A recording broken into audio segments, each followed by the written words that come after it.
but maybe now I'll use the microphone. But if somebody's watching from home, because I know Rogers is streaming this and recording it, and we thank them very much. They've been terrific through the whole event. We're just taking a minute. We're transferring. We're trying to move from an audio-based meeting, electronic meeting, because of the number of people we have participating remotely, to a video meeting. So that's what we're trying to set up right now.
right next to the microphone for Rogers, okay?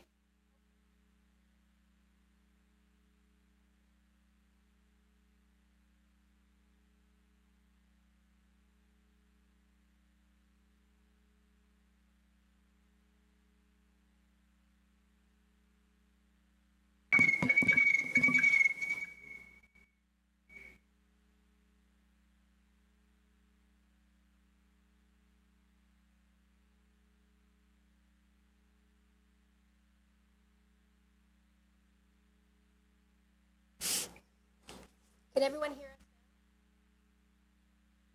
us? I can hear you. It's Brent. Thanks, Brent. I can hear you. Wonderful. I can hear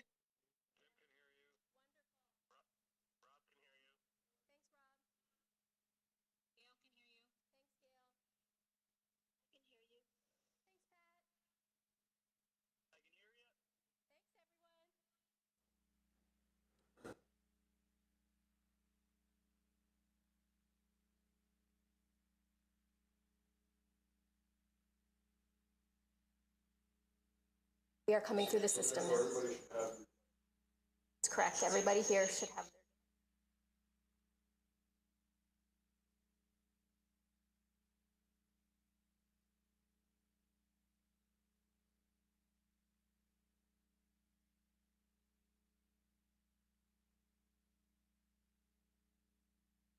their test.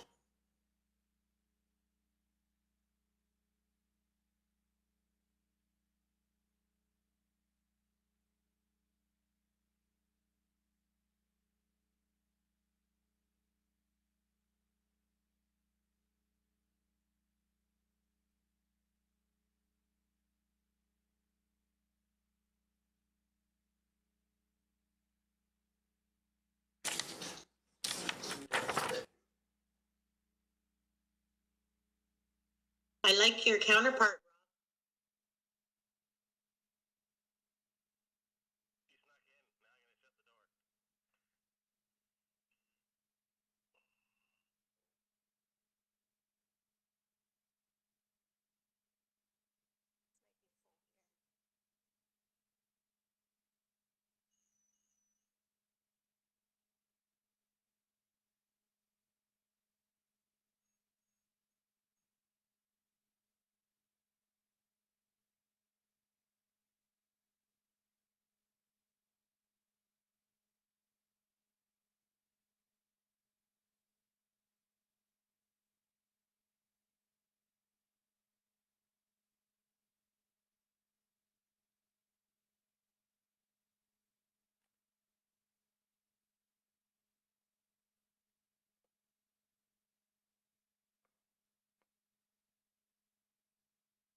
Yeah, I would recommend if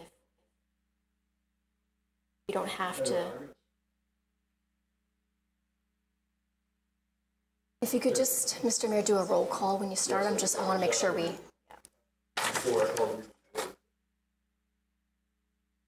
Yeah, right. Something up.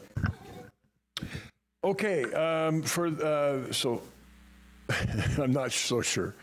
So is Rogers now? You go, they'll go live. So I would just. So everyone, we're just gonna. So. I'll start on this side. Councillor Campbell is with me, as far as I can tell. Councillor Klustra, Rob, are you here? Are you there? Here, Steve. Thank you. Tim? Here. Thank you. Ralph is here. Pat? Yes. No raspberries, Pat. Jay? Here. Yeah, I'm here. Thank you. Ted's here. And Mason? Mason? Is he? You see a picture of him? No. Was he? Okay. Well, we'll work to get Mason back, but I will call the meeting to order. We definitely have quorum, and Mason will make it a full slate when he gets back on, because he was on. Oh, apparently he's on. Mason on mute, maybe? Mason, are you on mute by any chance?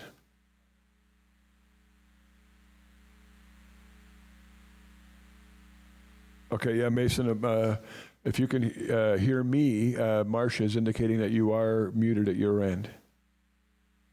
And you know, Mason, you're the one on council we count on to be tech savvy. Anyway, I'm going to go ahead and call the meeting to order. Is there a motion? Somebody put a motion on the floor to approve the agenda. Thank you, Ted. And seconded by DC. Now, every time I call a vote, which won't be very often, I'm going to go, I will ask for a show of hands in the chamber, and then I will go and I'll ask individually for those who have joined us electronically. So I will ask for an approval of the agenda. We've got a motion and a seconder. All in favor? Thank you. Tim? Approval of agenda? Yay or nay, or yes or no? I'm not hearing anything, or I can't hear clearly, but I'm assuming I need to say yes. Thank you. Rob? Yes. Thank you. Pat? Yes. Jay? Jay? Yeah, I'm here. Good to hear. And Mason, are you with us yet? Well, I know you're with us video, maybe not audio-wise. Okay, well, that was enough to carry the motion. So, listen, the purpose, can Mason wave if he can hear us? I want him to at least hear the information. Keep your distance.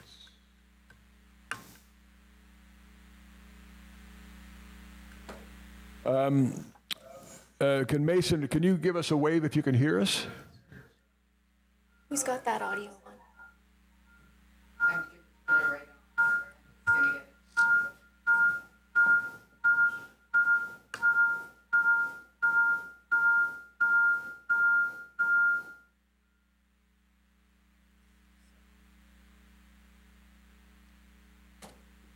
Sorry, did Mason give us a hand wave? Can he hear our audio?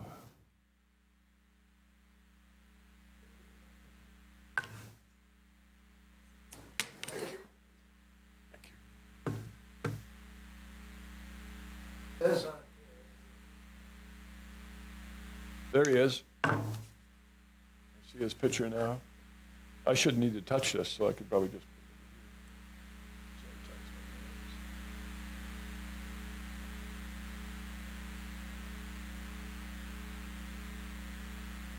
All right. Oh. Okay. Well, that's important. So hopefully we'll get some audio with Mason. He's verified that he can hear us. Thanks for verifying that, David. Mason, if you have any questions and we aren't able to get them through the system, then I will just get you to maybe send them to Megan, if that's okay. All right, so the purpose of this meeting, first of all, I just want to confirm that Fire Chief Brent Thomas is with us. I see his picture. Chief, you're with us? Okay. Just for those folks at home, can the folks at home see this? You can't see that. So I will ask everybody just to give a verbal acknowledgement if there's a vote or a non-vote. So Chief did wave. I'll accept that for now. And Gail, CAO, are you there with us? Yes, Mr. Mayor, I am here. Goodness, so I'm glad that worked well. Okay, so as everybody here, certainly, and at home, certainly, I can't imagine there's anything more front and center in most people's lives than the COVID-19 virus issue that we find ourselves in Orillia, in the province, in the country, and quite frankly, right around the world. So that's why we're gathered here, is to maybe provide an update, and I don't know if the chief is able to do that. It's if so, great. If that's not the desired direction, then I will go right to the floor if that's the case, and open up the floor for questions from council. Council is tasked with continuing to run what are deemed the normal aspects of the business on an ongoing basis, even though much of that has been thrown into turmoil and into question because of the pandemic that we find ourselves in. But they've been receiving information on a daily basis. At the end of the day, a day's summary, and also a number have reached out to me over some on a daily basis with questions, comments, ideas, etc. So they've been quite involved to some degree, but this is a public way to have them make sure that their questions and answers are taken care of for them and for their constituents, should they have any. So with that being said, Chief, did you want to maybe start us off here?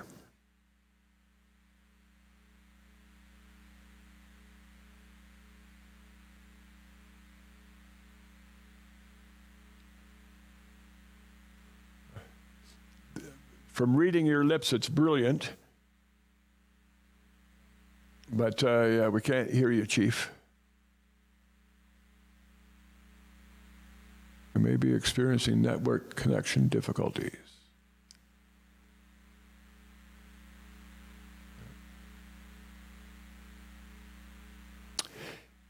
Well, we're going to have to solve this because,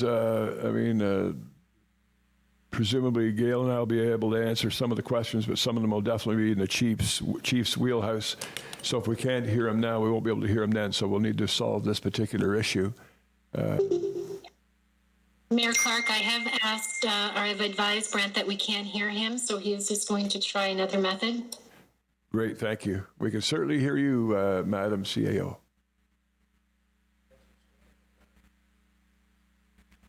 We do have a peanut gallery today, apparently. Peanut gallery of one.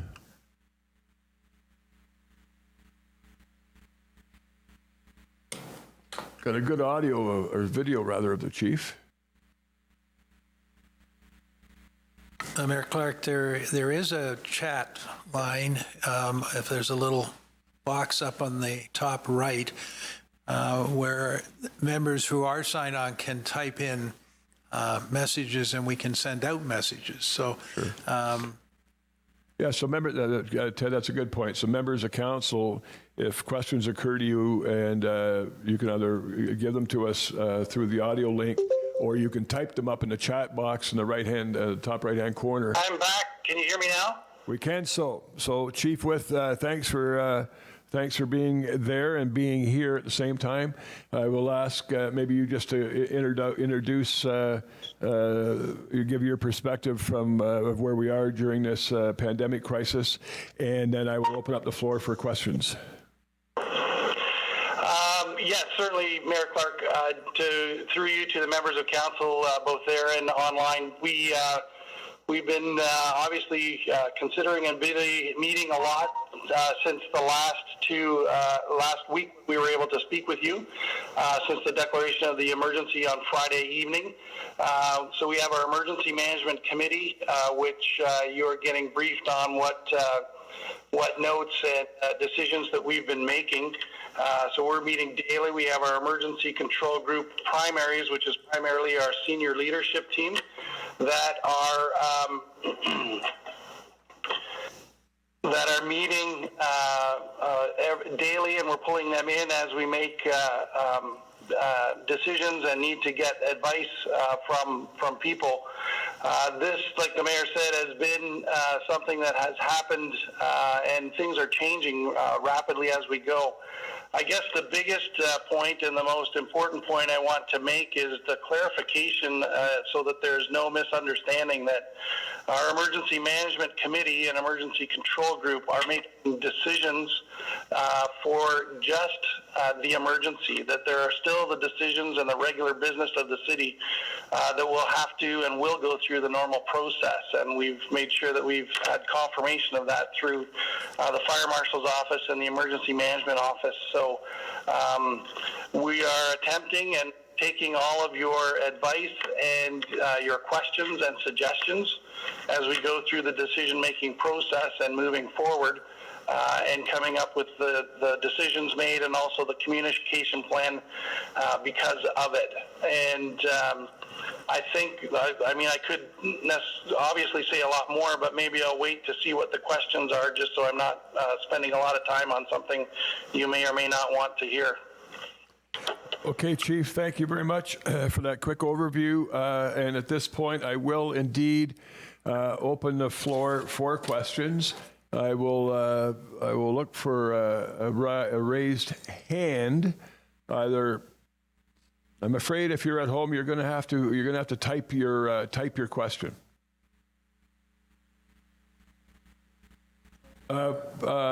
Yeah, but I won't know if they're in queue. Type your question or indicate in the chat section that you wish to get in queue. That's fine. Then we can probably hear you through the audio link. I'll start in the chamber if there's a question. David. Thank you, Mayor Clark. I'm sure during this we'll be asking some questions that many people here have the answers to and already know, but I want to pose some questions that I've been asked by the public in hopes that anyone watching gets the answers if they have these same questions. So I'll start with the landfill being closed to the public. I've had quite a number of people ask me the specifics as to why that is. Could someone address that, please? Gail, I think I'll throw that one your way. I think it's appropriate that you answer this. Through you, Mr. Mayor, just so that I understand the question, is the question why is the landfill site closed to the public? Correct. And from now on, I will just make sure everybody understands. I'll paraphrase the question, but you're right. Yeah, why is because I know that we did try to keep that open for an extended period of time, but the question is, why is it closed now? Yeah, it's interesting, Mr. Mayor. We can hear certainly people that are on the phone quite well, but there is a lot of unclarity when people are speaking into the mic. So I'm going to answer the question based on what I think the question was, which is why is the landfill site closed to the public? At this point in time, the landfill site, as members of council are aware, is certainly open for our contractor, which is Mid-Ontario. Regular garbage pickup is being taken care of. The issue with respect to the landfill site being open to the public is the configuration essentially of our facility that enables payment. And there was certainly some concerns that were expressed with respect to the staffing and the close connection to people as they were paying for the service at the landfill site. Having said that, Mr. Mayor, that's certainly something that we are continuing to sort of monitor and have discussions about. And if there are different abilities to ensure the physical distancing, there may be consideration to reopening the landfill site, but at this point in time, it will remain closed to the public for this period of time. Thank you. So closed now, but it could be looked at again if we have proper mitigation methods in place, measures.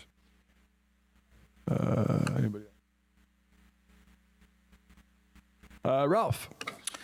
Thank you, Mr. Mayor, and thank you for what you're doing, and also the staff.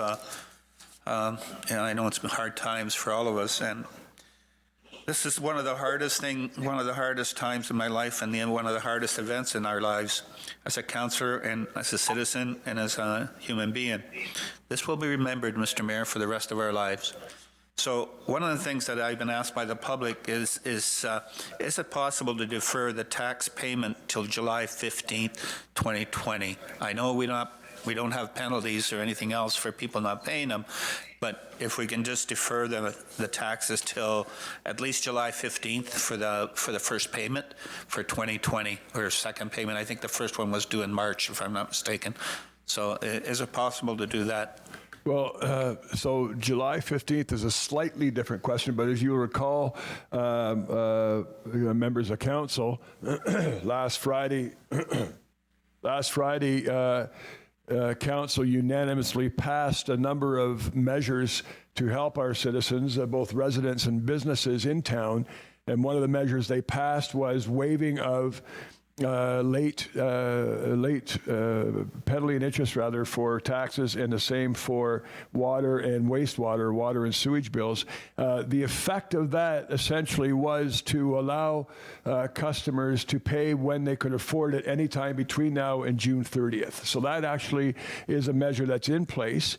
It's in place till June 30th at the moment. If it needs to be revisited as we get it closer to June 30th, then we certainly have that ability and will do so. So that was a good question, and that was as I say, there may not be July 15th at the moment, but it's June 30th, and it could go into July pending further consideration. So just as an explanation, Mr. Mayor, if people don't pay the taxes till June 30th, then there's no penalty whatsoever at this time. And then if we need to advance that to July 15th or September or whatever, we can still do that, can we?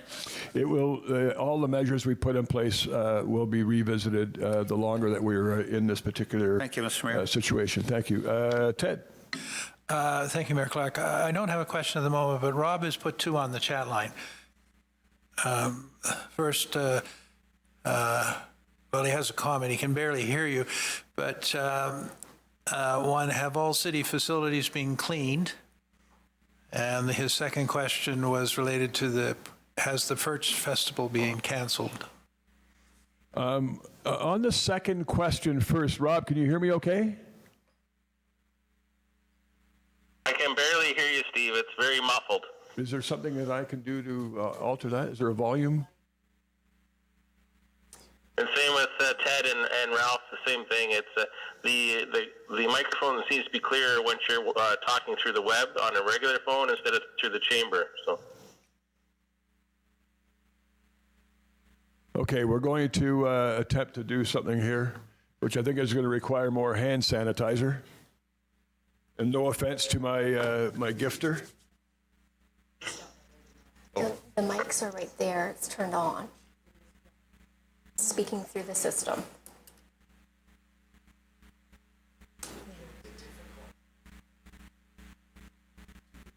Can we speak to the microphone?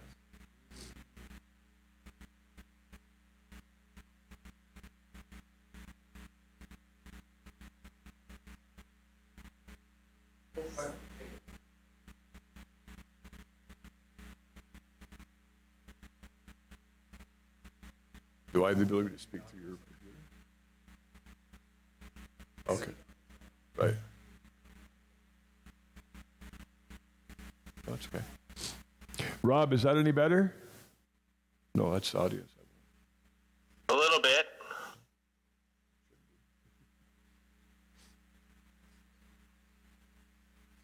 No. So you could ask him to ask his question, maybe, because he seems to hear you now. Rob, why don't you, I'm going to get you, I think your questions were, have the city facilities been cleaned? And the other one was around the Perch Festival, and I'll probably answer that question and address all the events before us. But if you, are those the two questions that you have? Yeah, those are I have actually three questions, but the first two, just wondering if all the city facilities have been cleaned and disinfected, and how many staff are, for example, are at the rec center working, and And the other question was regarding the Perch Festival. Residents have been asking if we're going to cancel it. We had a meeting with the Chamber of Commerce on Tuesday, and there hadn't been any decisions made yet, but I'm just wondering if anything should follow through after that. Okay, so I think I'll start, and then if Gail or Brent wish to jump in. Actually, on the facilities, Gail, I think I'll have you do that answer, because you probably have a much more definitive answer than I would. Thank you, Mayor Clark. Yes, through you to Councillor Klustra, all municipal facilities have a very proactive cleaning program. We still have our custodians that are on a rotation. So extreme measures are being taken to ensure that the municipal facilities are in fact being clean. In terms of the, I'm not sure if the question was the actual build of the recreation facility. If the question was how many staff are there, as council is well aware, that construction project continues, and we have. Sorry, Gail, it was through for Rotary Place. Sorry to interrupt. Yeah. No worries. Thank you for that clarification. Through you, Mr. Mayor, what we have is staff on a rotation, checking those facilities on a daily basis. In terms of staff that are there throughout the day, that is not occurring. So staff are essentially checking each of the facilities on a daily basis. Thank you for that. With respect to the events, Rob, I'm going to, because I know Councillor Heen or Pat had a question about a number of the events as well. So we met, SLT, or the primary group, met just before we declared the emergency, and we looked at all the municipal events or events in municipal facilities up until including April 30th. And essentially, between people canceling themselves and us canceling them or postponing them, most, if not all, were postponed or canceled. The Perch Festival would fall into the category of any gathering legislation. And Chief, I'm just going to get you, if you happen to be up to speed on the number that are permitted to gather at an event right now. Do you have that number?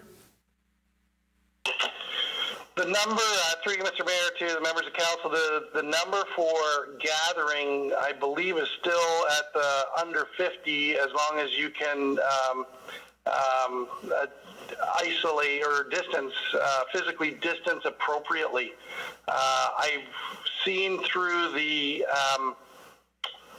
directive from closing businesses that they have a couple of different numbers in there, but as far as that being a public gathering is 50, as long as you can physically isolate, is the latest that I have read. I haven't seen anything different than that. I don't know.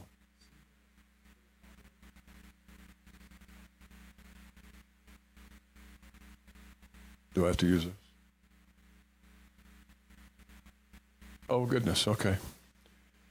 Okay, so Chief, so yeah, that's the last number I've heard, that the province has said that no more than 50 people can gather at an event. So I have two things to say about that. When you've already mentioned one. One is, no matter whether it's 2 people or 49 people or 50 people, you must practice social distancing or physical distancing.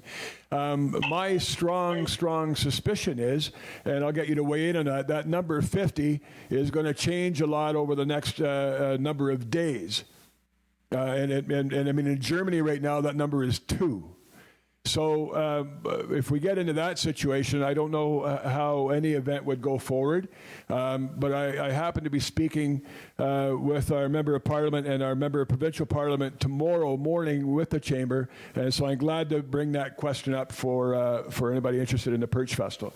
But I'm gonna step out a little bit, and I'm going to suggest, at least from my personal opinion, that almost every event is going to be canceled over the next few weeks. That's just my best guess, but that's where this crisis is not going to get better for a while. It's going to get worse, and I believe the restrictions coming from the federal government, the province, and I would even suggest from the municipality, those restrictions are going to get tighter and tighter. Yes, Jennifer. Just regarding events, people may be looking at postponements as well as opposed to just outright cancellations. Indeed. So yeah, it's not, as it was with a number of things. It doesn't have to be an outright cancellation. It can be a postponement, but that'll be up to the individual events and organizations. Okay, I'm gonna Jay. Same. We can hear Megan. Okay, Councillor Lauer. Do you want to try your audio for your question? If that doesn't work, then I will read it off the screen. Okay. Hello. Oh, there you are. Yeah. So I just typed my question in there. Can I do that, or do you want me to repeat it? Yeah, that's fine. No, if you put it in there, I can read it for you. Is that all right? No, maybe I should read it because you might be able to hear me better than I can hear you. Carry on. Okay, so the question is for the chief. I'm just curious, if sort of, as I mentioned, the what if department, if, and hopefully we don't get this far, but if we do get to a lockdown, do we have the police resources to deal with that? So through you, Mr. Mayor, to Councillor Lauer and the other members of council, we had a phone conversation at one of our meetings with Inspector Eaton and Staff Sergeant Watson from OPP.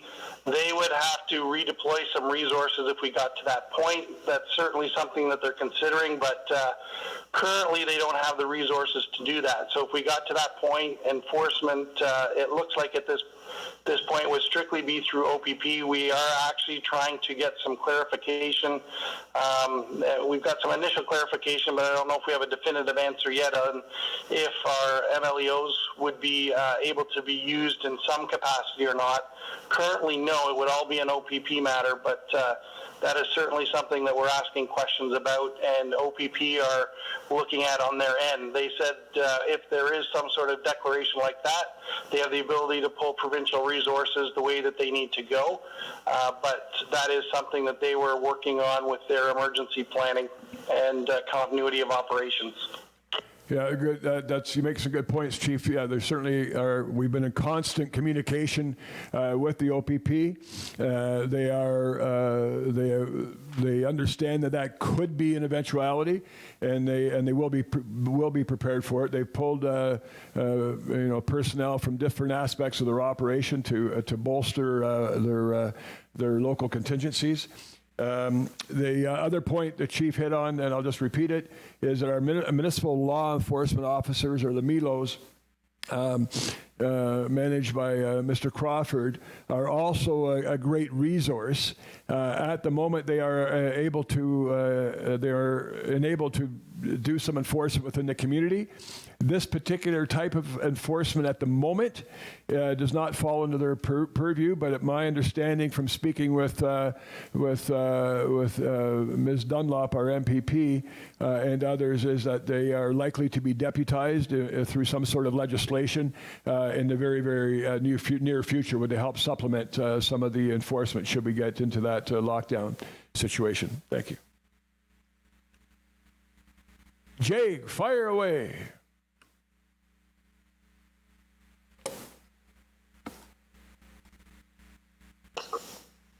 Go ahead. Go ahead. Yep. Okay. I had just a series of questions. I'll just pose them all, and then you can answer them, or we can have Brent answer them, I guess, in order. Here, I'll just go through them.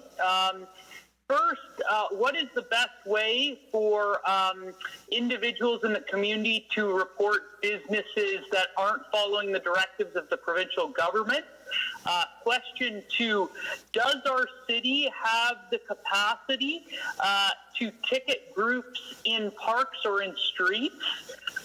And what else can we do there? If we can't ticket, can we ask, can we basically ensure that there are individuals that, if they can't ticket, can approach, not approach people, stay safe distance, but encourage them to distance and disperse?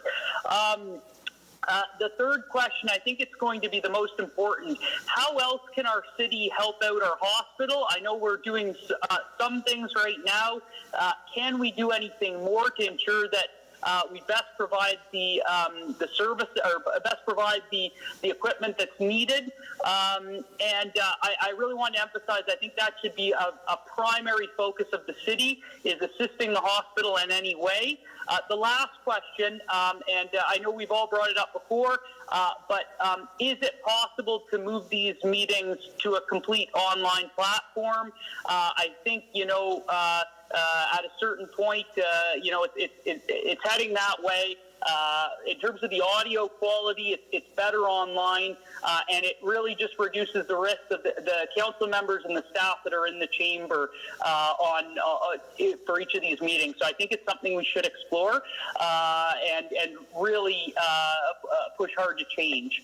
I'll leave Brent to answer any of the questions or any other staff that can cover. Thanks. I can hop in on a couple of these, but Mr. Mayor, may I start with the responses to the question, and then if anybody else on the team has further clarification, they can jump in? Go right ahead. Okay. So through you, Mr. Mayor, to Councillor Fallis, thanks for the questions. The EMC has, as Brent indicated, met every day essentially since the emergency declaration, and it seems like our agenda is growing and growing. One of the discussion points that we've had is through our enforcement as well as our economic development department is to focus on a business outreach program that's currently underway in terms of communicating with our business community.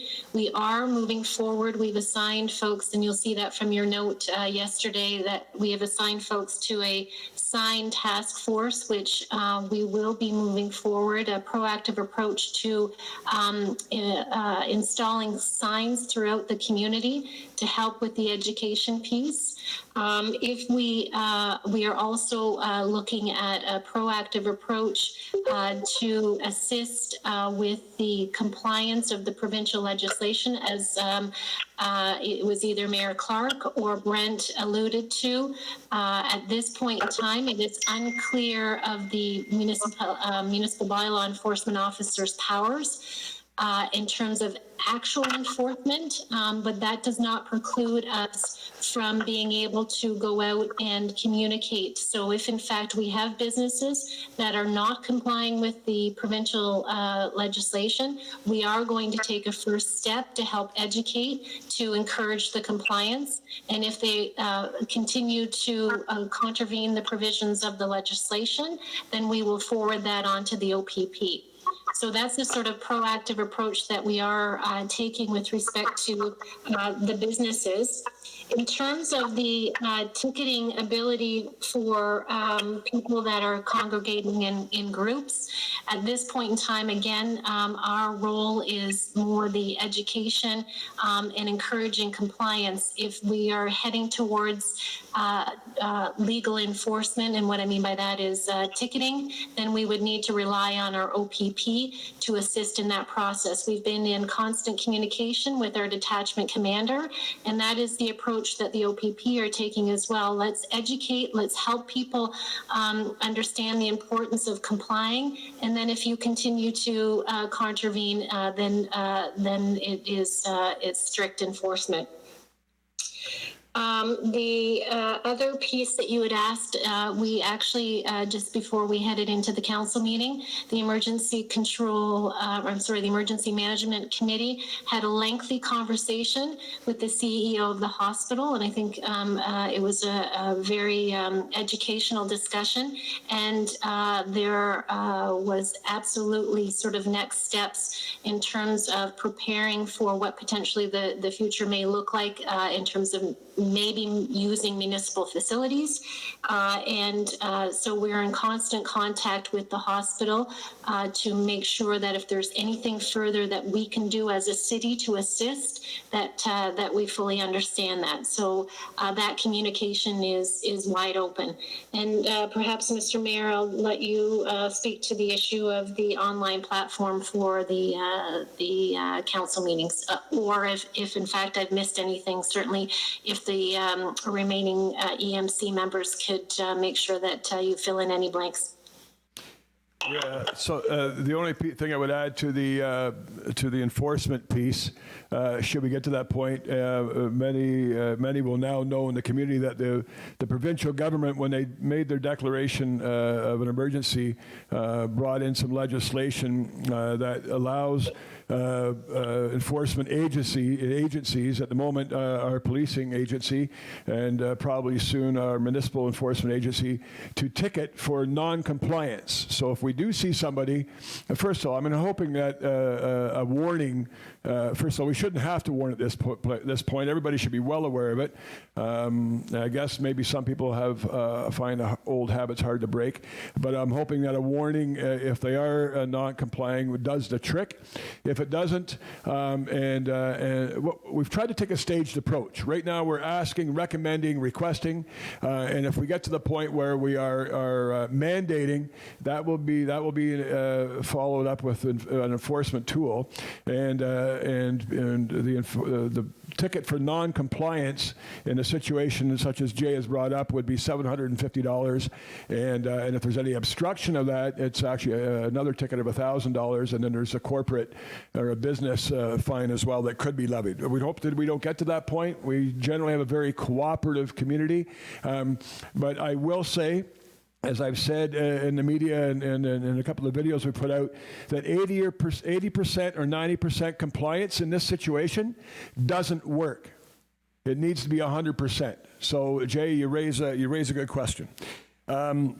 On the complete online form, willing to consider anything. The only thing I will say, as you can see, we are very well spaced around the platform. The chamber has been sanitized by our custodial staff, and we're exercising physical distancing. My personal reaction is we can consider anything, but we also have some people in the community that are working in businesses and services that are been deemed essential, and they must go to work. So as mayor, I'm quite willing to show them that if you can go to work and if you can be safe, that's also a different type of example to set. But I do understand your point of setting the example of staying home, because that is essentially one of the main requests. Councillor Eamon, you wish to weigh in on this? I do, Mayor Clark. The other point is a technical point. Our meetings are public meetings, and these meetings are public because they're being streamed by Rogers, and anybody at home who has a computer can get on. I don't know if they're on the TV, but if they are, likewise, you can sign on to Channel 10.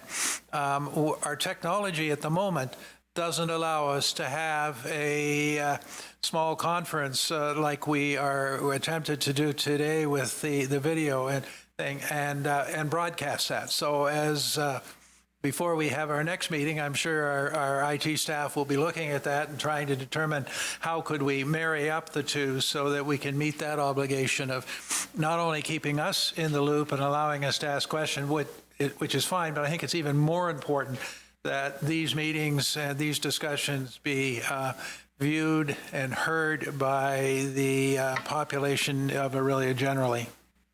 Indeed. Thank you. Thank you both for that. Pat, I have you in queue. Whoops, sorry.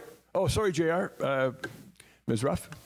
To you, Mayor Clark, just back to Councillor Follis's question regarding how to report non-compliance. We do have a really great frequently asked questions section on orillia.ca/COVID-19, which does provide some contacts for an online reporting tool, which is www.opp.ca/reporting. And there is a 188 number there as well that people can use. So that's just go to our website and those contacts are available.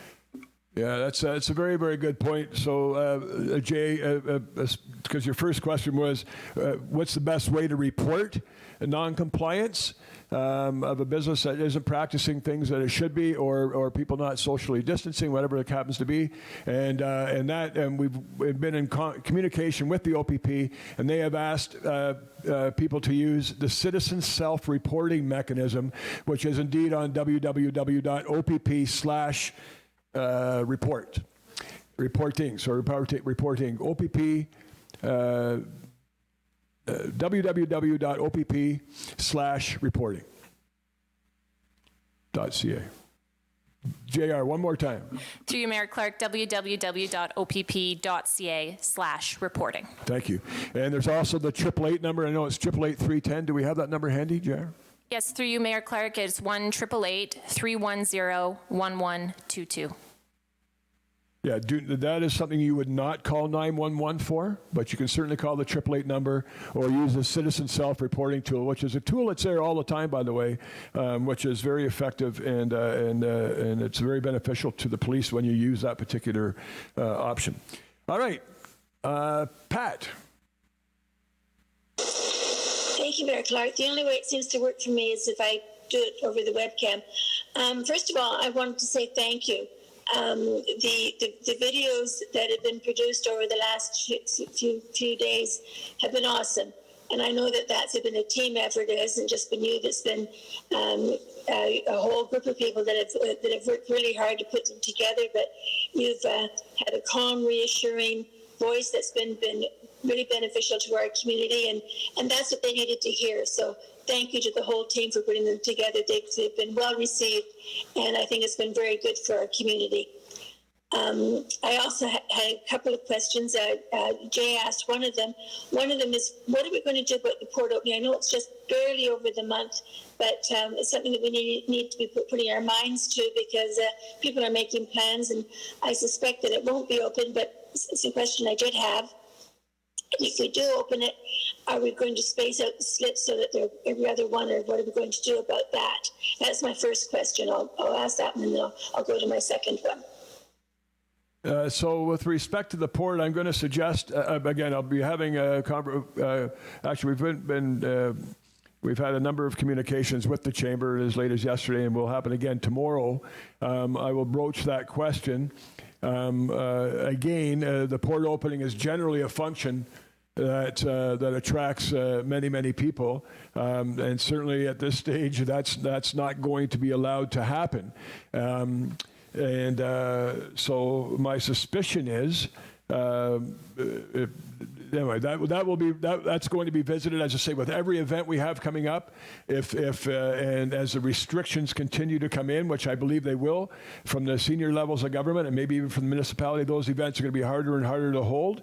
The port opening is a wonderful celebration each year. It's kind of a rite of spring, but stay tuned, because I'm sure that's also an evolving situation. But go ahead and ask your next question. Actually, I meant the port being opened itself, but but that's one thing. My other question is, do we know how our hospital is about having the necessary supplies it needs? And the second part of that is that I was talking to a friend of mine this morning who's a retired nurse, and quite often people may have supplies in their own homes, like some of the needed masks or rubber gloves. And if they have them, can we put something in place that people can turn those needed supplies over to the hospital? And how would we do that? I think I'll start, and then I'll let JR jump in, or if Brent or Gail wish to, please do, or indicate on the screen. We've had a couple of conversations. Certainly had a good conversation with Carmen Stumpo, the CEO and president of the Orillia Soldiers Memorial Hospital, or Soldiers Memorial now. And he has indicated that there's been some wonderful philanthropy throughout the community. They have a number of donations already, and we talked about some other possibilities today. They are going to do all that through the hospital foundation. And so if somebody out there does have something they believe is an essential item for our healthcare service, in particular, that would be a channel that you would use, is to get a hold of the hospital foundation. But JR, if you want to jump in. Through you, Mayor Clark, certainly that is being spearheaded through the Hospital Foundation. And if there are businesses or individuals looking to provide those donations, you want to go to osmhfoundation.ca/donate. And they have more information on their Facebook page and website. Gail or Chief, do you want to add anything further?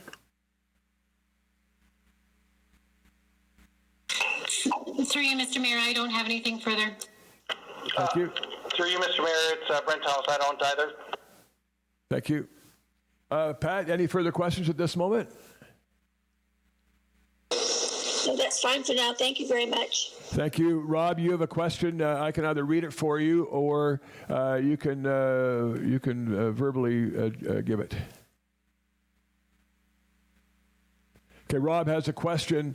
I think this is directed to our manager of IT. It's basically Rob's indicating that the beer store may have been hacked last night. Are we prepared for cyber hacks at this time? And Liz, if you would mind fielding that question, that'd be great. If you could speak right into this. Thank you for the question. Through you, Mr. Mayor.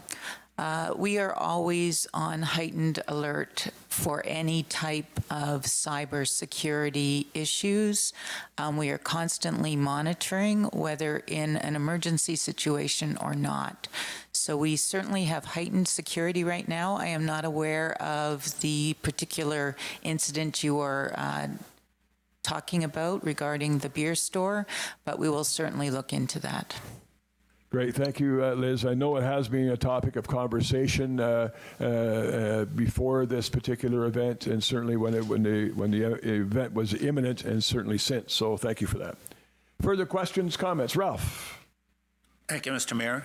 As far as having things at facilities that we own, such as the port and that, I think it's our responsibility to say yes or no to it.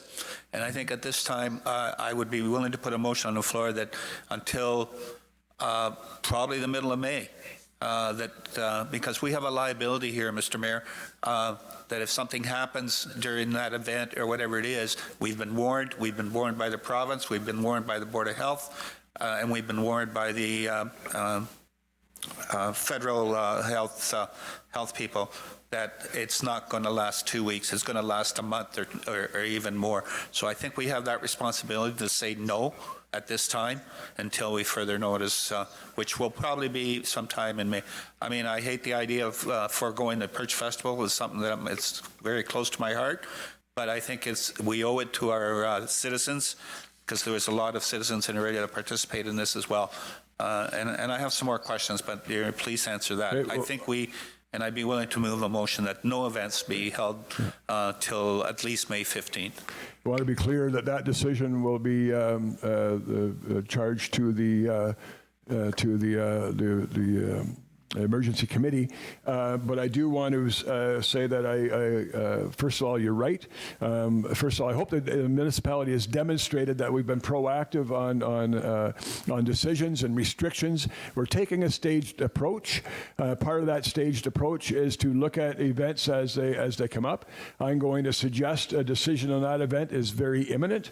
I mean, again, I'm meeting with the chamber tomorrow. If we get an indication that they are shutting it down unilaterally, then it's a decision we don't have to make. But if not, then we'll be faced with that. But this is going to go on for every week by week, and as long as this goes on. So you're bang on. It certainly will be contemplated.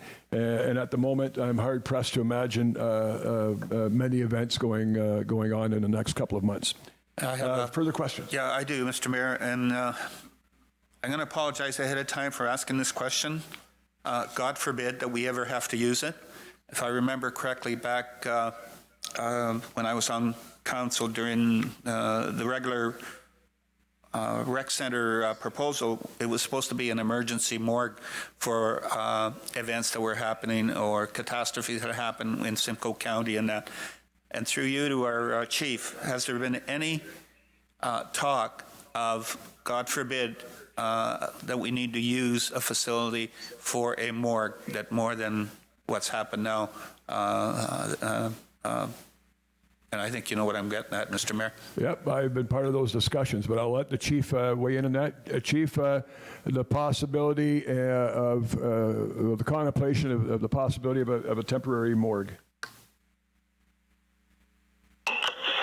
Through you, Mr. Mayor, to Councillor Cipolla and the members of council, we do have that contingency laid out. We actually had some conversations, as was previously mentioned by the mayor and the CAO, with the CEO of Soldiers Hospital And we do have that within our plan, and we have a bit of a working group for an off-site facility should we need to house people, and also the worst-case scenario of a place to house those who have passed away until it can be processed. And that is that question and that answer is the harsh reality of the potential reality of the situation. Thank you, Mr. Mayor. The other question I had, and I think Go right ahead. I sent the email to you, or a comment to you about using the HRC.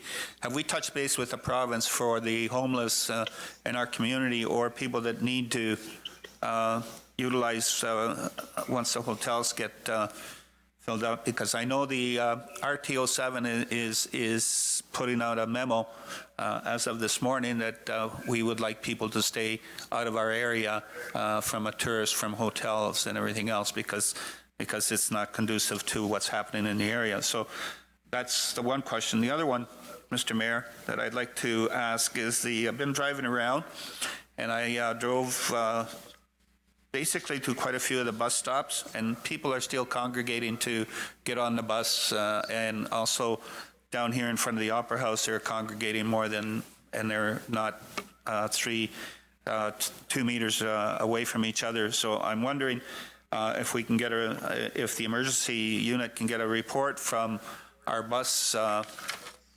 people that maybe we should cancel the bus transportation at this time in order to protect our citizens, because people are not adhering to your comments, Mr. Mayor, about staying 2 meters away or 3 meters away from each other. So I think we need to take that responsibility, and I'd like to pass that on to our emergency team to have a real serious look at canceling the buses within. And I know I hate it, but I think it'll protect some of the people around. Gail or Brent, do you want to start us off on that one? I apologize, Mr. Mayor. Was it Gail or me? Sorry. Sorry. Go ahead, Gail, if you're in queue. Through you, Mr. Mayor, maybe I'll start and certainly Brent jump in. The issue of the transit system, I believe I've heard Councillor Sapola's question. The concerns lie with the folks congregating at the bus stops.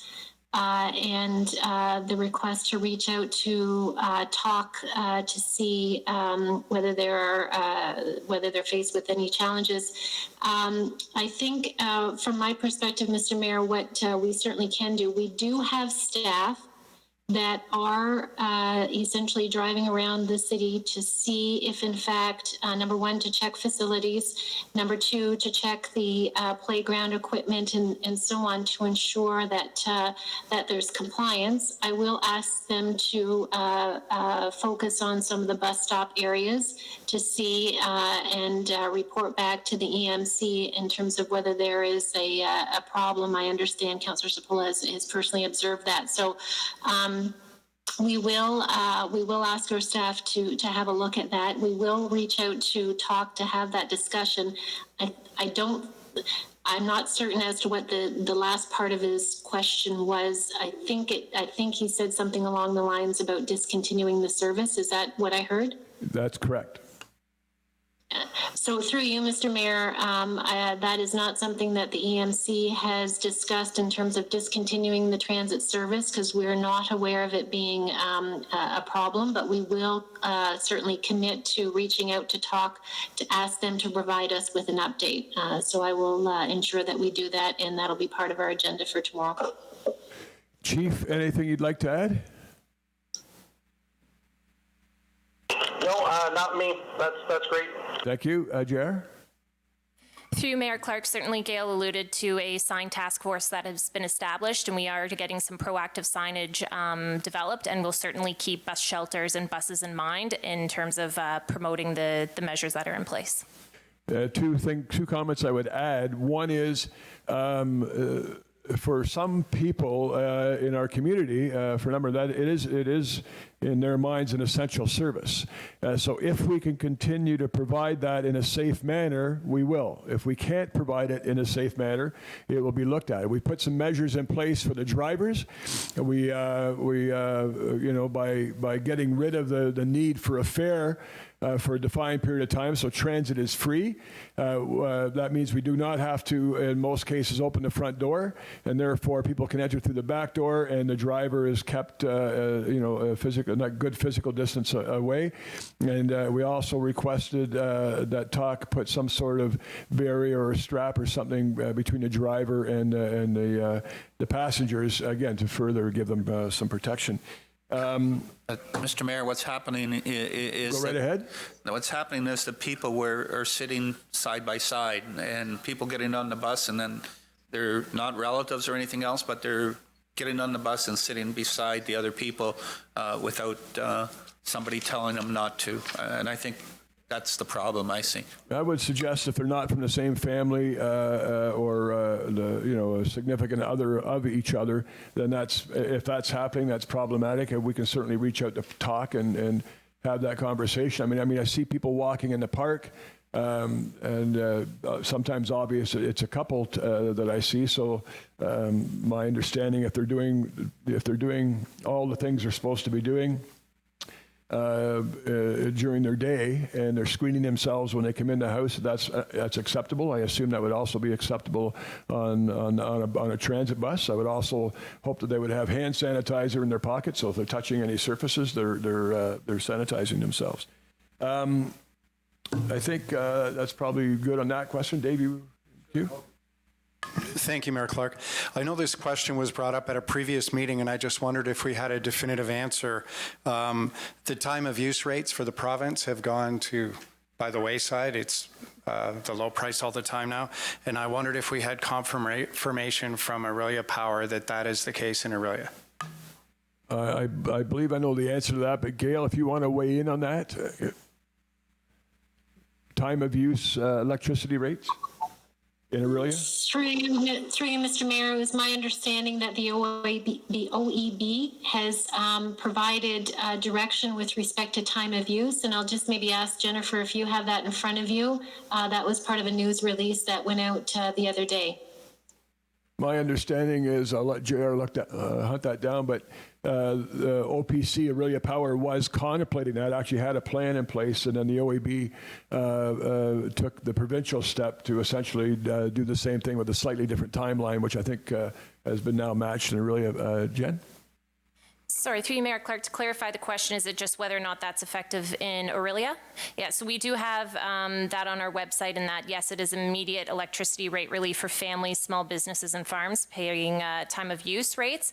So there is more information on our website of what that looks like, and certainly it's suspending the time of use electricity rates to be the off-peak time. Great, thank you. Further questions, comments? I'll just reiterate it. I know people around the chamber are aware of it, but Jen's department's been doing a great job on the website. So if you go on to Orillia.ca, COVID-19 page, there's all kinds of information there, and including a very fluid page with FAQs, frequently asked questions.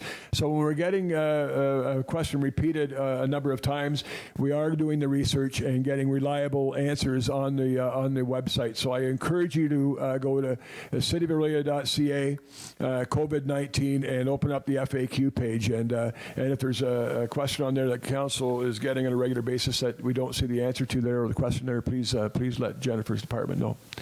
Okay, anybody else in queue? Ralph?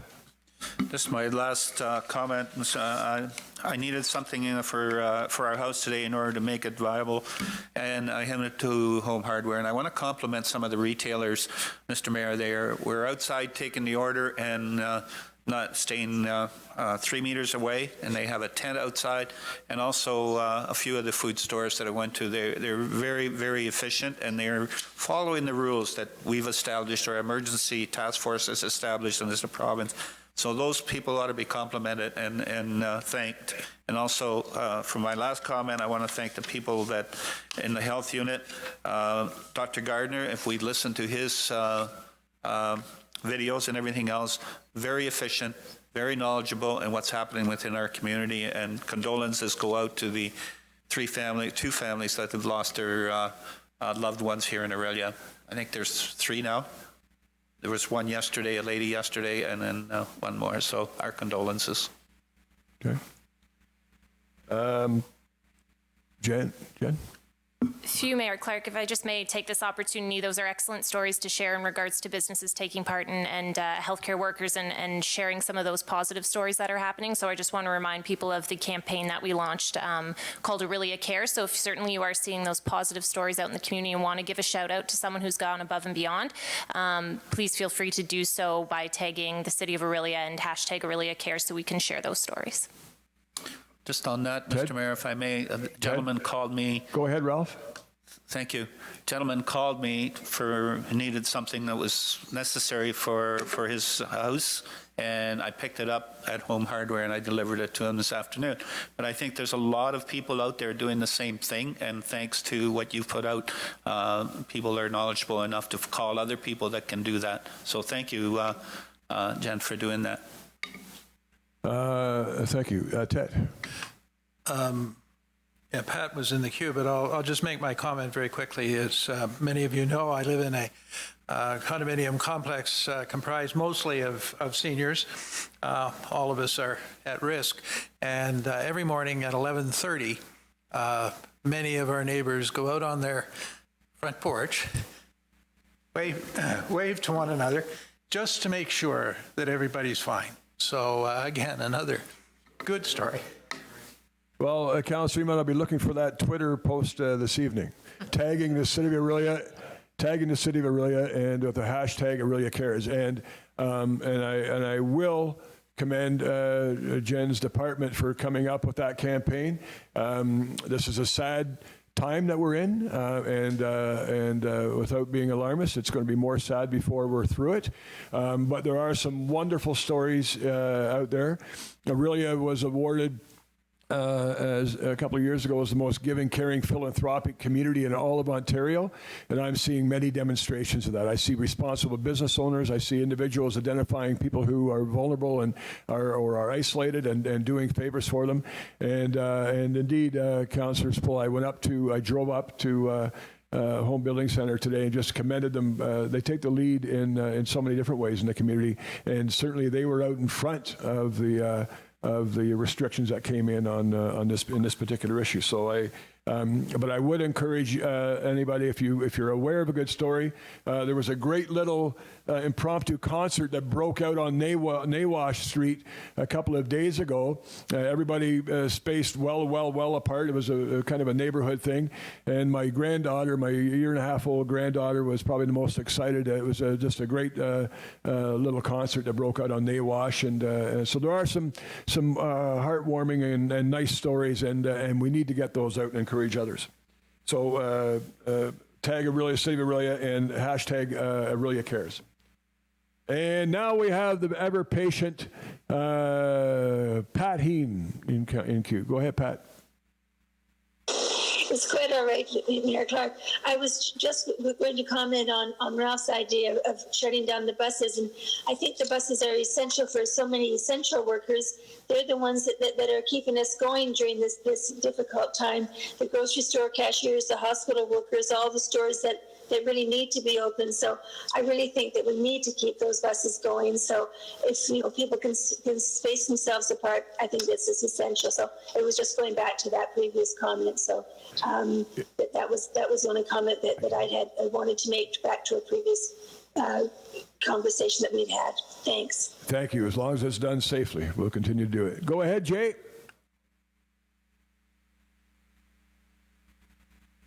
Can you hear me?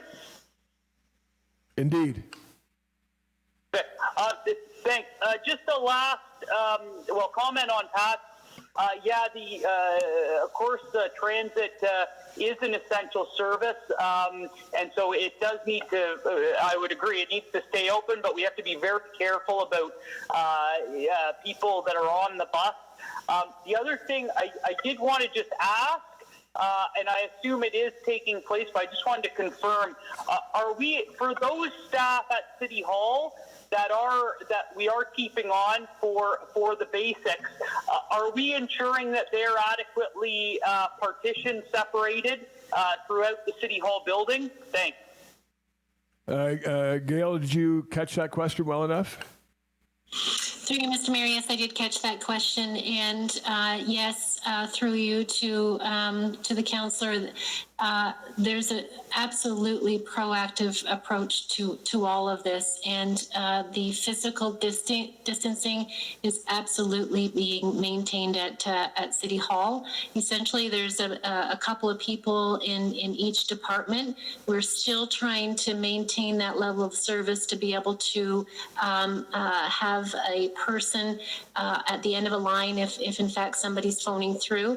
That may change, but at this point in time, that is the level of service that we're trying to maintain. So absolutely, the staff that are at City Hall are in fact absolutely adhering to the physical distancing requirement.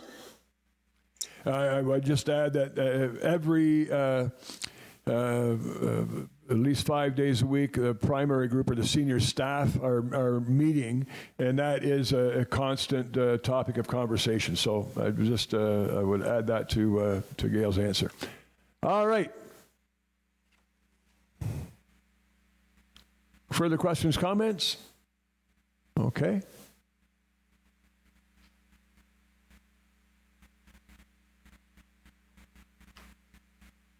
And if that's the case, I will.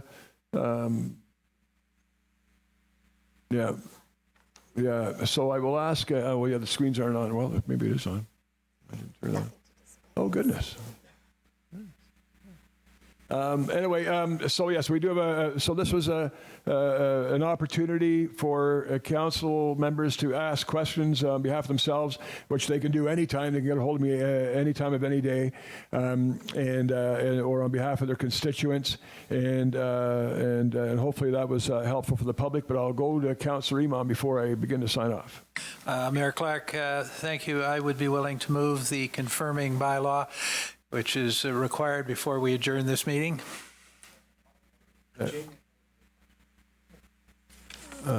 Jay, do you have another question?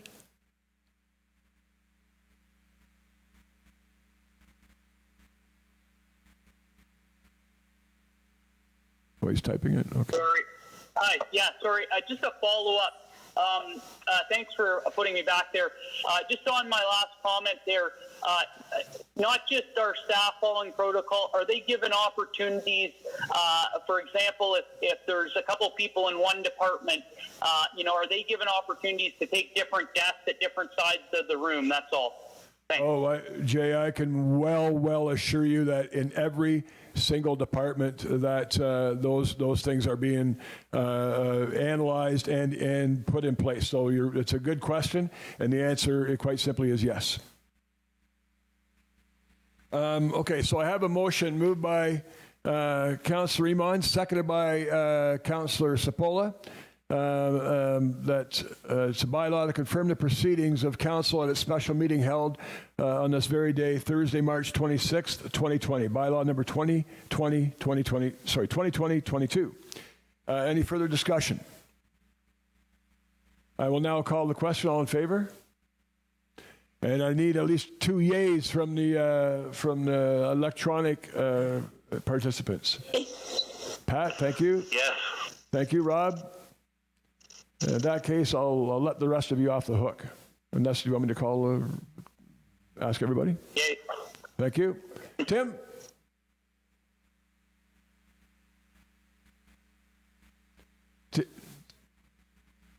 Tim, yes or no? Yes. Sorry. Thank you. I believe we got everybody now. And one from Mason. Thank you. Thank you, Mason. Thank you. Listen, the IT had us almost up and going 100% in a completely different format that we've ever used before, so I thank them for that, and I'm sure that'll even evolve further. So with that being said, I will entertain a motion to adjourn, moved by Ralph, seconded by Ted. I think that was it. All in favor? Thank you. Jay? Adjournment? Thank you. Mason? Mason's usually the first one in queue for an adjournment. Pat? Yes. Tim? Yep. Rob? Yes. Thank you. Continue to be safe. Spread the word, not the virus. Be safe home.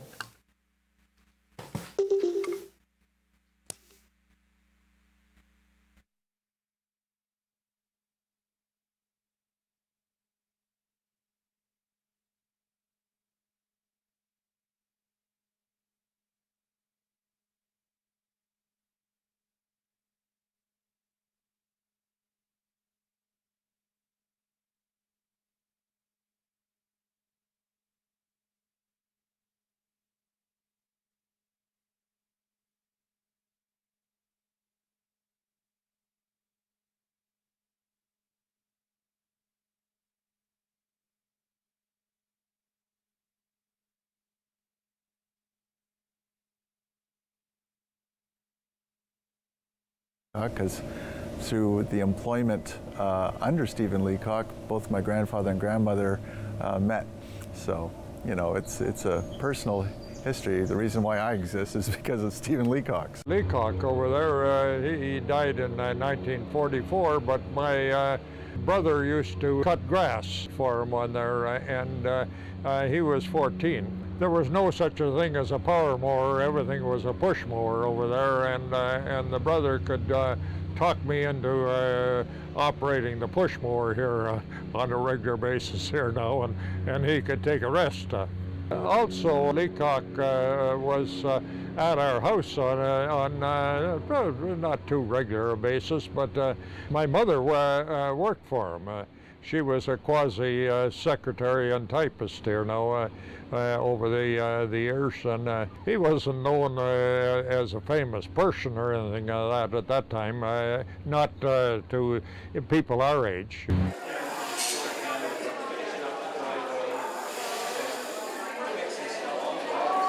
My grandfather led a colorful life. My father, while he led a public life, he was a very quiet person, as was my grandfather. But my grandfather was married 3 times. He lost his first wife. She died in her 30s of illness. Remarried, and then he had a second family. And then when he lost her, he married my grandmother. He traveled all over the world. He made an enormous amount of money. When I see the prize values for back then, some of them would have translated apparently into $500,000 for a purse. And so the family question is, where did all that money go? And apparently he lost everything in the stock market crash. And that's why he became a fishing guide again later in life. So he worked up to the last years of his life as a celebrity fishing guide. My grandfather was a very famous sportsman at a time in our history when sculling was as important to the public as hockey would be today, or more currently basketball would be today. So yeah, there were many stories, and what stands out most often is his recollections of what a gentle, caring, self-effacing person he was.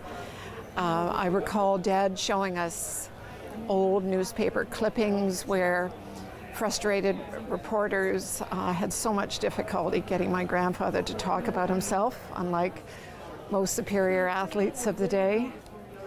I recall my father, I think the word he used was appalled at how hard his father worked late into his retirement years to support his family. This would be his second family. many of whom were youngsters and still in school. But it was hard to not remember my grandfather based on the number of wonderful artifacts my grandmother so lovingly preserved over the years. They were everywhere in our home. And Dad, being the kind of person he was, would allow us to touch them, in fact, play with them. At some point, the oars were in my home as a young adult for several years. That was okay with him. I never, as a child, understood what all the fuss was about. He was just Dad to us. And yet, when we would go out to the local mall, people would come up and ask him for photographs. He was so humbled by the incredible family from which he came. I don't think he ever fully understood why people were so impressed with him and his achievements.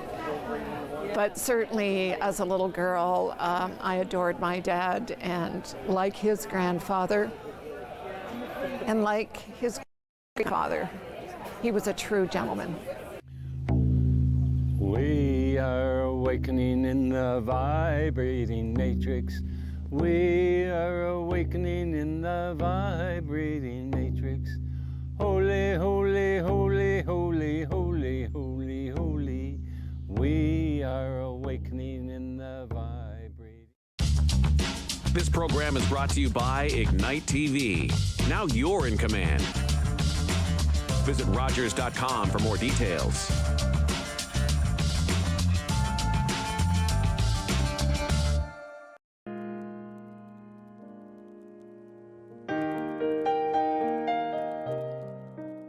When I felt hopeless, United Way had my back. In the summer of 2015, I lived only to feed my addictions. I had lost my friends, family, and business, and was homeless and broke. I attempted suicide again. In the hospital, I faced more rehab and counseling, but had no hope. A referral to a walk-in counseling clinic funded by the United Way made all the difference. In the sessions that followed, I discovered that childhood sexual assault was at the core of my struggles. I still have work to do, but I'm feeling happy and hopeful. I can't ever remember feeling like that. My name's Jeff, and donations to United Way Simcoe Muskoka helped change my life. Thank you.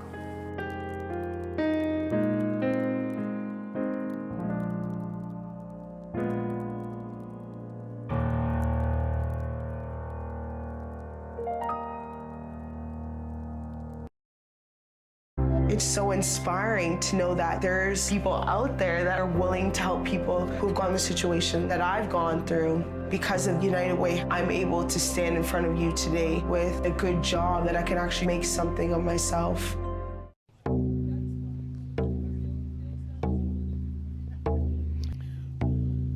We are awakening in the vibrating matrix.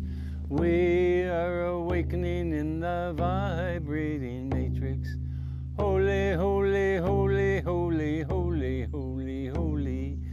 We are awakening in the vibrating matrix. The Godors and the Kehoes and have the lineage back to the Chippewa and back to the Schilling family, and so it's in our ancestry, it's in our DNA, and it is part of who we are. We sing for the Schillings in the vibrating matrix. We sing for the Schillings in the I think every person can decide for themselves how important their ancestors are and the lineage. For me, because the teachings are so relevant, it was very important, and I had never met the Schilling side of the family. I had met the Godors, of course, and the Kehoes and the Gills and all those that are associated with it, but never the Indigenous First Nations side. So for the very first time, we're meeting and communicating with that side, and it's absolutely fabulous. So that's what I spent my whole life doing, is searching. Thank you. One of the memories I have growing up is always asking my mother, can I go to Sunday school? I would see the kids going off to Sunday school and I wanted to be part of that group, but she always said, no, not today. Very nice. And I would see people going to church in the evening, their hats on, nice clothes. I said, I want to go to church. And she always said, not today. And she always answered in a nice way. She always said, no, not today. And finally, when I became old enough, I said, what's wrong? Why can't I go to Sunday school? Why can't I go to church? And she said, I was taken at the age of 4 and put in a residential school, and I was not allowed to speak my language. I was not allowed to learn anything about being a Native person, a woman. And I was released from there at the age of 19, so I know nothing. And I said, well, how am I supposed to learn anything? If I can't go to church, how do I learn my way? She said, I don't know. I have no idea. She said, that's your journey, is to find out what it is. You have to find out your way. Things are much better than they were 30 years ago.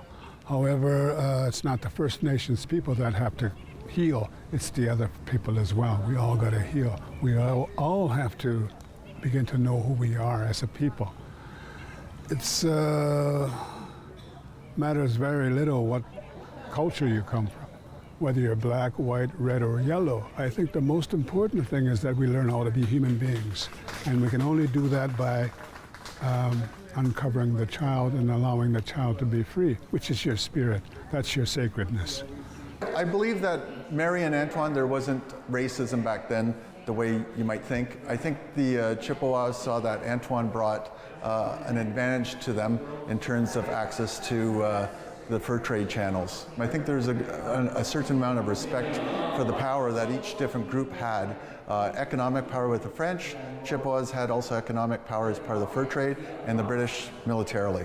During my parents' research of the Gador name, somewhere along the line, it became apparent to them that there was First Nations blood in our family history.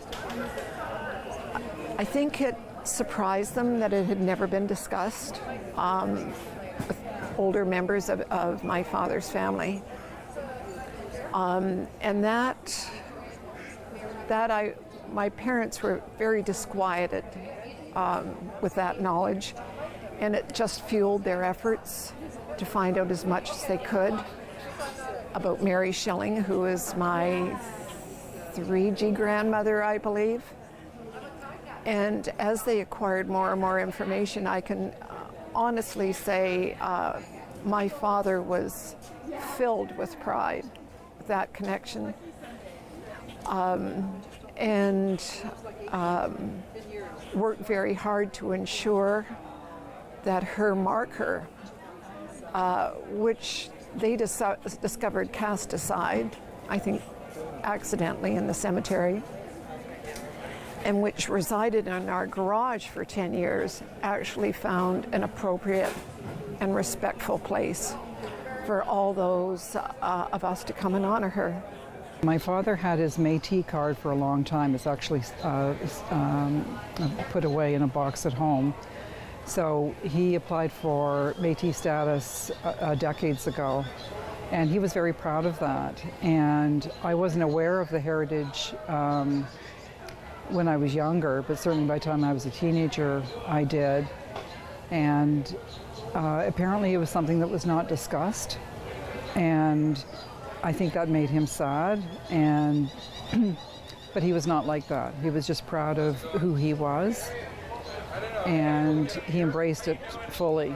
And when they renamed the Jake Gador Bridge, which had been named after his father, and changed it to the First Nations spelling, he was thrilled. What I'm expressing is my own suffering. Expressing my work that I need to do in order to come out of where I am because of residential schools, what has happened to us as a people. I open it up and I cry and I scream and I cry and I heal from this one issue. And when I heal from this issue, it becomes very clear. And when it becomes very clear, I can write about it. I can paint about it. And I can share this with other people as well. And they know what I'm talking about. They understand. But my goal was to make sure that my children and my grandchildren know who they are as Native people. And it's done. And it really comes down to the fundamental here. We're talking about pride in our heritage and an acknowledgement that we are part of history. What's recently happened, actually on June the 27th, was that the federal government reached an agreement with the Métis Nation of three Métis Nations, the Métis Nation of Ontario, Saskatchewan, and Alberta. And what this means is the Métis people now will be able to engage in self-government and enter into agreements in terms of processes with the federal government on how to manage their own affairs within those nations. Up until now, a lot of the Métis people did not, or descendants did not realize that they could get their own Métis citizenship. And what that means now is, because we have all the lineage in place, that means that we can now streamline those processes, and a lot of the people that are here at this event today are now going to be able to do that. The bottom line, you're not going to get any special treatment because you're a Métis citizen. What you are going to have is an extreme sense of pride in your heritage, in the fact that you were one of the first peoples to actually build this country. Your heritage lies there, and you're going to carry it on. She loved family. She loved visiting them all over the place, coast to coast. And so to me, it was executing my mother's vision that we have a family to be proud of.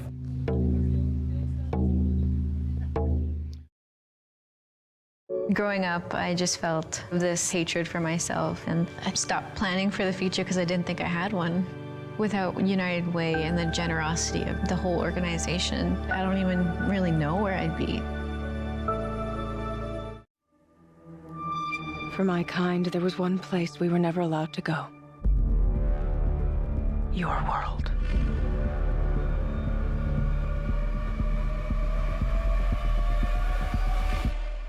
What are you gonna do? Show this world for what it really is.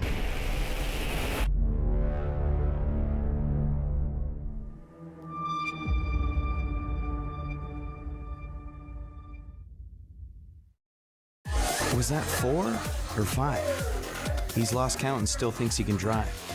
Do you think he knows that when he is caught and charged with impaired driving, he'll lose his license and a lot more? If he gets in his car, he'll face costs exceeding $20,000. Does he realize he could have a criminal record for his choice to drive? And it could be much worse if he crashes. I wonder what he'll be thinking tomorrow.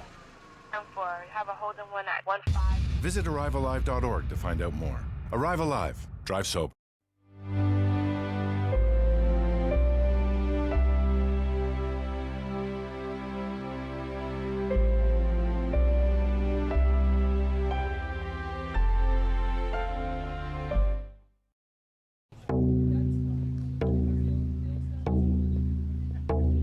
We sing for one another in the vibrating matrix.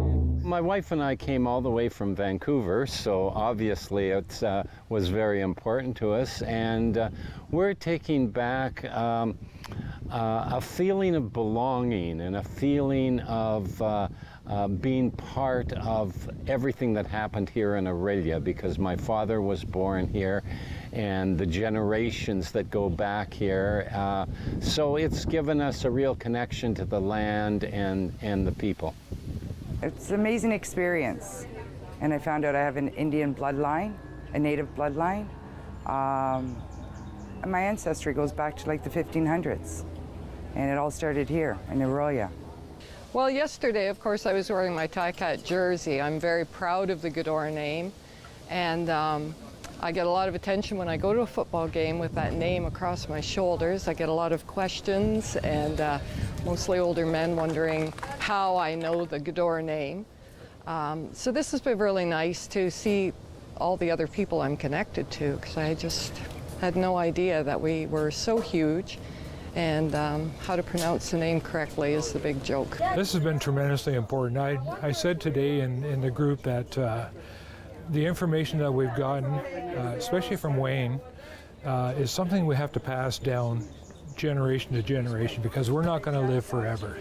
And it's very important that we pass that on so that the younger people coming along will remember this, remember the family connections, hopefully keep this kind of event going, and come out to a beautiful place like this for a couple of days and just totally get immersed in the whole atmosphere of the family.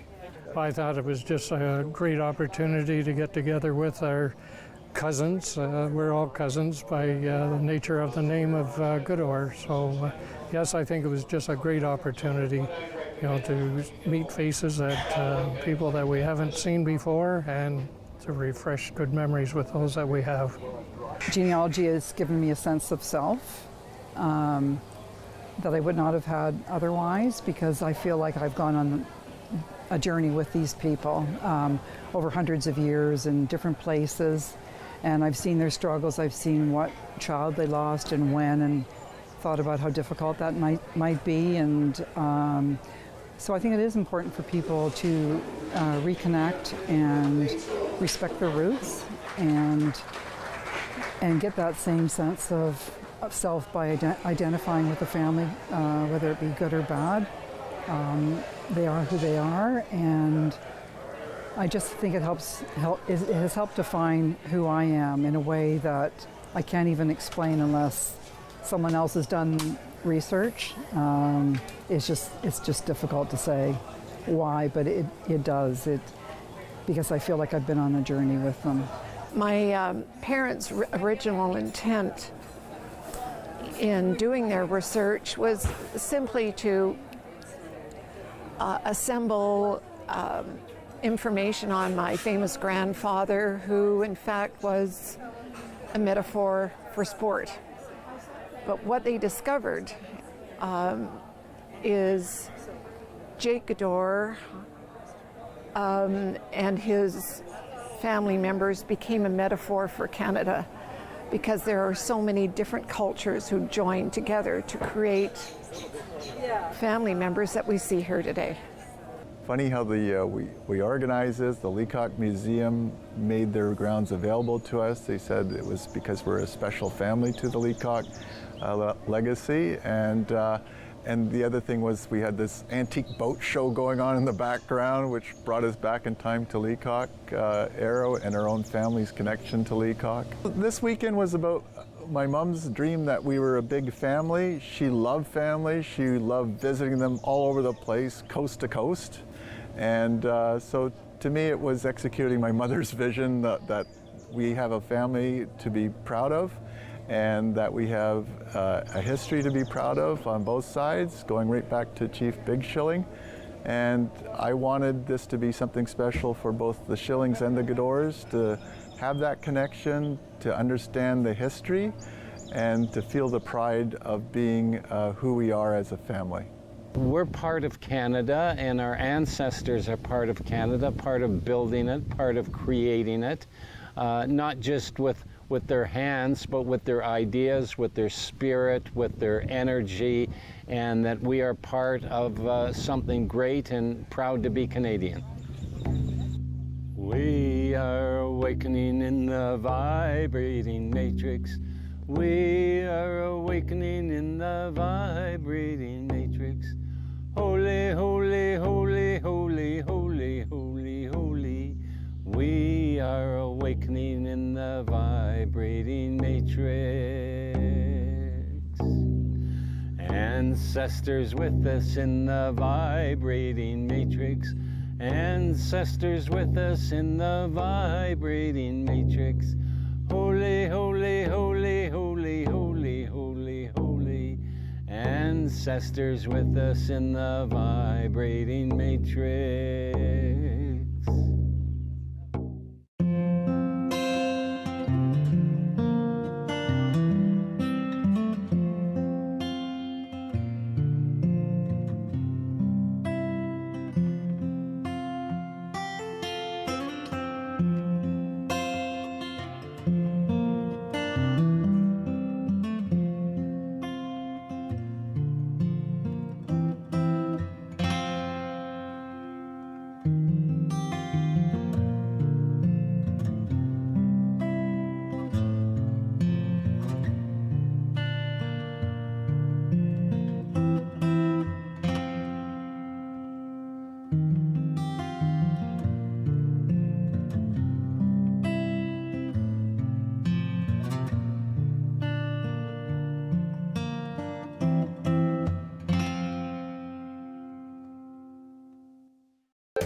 Call the Rogers TV viewer response line, email us, or connect with us on social media.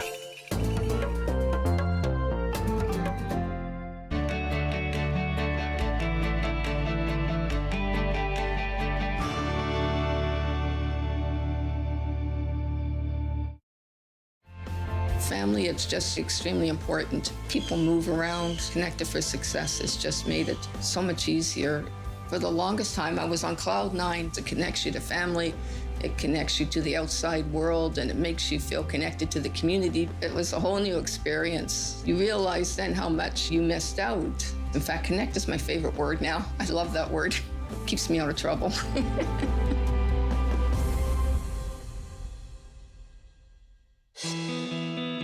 When I felt lost, United Way held my back. In July 2014, I came to Canada as a refugee from the Ivory Coast with my 6-year-old daughter, who has special needs, and my 14-year-old niece. In Africa, I own 2 grocery shops, but both were destroyed in the war. A United Way funding program taught me how to use a computer and improve my job skill. Now I am working and taking classes to get a better job. My name is Fatou, and donation to United Way Simcoe Mescoco help change my life. Thank you.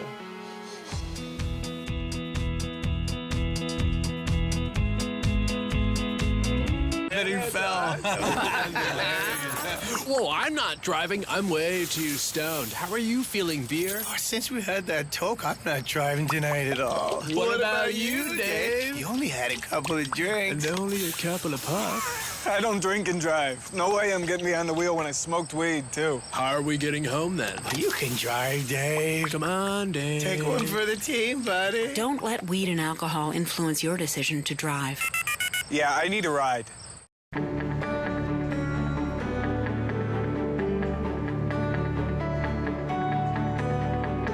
This is Rogers TV.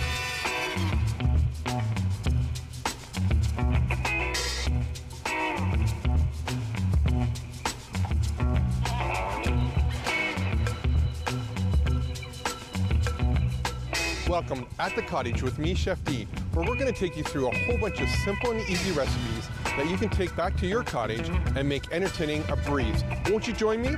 Cheers. On today's episode, we're going to make a great garlic aioli, we're going to make super French fries, and an amazing burger using ground chuck and ground flank steak.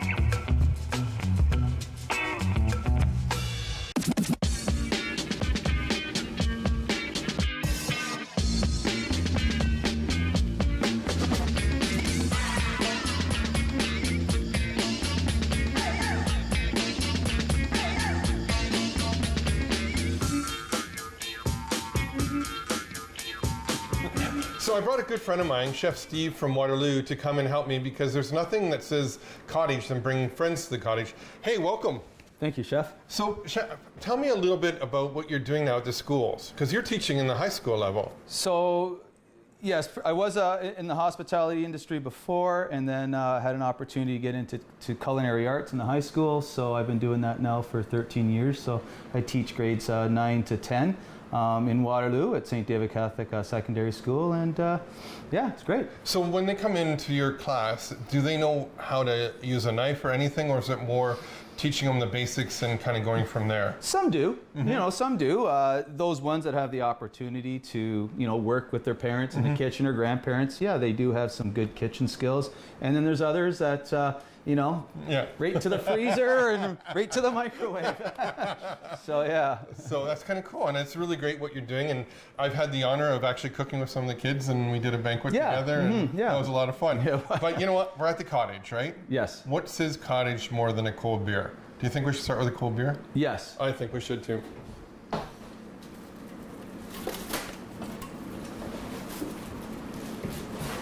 Our good friends from Waterloo. Thank you. From Waterloo Brewery, a little bit of Pilsner. Cheers, and we're going to get started. How good's that? So what we're doing here is we're going to be making some burgers, but we need a good aioli to go with it, right? So we talked off air, and you're going to make it by hand. Yeah, old school. And I'm going to use a hand mixer from Braun that's absolutely fantastic. So I'm going to get started, and then if you want to jump in anytime, tell me what you're doing. I'm going to take a clove of fresh garlic, and this is Ontario garlic. And if you can, always look for Ontario garlic, because much more flavor, much more pungency, absolutely fantastic. And absolutely fantastic. And supporting Ontario farmers. Fresh garlic, you would like to try and get as much as possible, whether it be from, where we are in our region, and I'm sure we're growing lots more up here. Saw a bunch of stands on our way up to the cottage, both of that. Again, keeping it nice and fresh. So you're chopping yours up real nice and fine, right? I'm going to try. Because I don't have to do that. So in goes 1 clove of garlic. If you want more garlic, you like more garlic, you can put more garlic in it. I'm going to add just a little bit of salt and pepper.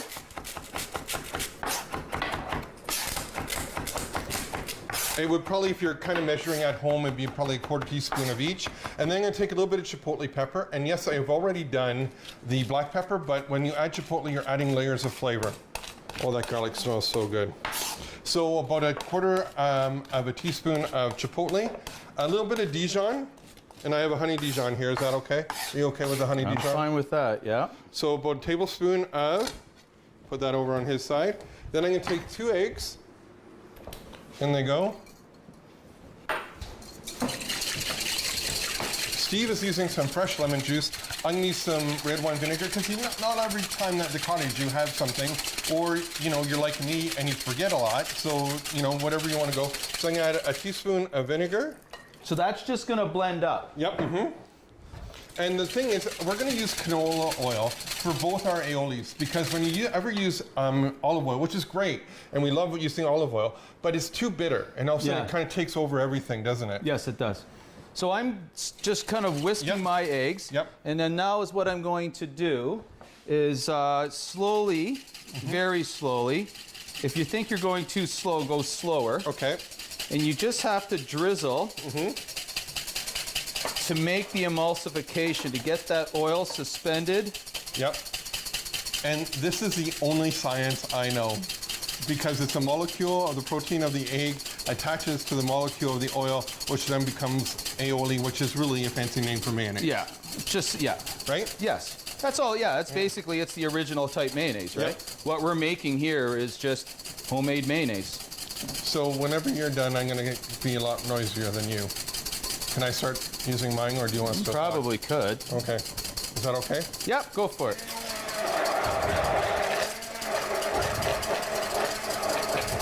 So in 10 seconds, we have all ours blended in. Now, he's using a measuring cup. I'm just going by eyeball. So we're just going to slowly add the oil in.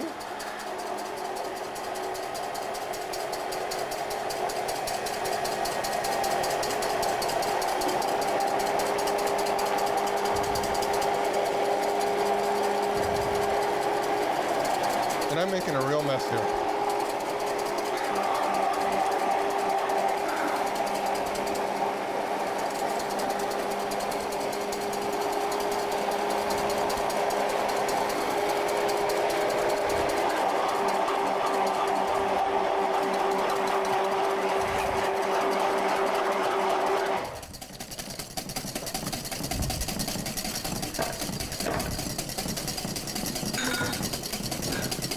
Starting to sweat. How's it going over there, Chef? Well, once you have the initial emulsification done, you can add your oil in faster. Yep. So I'm done. That's not too bad. No, that was really quick, actually. But I have a lot more than you do. I'm making for a smaller batch. So now you're going to put a little bit of olive oil. Just a little bit of olive oil, just to add some flavor. And now you're going to add your acid now? Yeah. So do you want me to cut up a half lemon for you? Sure, please.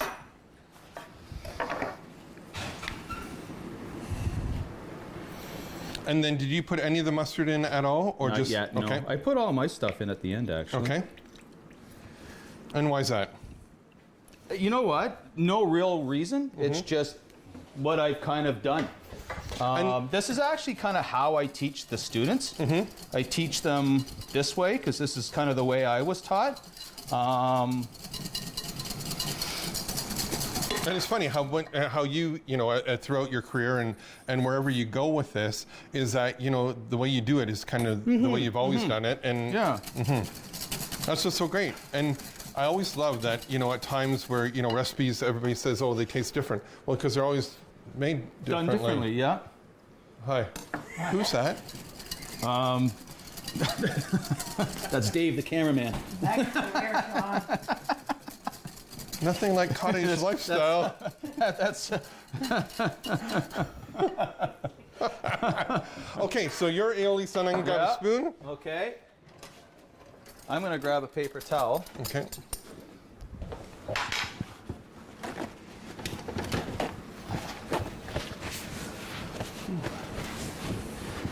You coming back anytime soon? Yeah. You try mine? Thank you. Good, nice and light. You have a little bit more air in it because you've had it whipping a little bit more. It's a lot lighter. Little pepper. Okay, so we're gonna go make some French fries. All right.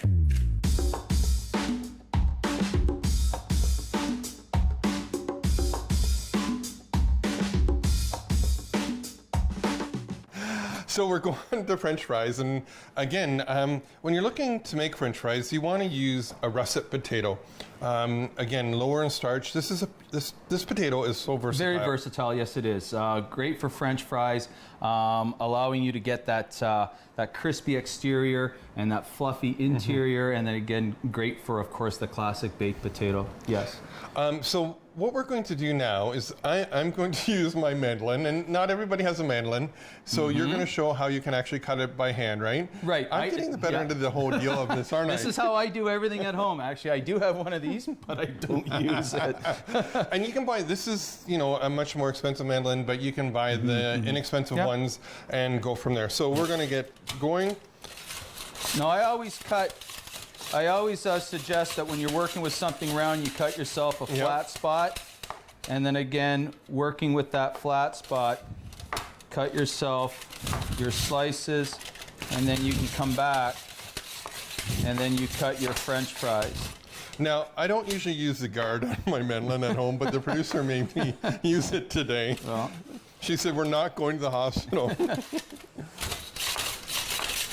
And again, nice and easy. And you're just going to start seeing a lot of the starch comes off the potato here.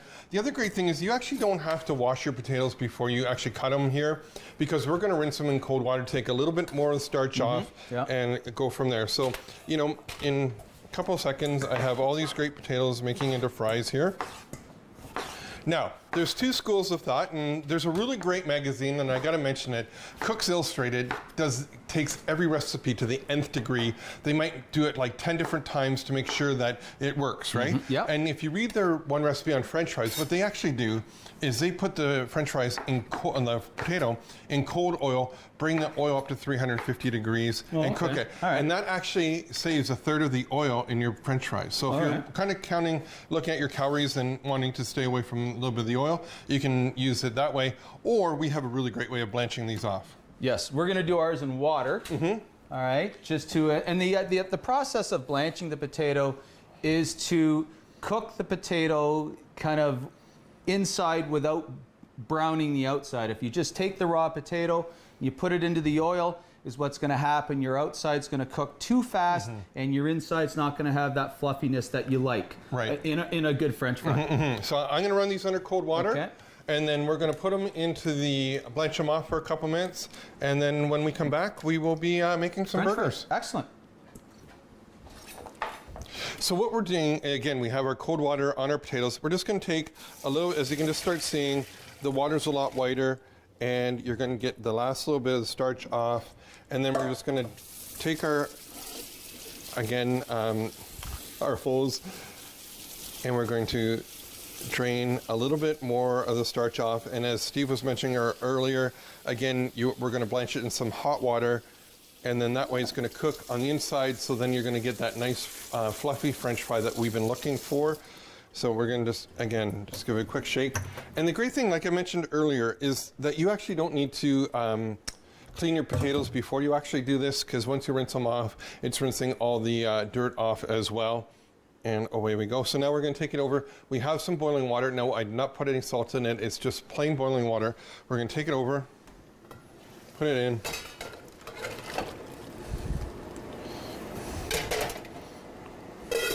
And we don't want them too soft, so it's just going to be for 1 minute, 60 seconds, and we're good to go. So I'm just going to move my strainer back over to my sink here.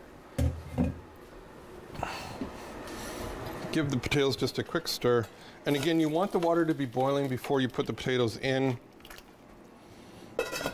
because if it's not, the water's going to be too cold. They're going to absorb some more of the water, and that's not what we're looking for. So when they go in the deep fryer, they're going to give that nice snap, a nice cook. And when we're finished here, you can set them on your counter for 30 minutes, or you can put them in the refrigerator for up to 24 hours, and then just bring them out, and then we're going to deep fry them, and they will taste absolutely amazing. So we're going to take them from here.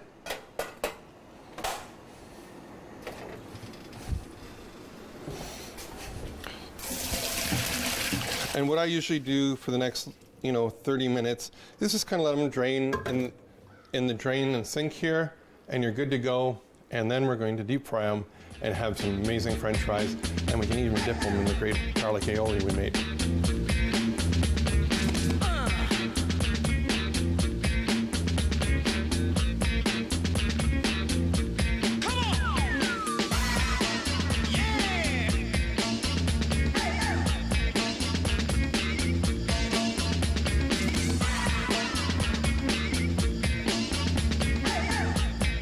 Growing up, I just felt this hatred for myself, and I stopped planning for the future because I didn't think I had one.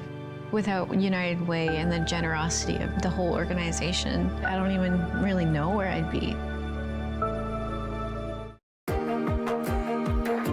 It gets you out into the community, and you meet so many new people and experience so many new opportunities, and builds my self-esteem and my confidence level. What I've learned here as a new volunteer is different skills that I thought I would never even be interested in learning.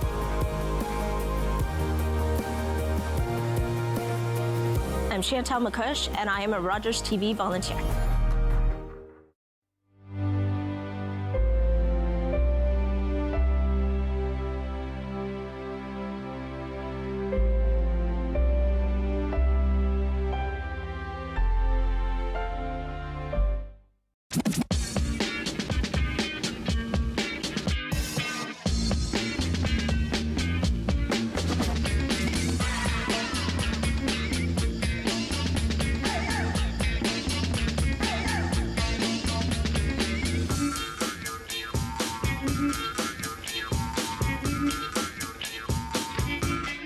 Hey, we're back.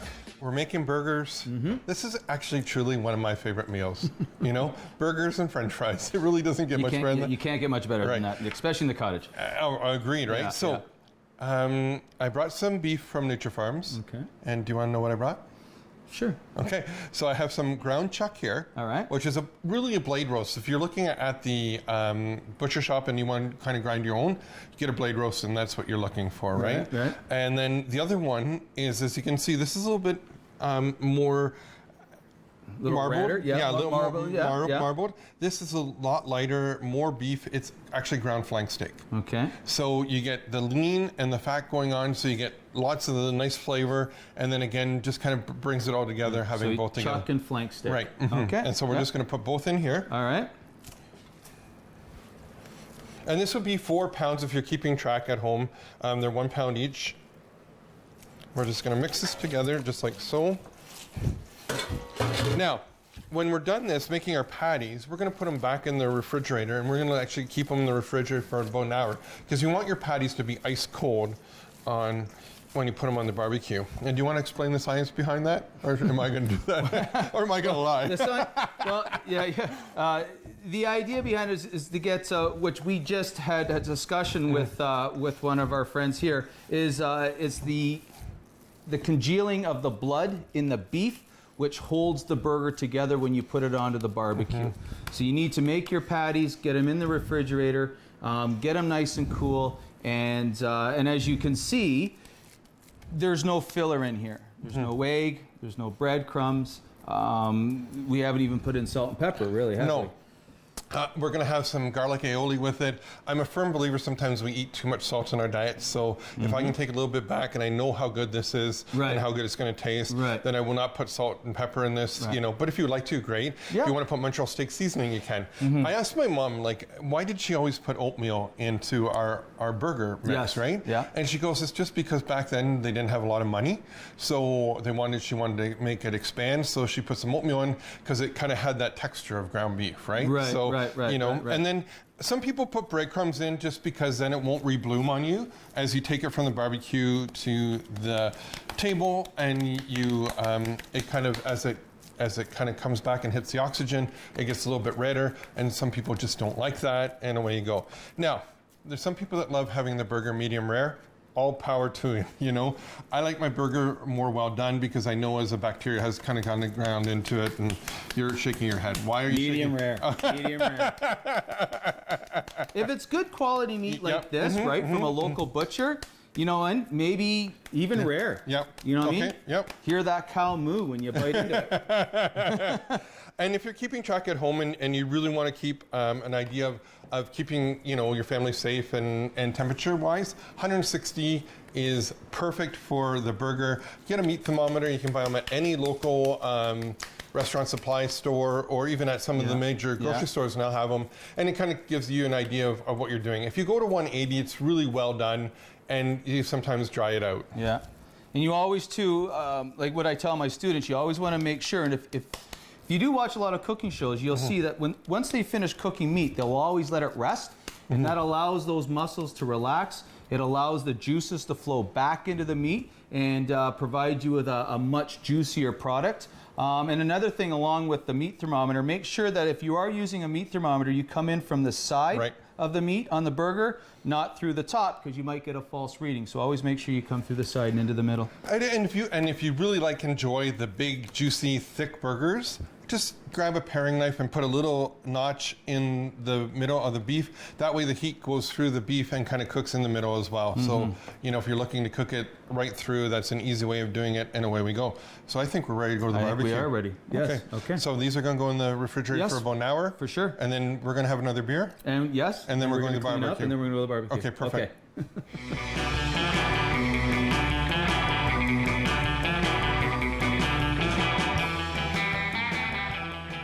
So we have our barbecue warmed up. I preheated our barbecue to about 450 to 500 degrees, which is medium high. You don't want to go too hot, because if you put the burgers on and it's too hot, they're going to flare up and they're going to burn and it's going to smell and it's not fun. So again, bring the temperature down a little bit longer. It's not a bad thing, because that means you get to have an extra Waterloo Brewery beer, and it's fantastic. So we have our burgers. They're nice and cold.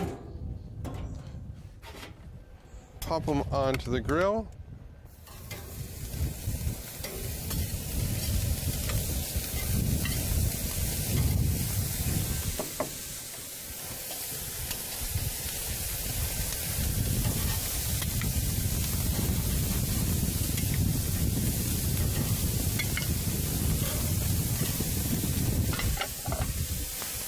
Now we're just going to close our grill for just a minute and let them cook. And what you want to do is you want to make sure that you don't manhandle, and I don't know how other way to describe this, is you don't want to manhandle them. So you don't want to be flipping them back and forth or pressing down on them, because you're taking out all that beautiful juice, and that beautiful juice is what's going to make your burger nice and juicy, because there's nothing worse than a dried, burnt burger. So again, you want to put the lid down. You don't want to have it on any higher than medium high, so about 450 degrees. Use your barbecue gauge and you can go from there. So we're going to open it up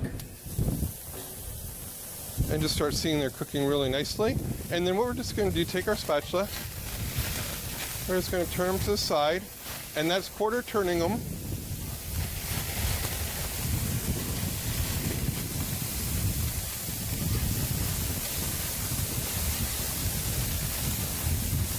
And just so you know, with the Crown Verity, is that it gets hotter the farther away from you it goes. So if you want to, slow it down, or you have the person that likes it medium rare, you can then actually use it on medium rare and have it a little bit cooler at the top of the barbecue. We're going to close it again. We're not going to look at it for about another, 10 2 minutes, and then we're going to turn it over, and you're going to have some amazing burgers. Okay, so now our burgers have done, they're halfway cooked, and now we're going to turn them over.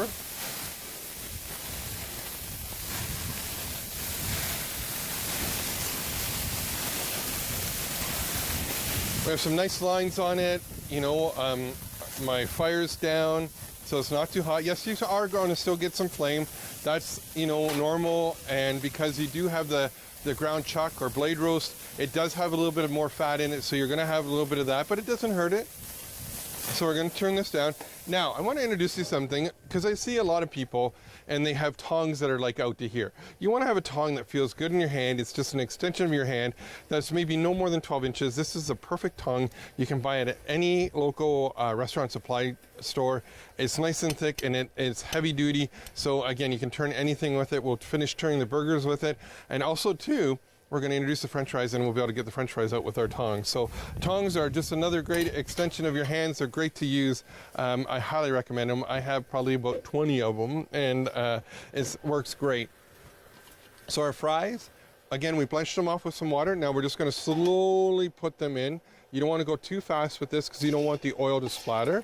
And our oil's nice and hot. It's about 350 degrees. And it's going to come up a little bit, so you just want to make sure that you, again, take it nice and slow.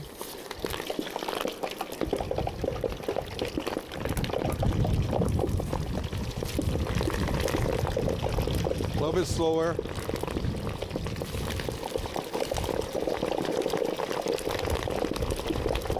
And it's just the initial time that you put it in that is going to do this. And as it starts cooking, the oil starts coming down, and you'll be fine. And don't forget, as you put the more fries in, it cools the oil down. But again, you don't want to dump it all in at once, because then you'll be calling your fire department. And there's nothing that worse is than ruining a cottage party is by having the fire department come, unless you've intentionally invited them to have something good to eat. So now this is going to take probably about 5 to 7 minutes to cook in the fat. They're going to be those really nice crunchy fries that we're all looking for. The burgers will be finishing. We're going to do one more quarter turn on them, and then we're going to put some 5-year-old cheddar on, because nothing says love like 5-year-old cheddar on your burger.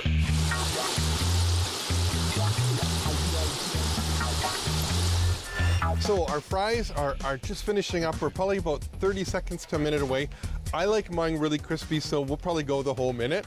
And this is not a kitchen minute, it is an actual true minute. And our burgers are finishing up now. And as I mentioned earlier, the way to make this burger even better is grab some 5-year-old cheddar. So our friends from Black River, we have some amazing 5-year-old cheddar. We're going to put our cheddar on our burgers. And this is where I've turned our barbecue down now. Our burgers are sitting at about a medium. Again, if you want, you can put in a meat thermometer and get it to that 160, and it's really safe and really great for your family and friends. Or if you like, you know, Chef Steve, he likes his medium rare, so we'll make sure he gets one of those.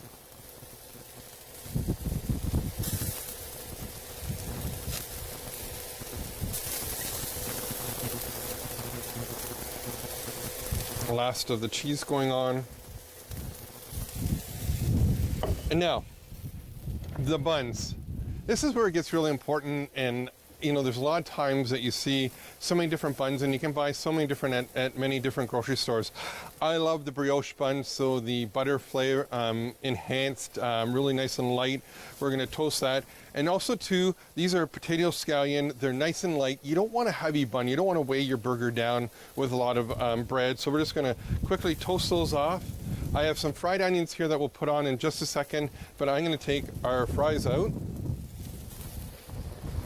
So I have my china cap, I have my tongs, and then you can just start taking this out. And then for those of you who really like the well done fries, we can go a little bit longer yet.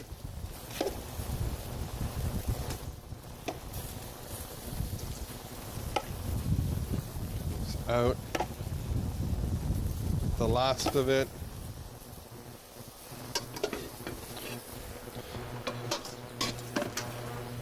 Leave it there. We're just going to season it with a little bit of salt and pepper.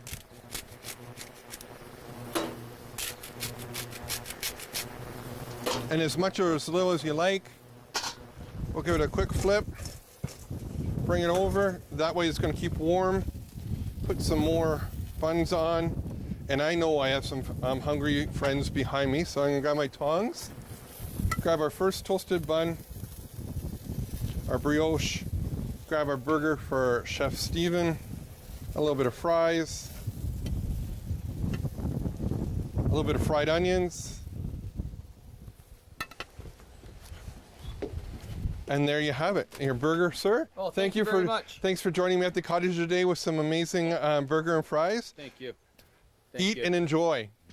Hey, till next time, I'm Chef D. Won't you join me? And I might be at your cottage.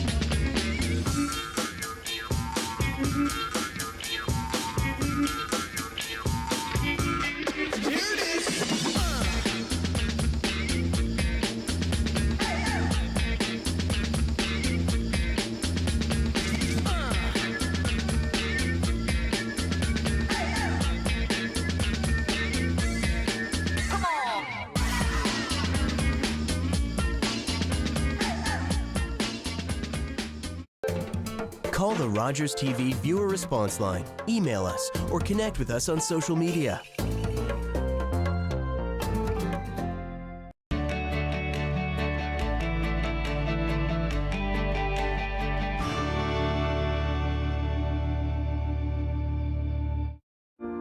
They served to protect our homes.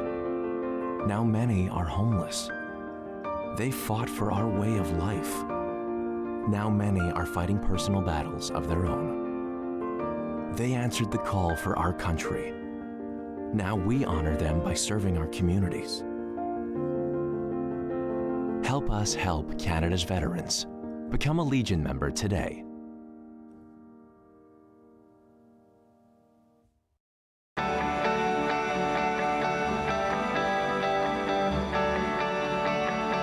This is Rogers TV, Orillia.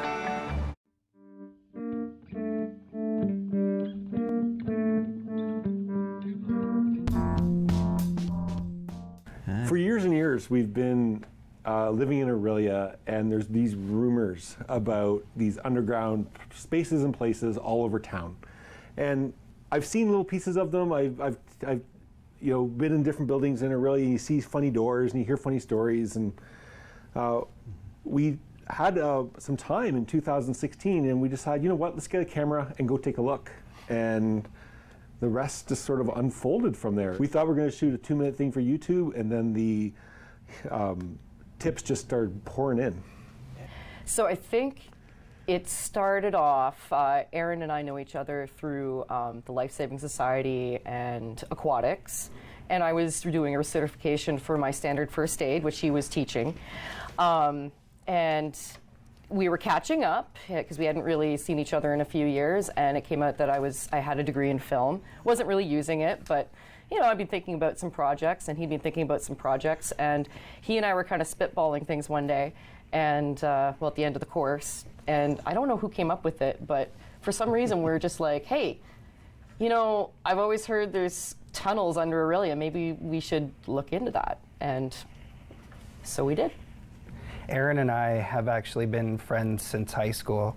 So we've been partners in crime for doing different writing projects, video projects.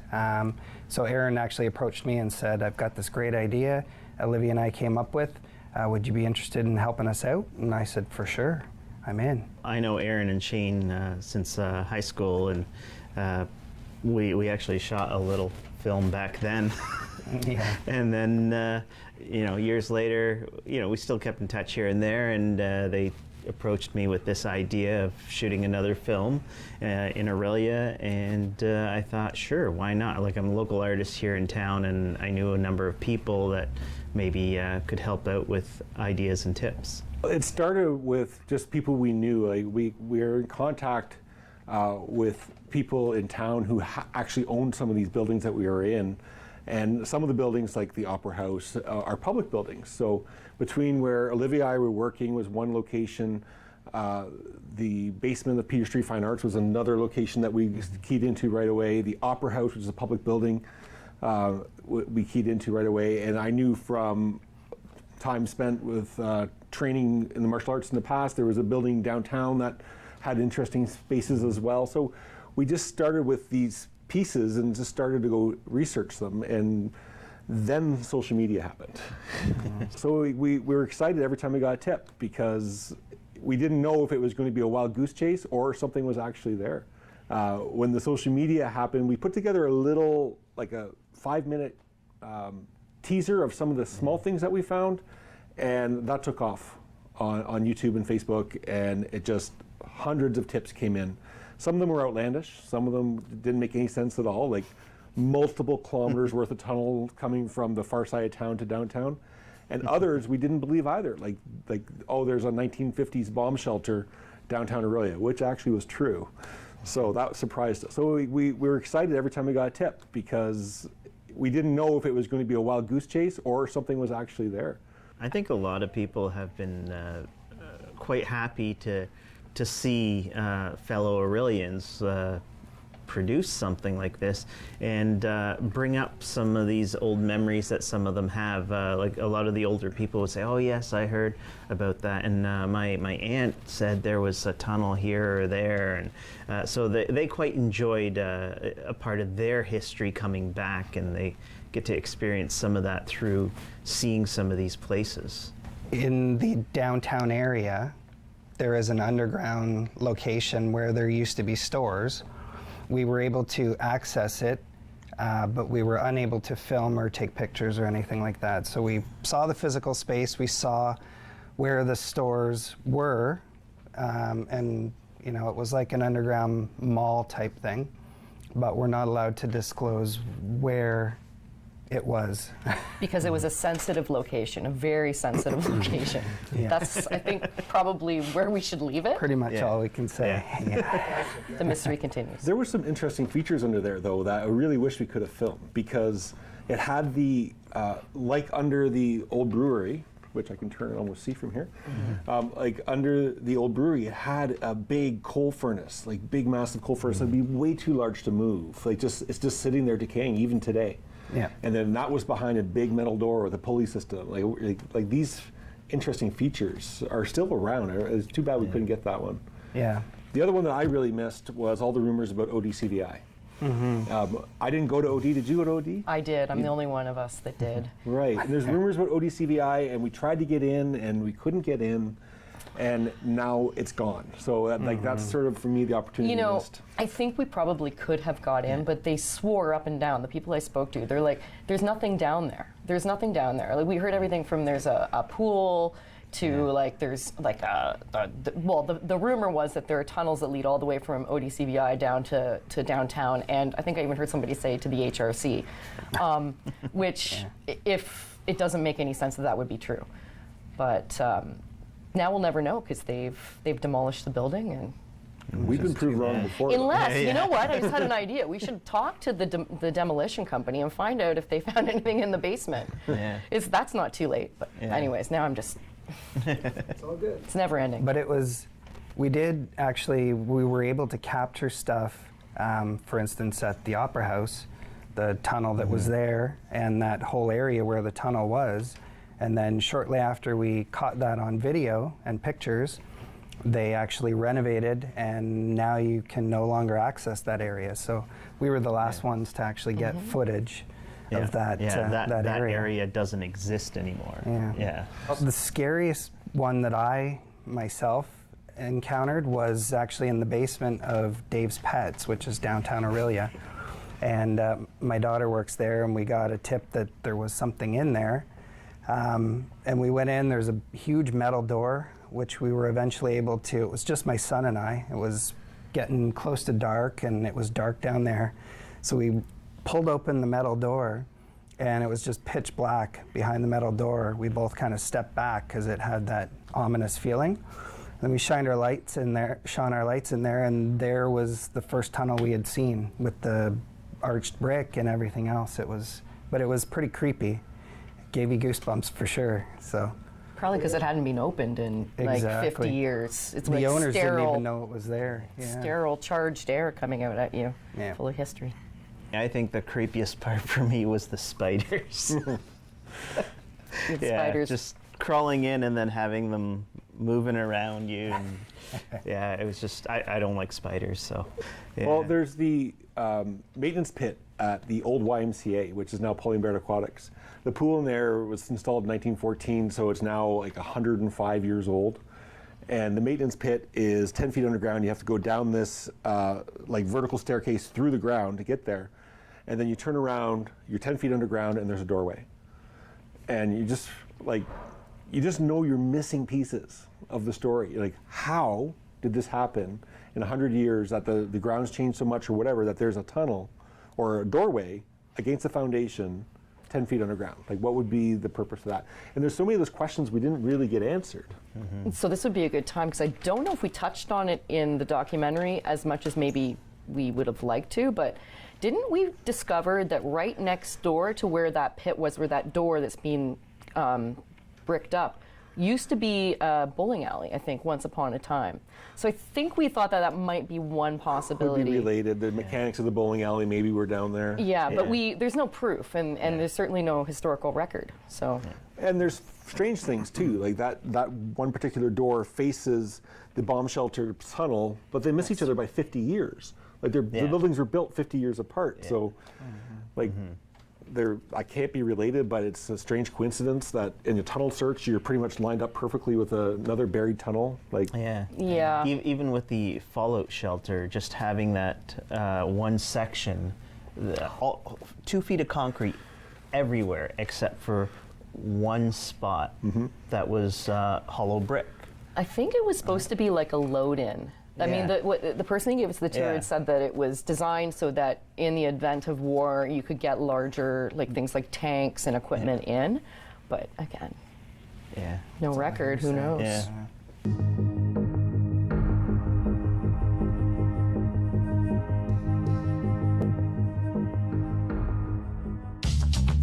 This program is brought to you by Ignite TV. Now you're in command.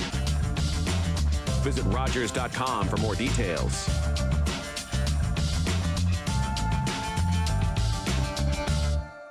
Hello, I'm Liz Dowdsville, Lieutenant Governor of Ontario. In 2008, carbon monoxide, a deadly invisible gas, killed an entire family in our province. That tragedy led to a new law requiring homes with potential CO sources to have alarms. John Gignac's family members passed away that day, and he shares his story to save others. Please make sure you have working CO alarms in your home. Protect your family today. Clarkson Wedding Essentials has contracts that need to be honored. You can't mess around with the most important day of people's lives. Mom wanted me to step up. She knew we could do it. We can make it work. You could help with the brides. This wasn't in those notes. Come on, Lewis. It doesn't fit. We have to get creative. All for love. And love for all. The Wedding Planners series premiere, Friday, March 27th on City TV. After involving Nuha in this program, she feels very confident. Here you have a lot of opportunity. I learned a lot of stuff, like being kind and I'm more open-minded.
was this back and forth going where some things where we were surprised to hear people could possibly believe that. And then we were surprised sometimes as to what we actually found, what was actually there.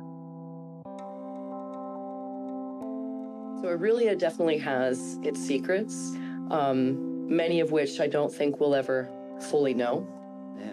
And so we're missing pieces of that puzzle, and the only thing that's there are stories from people saying, I've heard my grandfather talking about this or that. Yeah. We only see part of the story. The rest is up to you.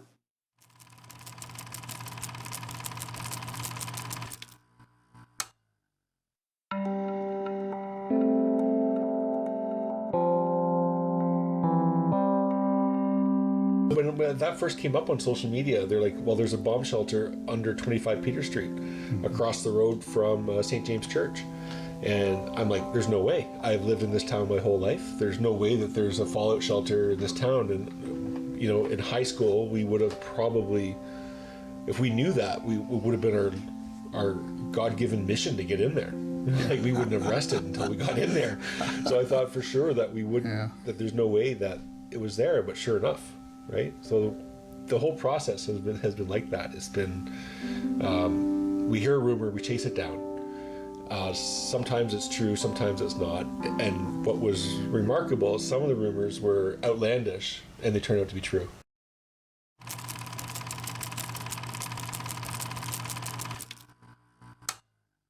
Because in a situation where there's a nuclear fallout, they would be almost dependent on radio and letter mail in order to continue communications with the government. And as much as Orillia was not a military target, it was certainly advancing quickly technologically. And it was certain, and the theory was that the bomb shelter connected to communication systems that we believe this actually had some ability to communicate either through paper or through radio, would become central.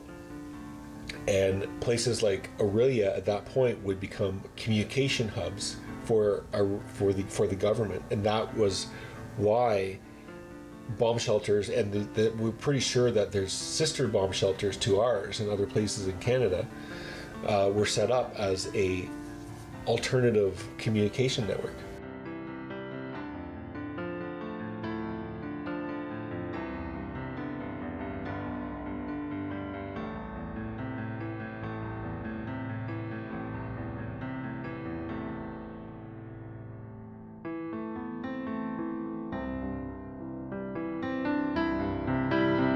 There's an interesting story about the caretaker there.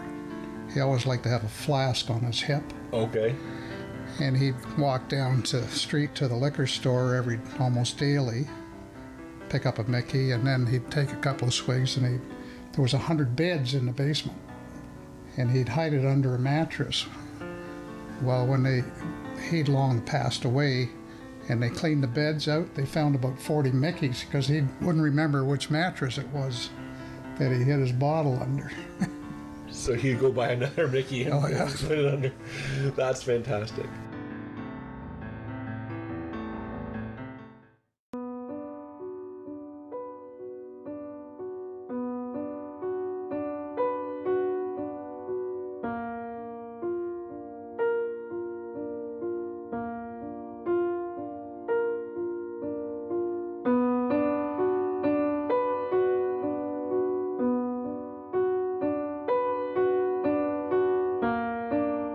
There's pictures of this pool being swam in by people waiting to go off to World War I. And this was the sought-after location because it had a swimming pool.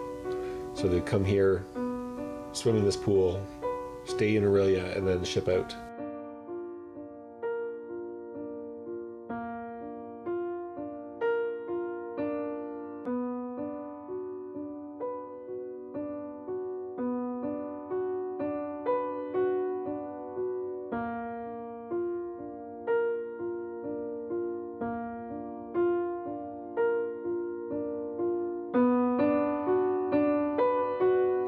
Would it have anything to do with the bowling lanes that were down there? Or? because 2 or 3 of us kids got stopped one day by Skid Watson when we were walking by the YMCA, and he said, "Will you kids be interested in earning a nickel? We need someone to set up pins."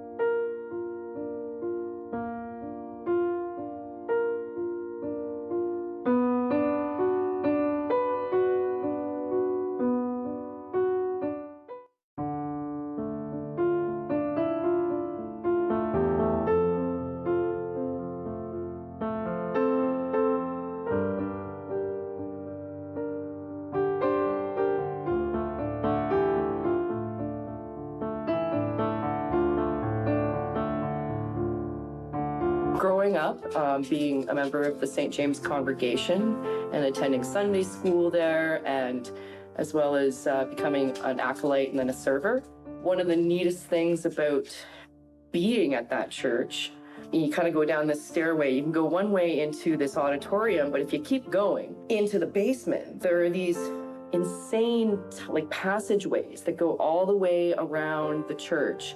And I'm talking big, heavy wooden doors. And the neatest thing was when, you're helping out and being a part of the church community, you'd have access as a kid. And some of the neatest memories I have is being allowed to go exploring. We went through passageways, which were no way tunnels. They were built in order to accommodate their storage and accommodate their meeting rooms and such. But it did lead to their vault. And inside their vault, we were able to view 150-year-old Bibles, and the other things that people are storing underground are sometimes as interesting as these fabled tunnels. But we didn't want to miss the interesting parts of what was being recorded just because we're on the tunnel hunt.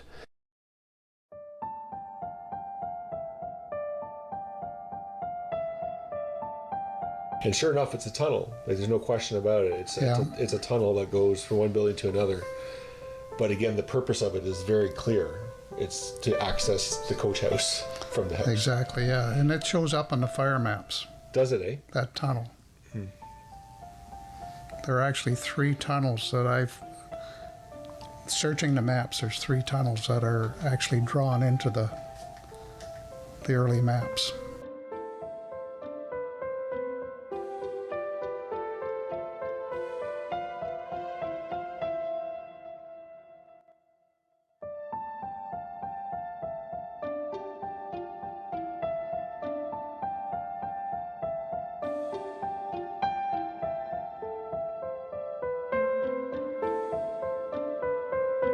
It's unlikely to me that there was some nefarious or intentionally secretive purpose for him to be there. No, it's there's nothing glamorous about as much as we hope to have some great stories and secret booze tunnels, and it was a practical thing mostly, and I really believe that.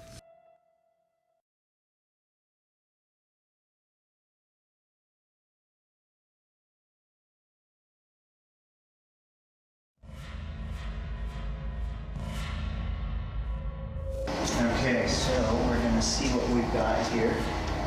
Jail cell, somewhere behind this board.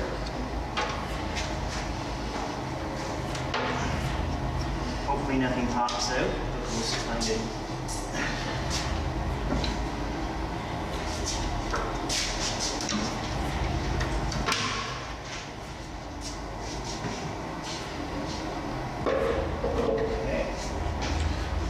So grab the wand from Sydney there, X, and okay, we can switch lights. So we'll go into here. So turn the wand on. See all the writing on the ceiling and the walls for their cigarette lighters, too, right? Oh, wow, we gotta get that too. Okay, actually going in. Date carved on the wall, let's see, 1940 something.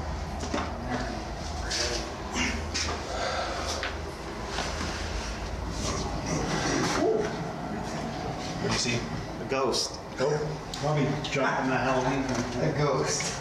A bed sheet. The elevator shaft, the one group, when it came down to the basement, no other group could come down, so I brought her down. And when she was talking and hearing the voice, I couldn't believe it. Actually answering questions, I didn't. It smells kind of burnt in here, right? But the actual proper question, answer the question. And now You guys ever had a meeting through here? Like an actual meeting? one place that The bed of the jail cell.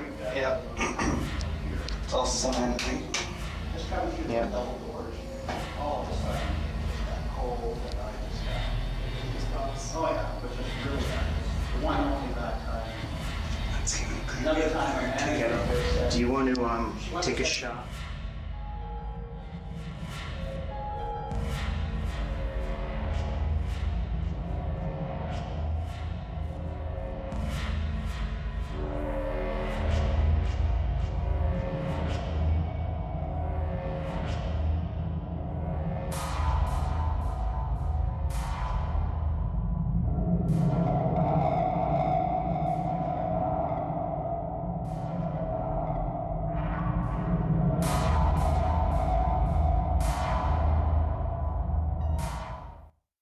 So Sir Sam Steele was actually one of the first Mounties. He was born around Orillia, lived near Orillia. And in Orillia, we have the Sir Sam Steele building, which now houses the museum. At one point, it did, though, house Canadian Customs, the RCMP, Orillia Police. And in the basement of the Sir Sam Steele building are the original cells where they held the prisoners. So we, of course, had to go and check it out. In 1986, when I opened one of my dojos downtown, we were putting a weight room in the basement, and we realized that there were tunnels that extended far beyond our own property lines.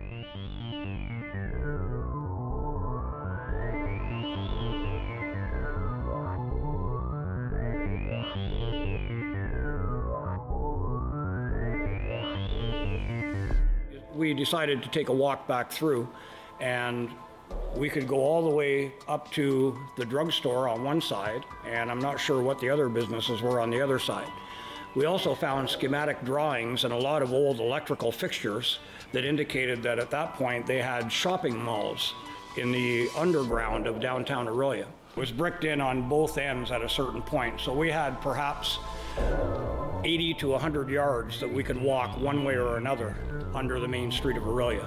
As we went back into the back of the room, we found a really large metal door that was attached to a pulley system. So we tried to re-hook up the pulley system, but we couldn't. It had been cut and damaged, and I think the door may have actually been welded shut.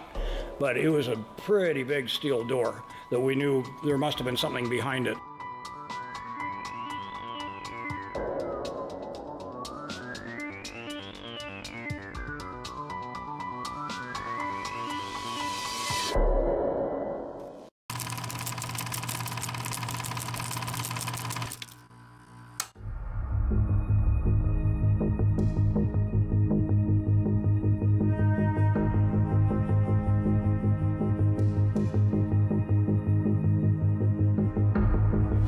You've got hydro wire lines, you've got underground passageways for that, which any city that puts stuff underground has. You've got gas lines that had to be run underground. That almost exclusively they're for utilitarian purpose. There's some purpose for them being there, whether it be infrastructure, and depending on the era. And I think what we have in Orillia is several different eras of tunnels, but the tunnels were used in their own eras for pretty much the same reason, to move people through and to allow access to areas and to pipes and to electrical access. Right from where we see the brick archways, which would probably be the very earliest tunnels, to the modern tunnels that we have out at the OPP Academy, which function exactly the same way. It's Exactly, yeah. They have access for people. They have access in order to get under a roadway to go somewhere else or to go from one building to another.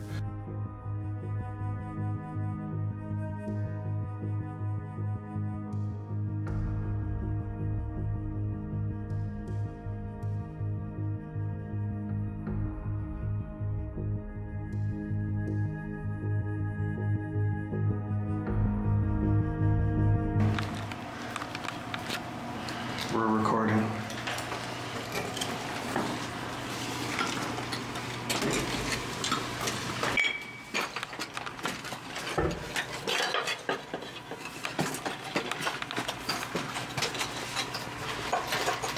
Somebody can hand him the camera. Yeah, he might have to.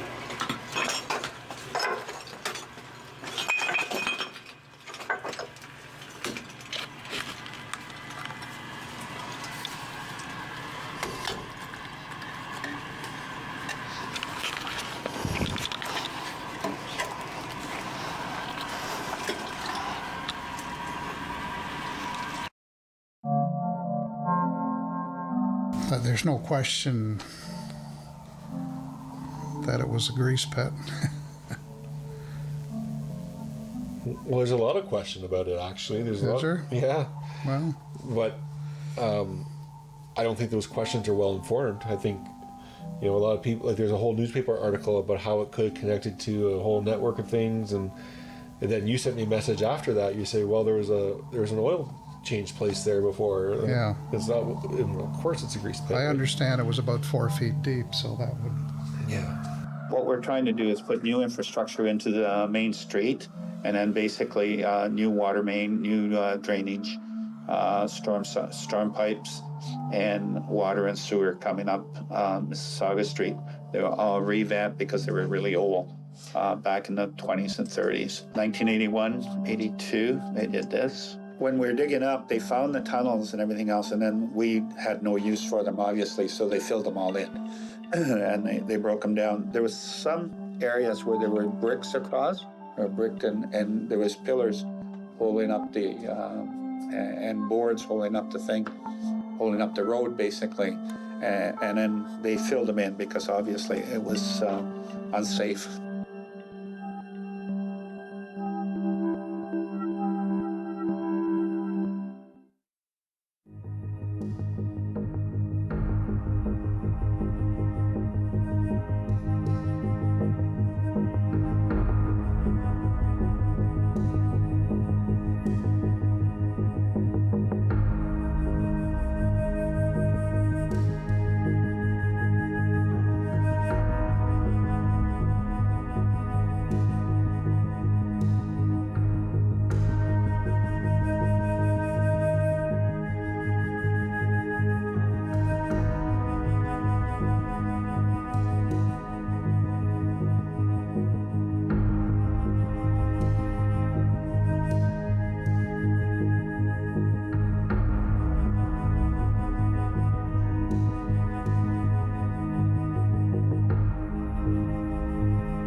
Do you guys see in the corner there? Like, it looks like you can, I didn't notice until the light was on. You can actually see right back through there. Go shine, yeah.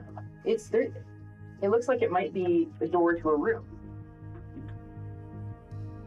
Oh, you're talking about? Yeah, those cracks, the fissures in the foundation there.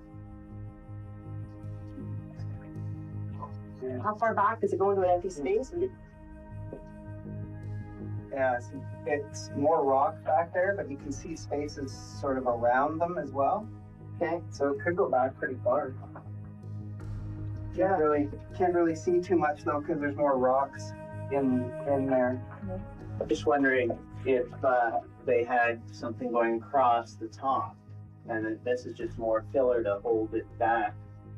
Like I can see, a piece of wood here. That strip goes down. I don't know. Let's see. I think this piece goes down. I don't know how far, but it's also holding back this top, which sounds hollow back there, right? Yeah, that's Okay. Okay, go.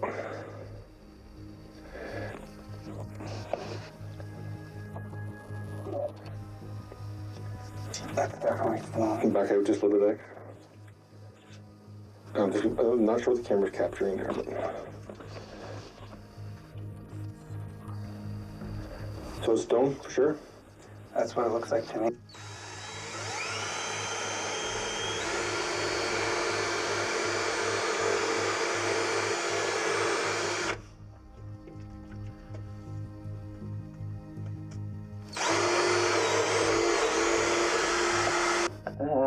What is that? What is that? Maybe, is that brick? Maybe it looks red. Yeah, it could be brick. How far are you in there, X? Let me just. Whatever it was, you poked through it. Can you drill deeper? So I'm that far in. About just over 2 inches. Just over 2 inches in.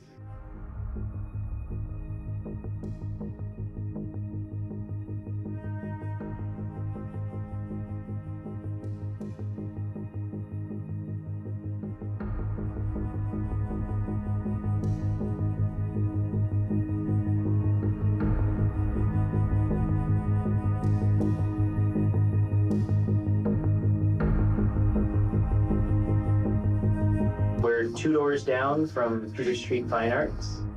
And this is another basement that has a similar access on the street facing side. Yeah, it's pretty much the same like the last place we were in. Fine Arts. Except for instead of a wood door there, they've actually cemented that entranceway in. Aeneas King apparently is responsible for bankrolling and building that block back circa 1870. Yeah, I think the original building was a Fix General Store, and they had a slaughterhouse behind it. They had access to it underground.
Several of the tips we received referred to tunnels under places like Carousel Collectibles, under the Opera House, and under even the mystery location that we were in.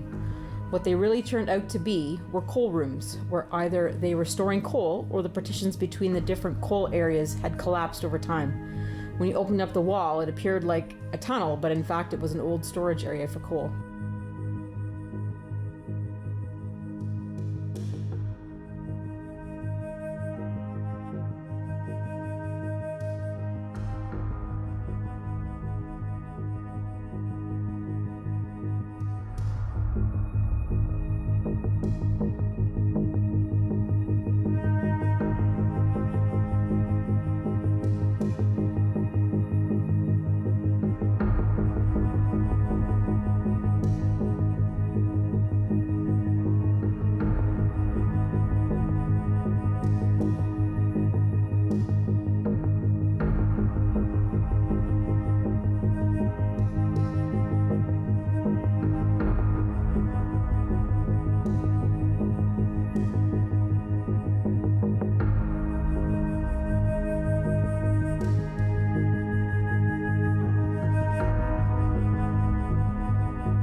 about the 1870s, 1880s, Orillia became a dry town, mostly because with all the lumberjacks and navvies from the railroad coming in every spring and every Saturday in some cases, there was just absolute pandemonium. It was like Dodge City.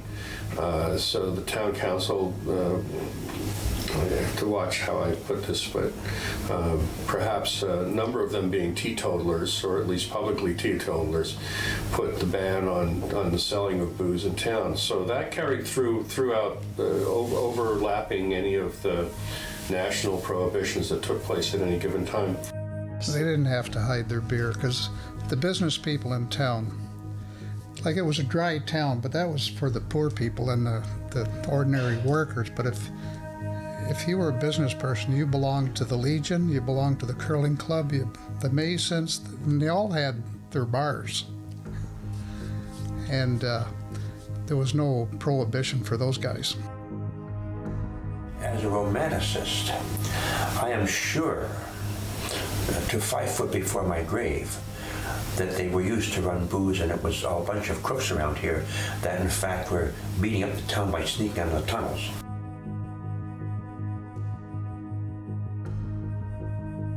Why would you have a series of tunnels to run booze when you hear stories, verified stories, that if the town council wanted to drink, they would say, well, we're going to see the police chief, and his house was always fully stocked. Much more logical that there's a combination of things going on. This is just theory. Combination of things going on, that you've got the underground hydro wires that were done, and I'm not sure exactly when that was done. Before he died. And clearly tunnels had to be dug under the streets had to be dug up, and like any underground hydro system or water system or gas system, you had gas lighting in town. There had to be gas lines run underground, so there are any number of reasons why there could have been tunnels running from one end of town to another, and crossways as well.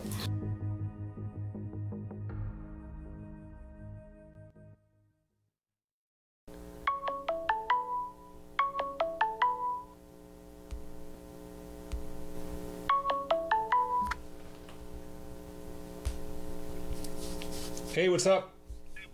Hey, it's me. What's going on, man? Where are you? About a half hour out of town.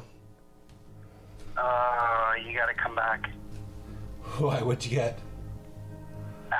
Bremen and I found something.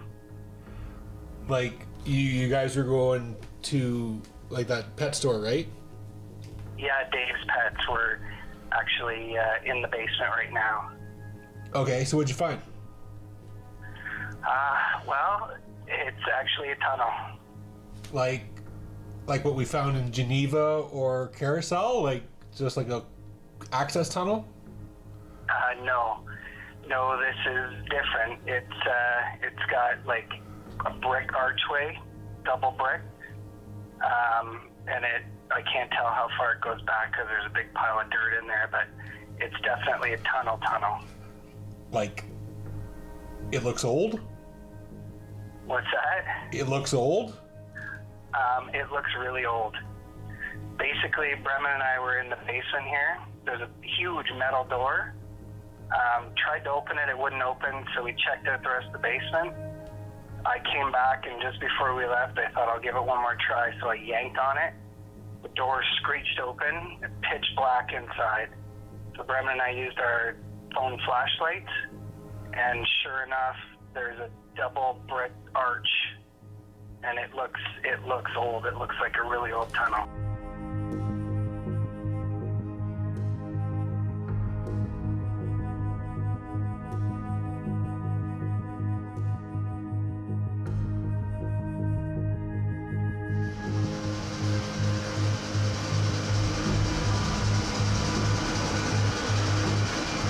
It's intriguing because our ancestor used to do is try to hide from drinking publicly and everything else. So, and I think that was one of the ways to get across the road to carry the booze over there. And my understanding from what I'm talking to people before was that when the mayor at the time, they would have parties over at at the Opera House, and that's how he would get the booze across without being arrested or noticed.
That's true.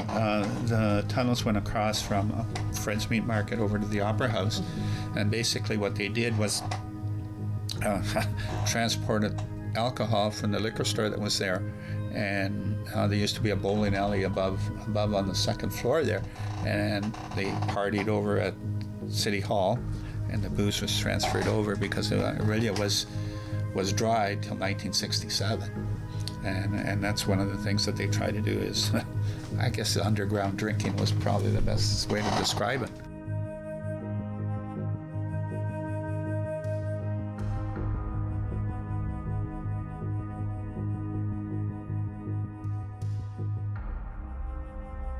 I don't know when they were built or why, but with the spirit of Stephen Leacock breathing down my neck, I'd say they were built during Prohibition by gangsters to deliver booze to the law-abiding citizens of Mariposa. None of the tunnels actually connect to a network, so there are questions about that. We come to an end of a tunnel that's bricked in. Why is it bricked in? Why is it not just filled in with dirt? Why is it not filled in with concrete? Someone's took the time to lay one brick at a time, you know? Go to another tunnel and same thing. Why is it? Where did that go? You know, was it concealing something or was it protecting something? You know, stopping someone from the other end to get in or stopping from getting out? The biggest thing I've taken away from this project is that the questions just can't be answered, because the fact of the matter is most of the tunnels, or at least the most interesting tunnels that we've seen, aren't included on any historical record. They're not spoken about. So there's just rumors. There's just rumors until now, when we have uncovered and said, yeah, they're there. But we'll never know really why. It's always a point of it's a matter of speculation, and this movie, people are going to come away from it and they're going to still be asking questions.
So along the way, a lot of the spaces that we found that were underground that we investigated weren't actually tunnels. They were actually cold storage and coal storage areas, like coal chutes.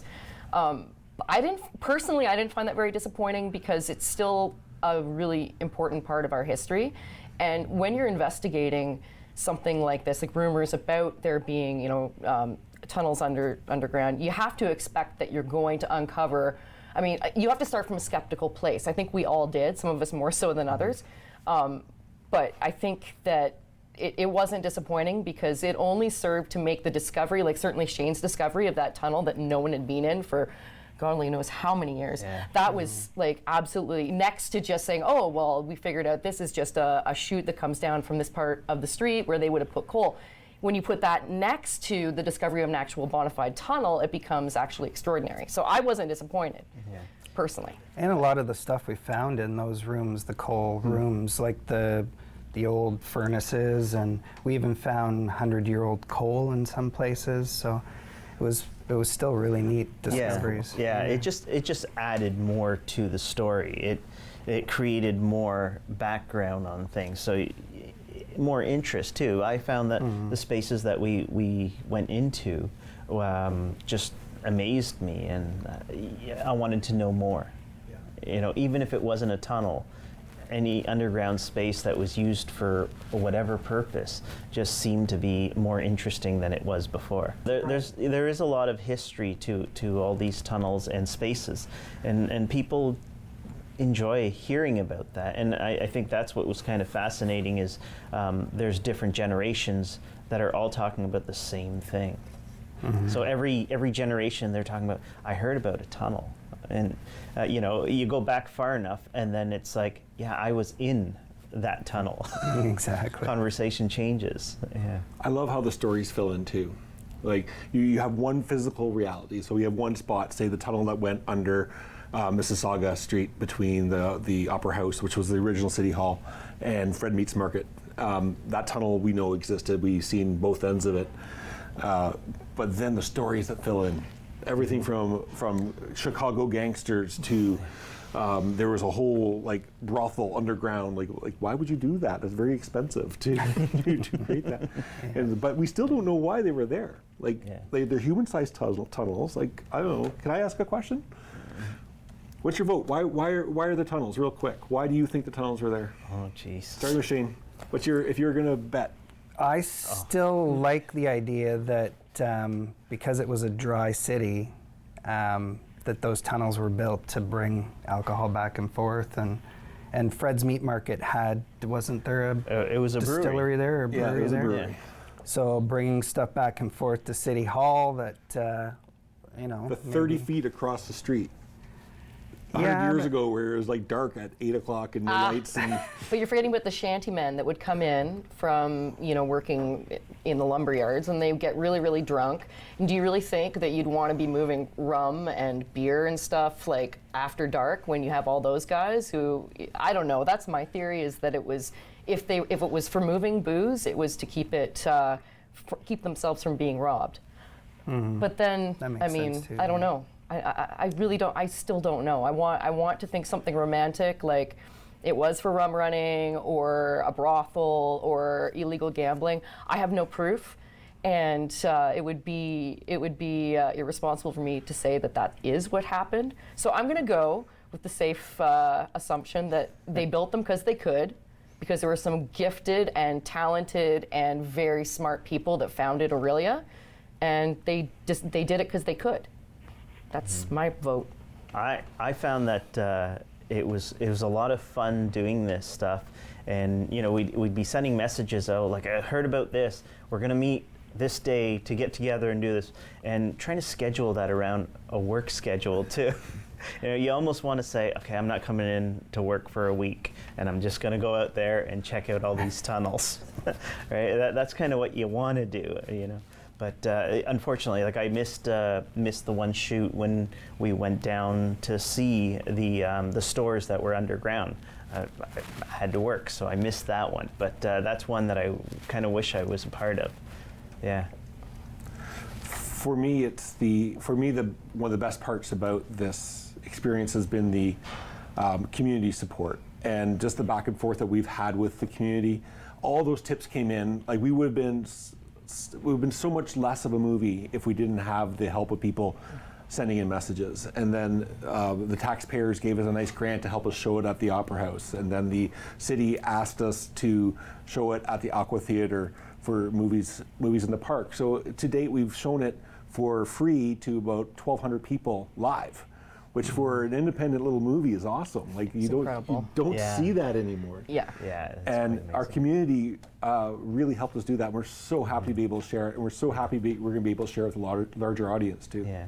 What's amazing is the first screening of it was at the Aqua Theatre, and it was a rainy day. Oh yeah. And you know, everyone was glued to Facebook, finding out if this was going to happen or not. And you know, we had umbrellas and everything, and we even posted, you know, bring a towel because the seats are going to be wet. And we were surprised. We had probably over 600 people for sure. Yeah. Right. So and they didn't just come; they stayed. Yeah, they for the came whole and stayed for the whole thing, and they loved it. They were silent through the whole thing. You know, they laughed. You know, when we said something funny, but you know, they were on the edge of their seat listening to all of this, and it was amazing. It was a good feeling that you know they were there enjoying something that we were doing, and you know, giving it back to the community.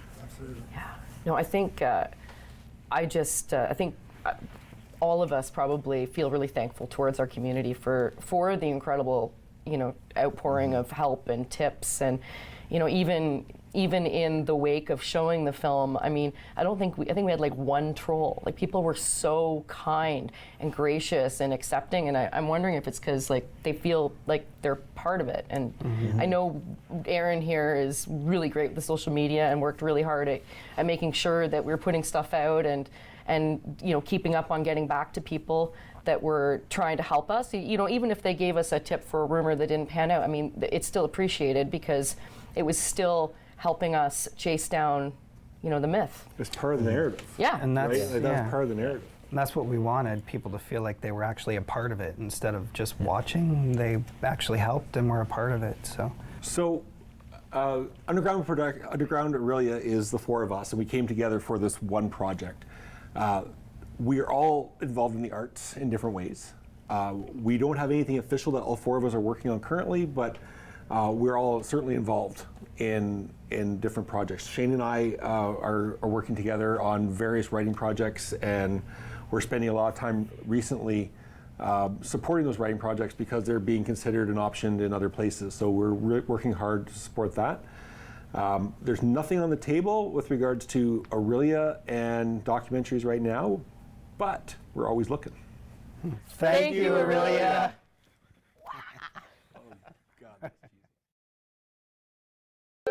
Call the Rogers TV viewer response line, email us, or connect with us on social media.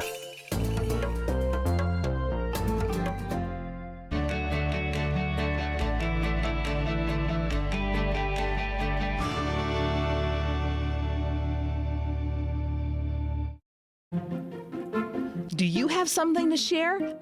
Let everyone know about your next meeting, your need for volunteers, or your fundraising event on the Rogers TV Community Billboard.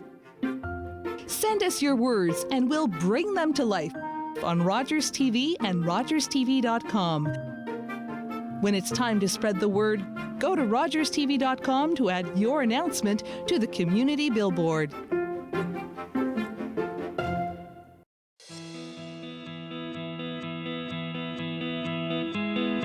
When I felt scared, United Way had my back. 5 years ago, I was a stay-at-home mom with 4 children, including one with special needs, and I was facing divorce. I needed a job fast and to figure out how to help my kids and myself through a difficult transition as gently as possible.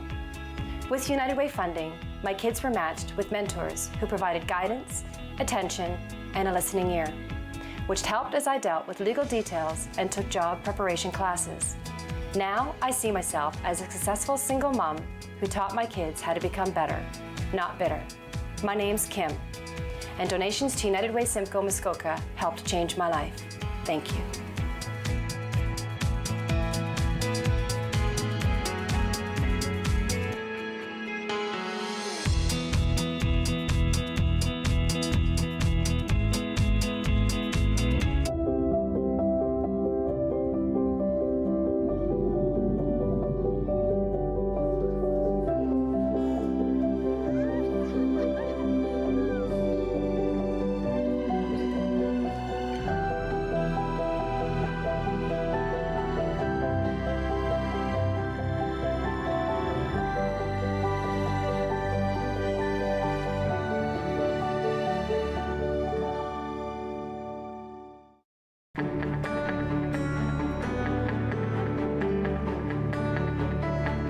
This is Rogers TV, Orillia.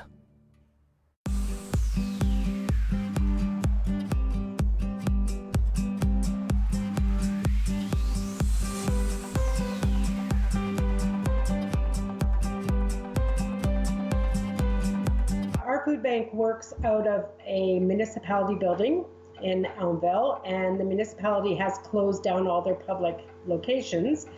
So we have been forced to use a small hallway in the back of that building.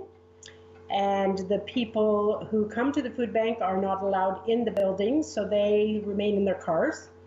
And we stay totally sanitized in our little area.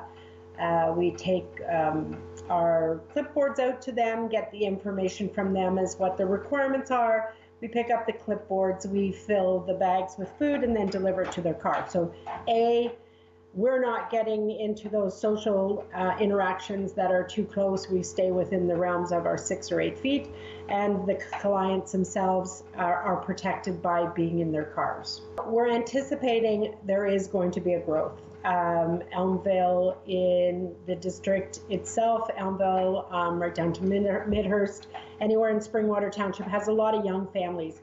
And these young families are being impacted by, staying at home. A lot of them can't work from home, so therefore their paychecks are being compromised.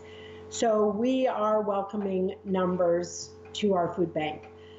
We expect in the next week that these numbers will grow, and we have had people reaching out to us and saying, we're not a regular client.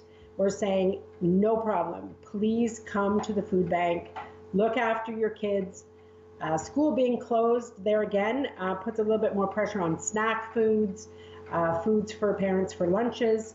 So we're there for them. We're there for whoever is in any kind of need. Baby diapers, formula, food, whatever people need, we have it. We have a very generous community, and the food bank is very thankful for that community, and it's our time to give back to them. We know that the food stores are struggling with, keeping the shelves full. We have a good supply because we've had some good food drives, but what we are in need of is canned vegetables and canned stew, cookies, snacks for school for kids that are home from school, drinking boxes, juice, hamburger helper. Of course, hand soap is huge. Shampoo, Kleenex, toilet paper is a premium. We all know that. But if anybody wants to donate financially, they can donate financially or drop food off at the food bank when we're open.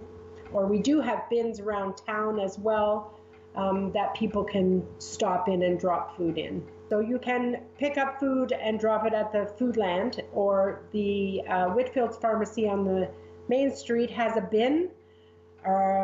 We do have bins in the local library, but that's closed, so that's cut off from us for now. So, and then when the food bank is open, we have put a cart outside, and we're welcoming anyone to come during food bank hours to drop off there as well. So Wednesday, 4 p.m. till 6 p.m., Thursday morning, 10 till noon. And given the timing next week, we could, if people want to watch our Facebook page, we can keep everybody updated there. The times could change if we find that there is a need. We can just put the word out that the food bank is there for everyone in the community.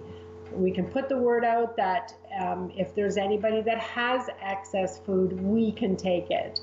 I think we worry more about the people who think that because coming to the food bank is, putting sort of a label on them. Not at this point, not with this COVID-19.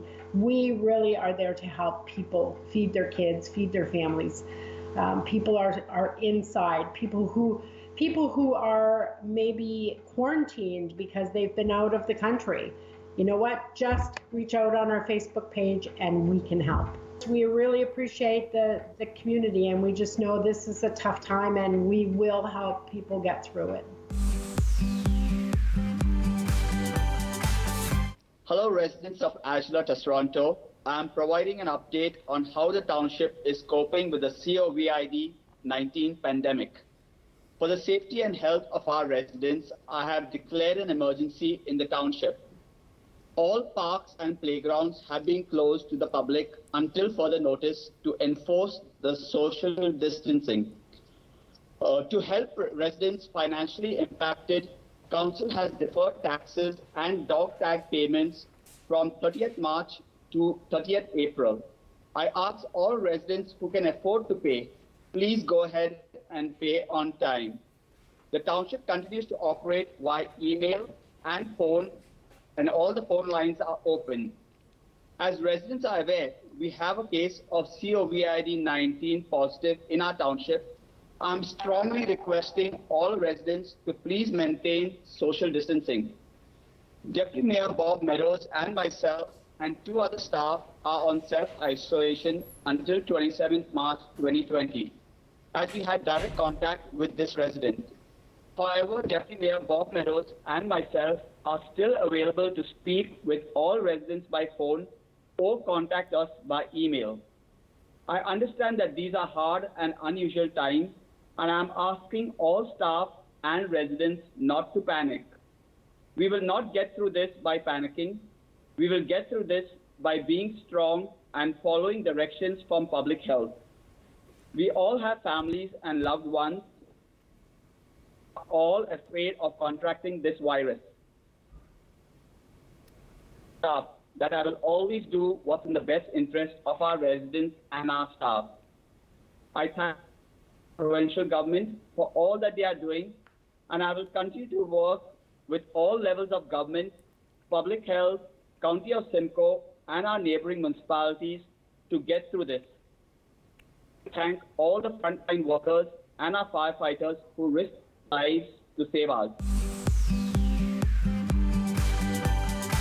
Traditionally, our model for food distribution would be providing members with the opportunity to come in. We'd have a quick meeting with them to just kind of put them into our system, and then allow them to essentially pick the items that they want. And so it was an interactive moment where they would be able to make sure that they're getting the items that they can eat. They don't have any dietary restrictions, cultural restrictions, all those types of things. And so there's a lot of interaction. And we realized, obviously, with COVID-19, we needed to be able to create a solution that minimizes the surface contact, and potential interaction to minimize the spread of COVID-19. And so our first attempt was, okay, let's do it outside. Let's have a distribution method where we pre-pack hampers and then provide our members the opportunity to still come to our facility and pick up orders for home. But unfortunately, we had to. We had a big lineup. We had about 50 people queue up, and it was just way too much of a line, and we were obviously having trouble managing social distancing, and we realized that wasn't going to work. And so we decided to make the call on last week Friday, to go strictly to delivery service only, and transition over to where people call in, and they're able to call in on Monday, Tuesday, Wednesday, Thursday from 11:30 to 2:30.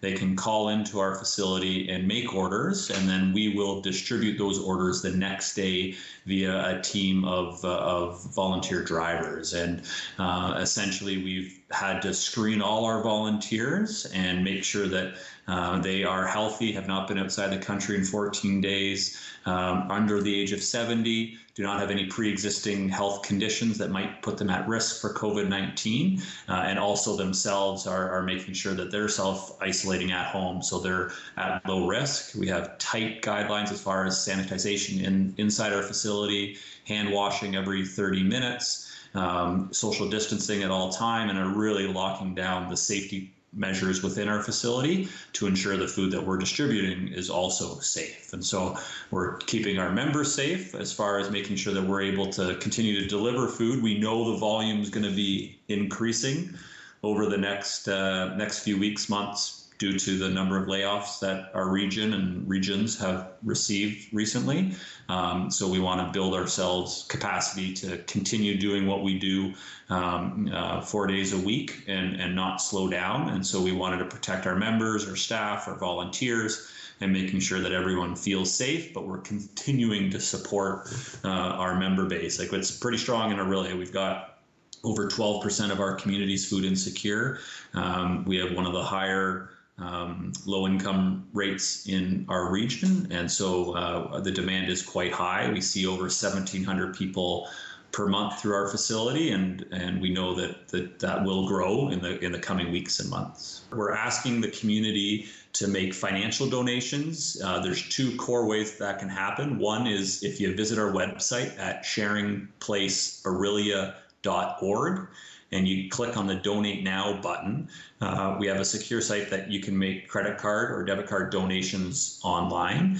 And then the second method would be to send a check to our P.O. box in Orillia, and all that is available online as well. And people can mail the check to our facility or to our P.O. box, and then we can take those donations. And those donations are essentially buying exactly what we need for our food hampers. So we have all these prepackaged hampers that we're going to be distributing, and we know exactly what's needed to fill those hampers. And so if we get financial donations, we can purchase those either from our local grocery stores or from wholesalers, and have those items come in and get packaged up and out the door. And so it's much more efficient.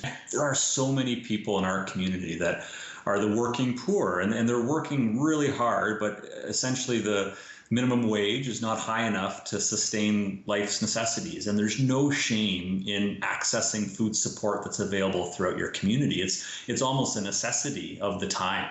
And so we have many members that are working hard every day at hourly wage jobs that have families and have expenses that go beyond what they can afford. And we're here to be able to support those people. And specifically during these times, we're here to support those that just do not have enough income to be able to get food. We need food, and it's the reason we're here is to support those people. So if there's anyone out there that feels that they don't want to access a food bank because they might be too proud, I would say that I understand that, but I would say that there is no shame in reaching out. Like that's what we do every day. And so we're more than happy to help people, and we can do so with the most amount of dignity and respect. We have a great group of people, no judgment at the Sharing Place at all.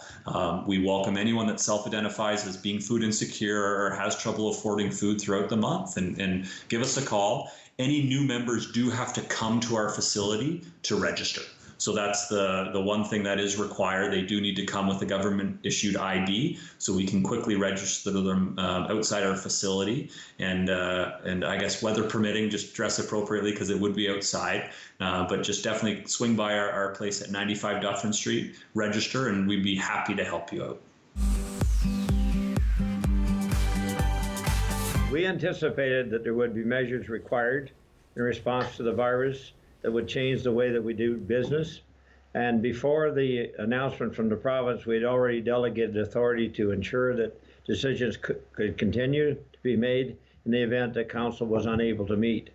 The province recognized the same need and gave municipalities the tools where local councils could continue to serve the needs of their communities. One of the tools was the provisions to be able to hold electronic meetings without all members of council needing to be physically present. Before we could do this, though, we had to have a special council meeting where we needed to change the procedural bylaw. And that special council meeting took place yesterday, but we only had 4 members of council there, spaced well out throughout the council chambers in accordance with the distances, and to be able to change the procedural bylaw. Once we did that, we then immediately went into our first electronic meeting, which we held. And all the electronic meetings will be live streamed so that the public can be made aware of the decisions the council made. And recognizing the financial impacts of the virus, most council decisions yesterday related to extending deadlines for payments. Payments for taxes can be delayed until May the 29th without interest being added for 2020.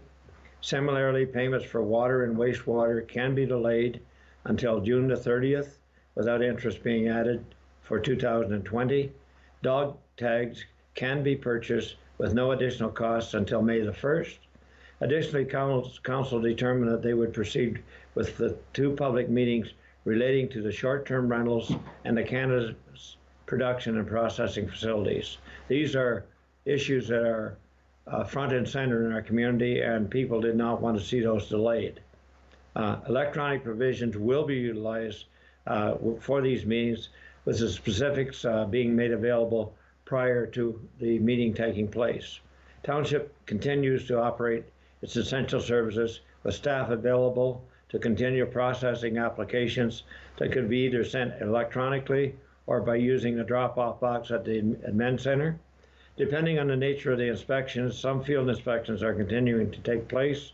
We ask everyone to keep referring to the township's website for updates and to remember that we continue to have a live person on the phone at the township office for any information that people would like to have clarified. Once again, I'd like to thank Rogers for the opportunity to be able to speak directly to residents. And we need to understand that the risk of infection is increasing day by day.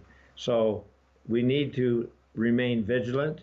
And what is being directed by medical experts is simply for people to stay at home as much as possible. And everyone is encouraged to exercise social distancing and practice strict hygiene to slow down the spread of the virus.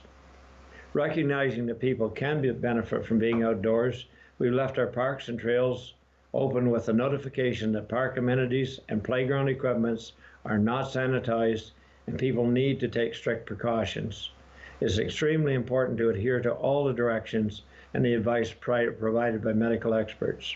As a proactive measure, though, Orillia declared a state of emergency in order to ensure that we could rapidly adjust to changing circumstances. This state of emergency that's been declared by the province, the county of Simcoe, and Orillia is not the same as one we've seen in the past. A number of those are related to things like ice storms, where essential services are cut off, like you don't have power, you don't have heat, and food isn't necessarily available. This one is different, and it probably will be different in that it will be lasting longer. But keep in mind that all Orillia essential service, such as ensuring safe drinking water, fire and emergency responses, are being maintained. We did introduce a fire ban to put in place, and that was mainly done to ensure our firefighters would avoid unnecessary risks. It's also important to understand that all township employees are on the job unless there's a need for them to self-isolate.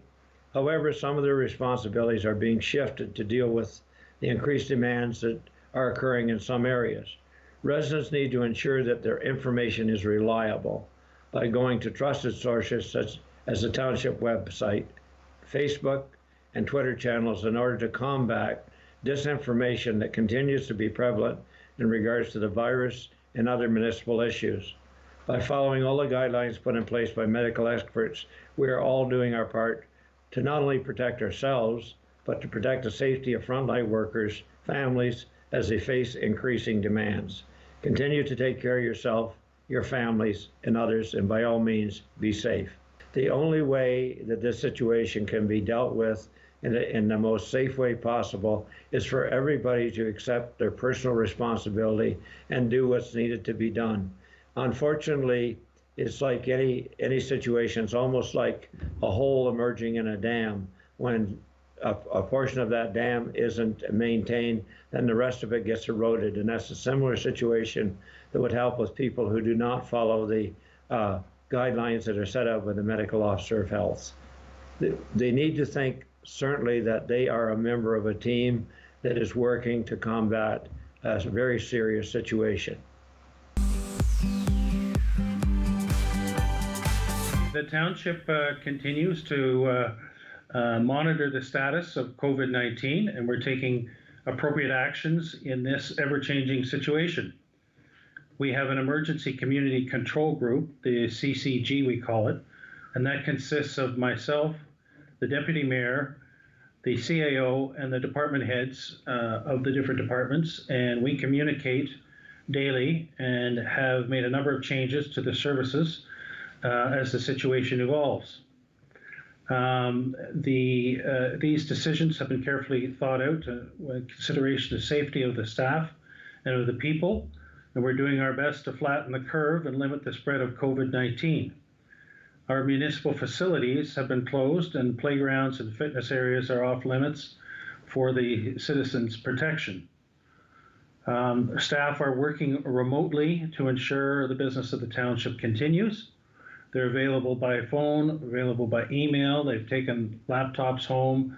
We're able to, those that need to hook up to our network are hooked up to our network.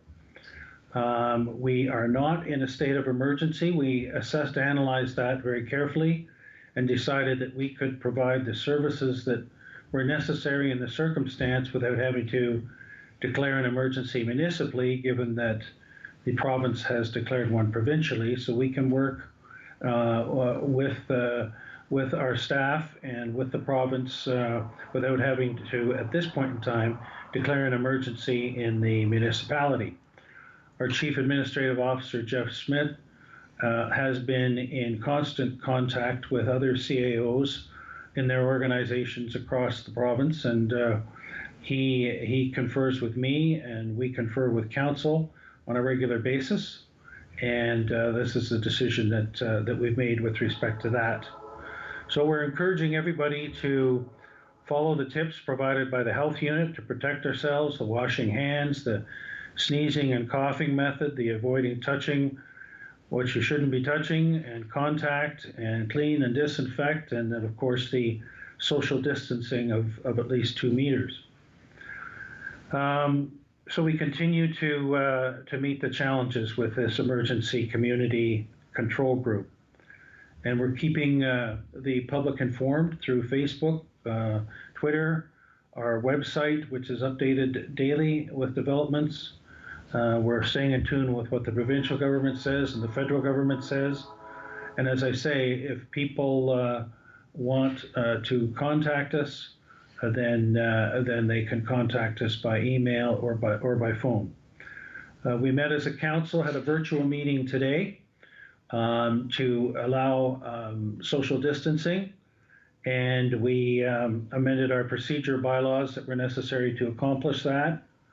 And we authorized some forgiveness of of interest and penalty on property taxes and on water and wastewater charges, arrears for forgiveness of the penalties and interest for a period of time, for April through to the end of May, basically, and then we'll assess it again at that period of time.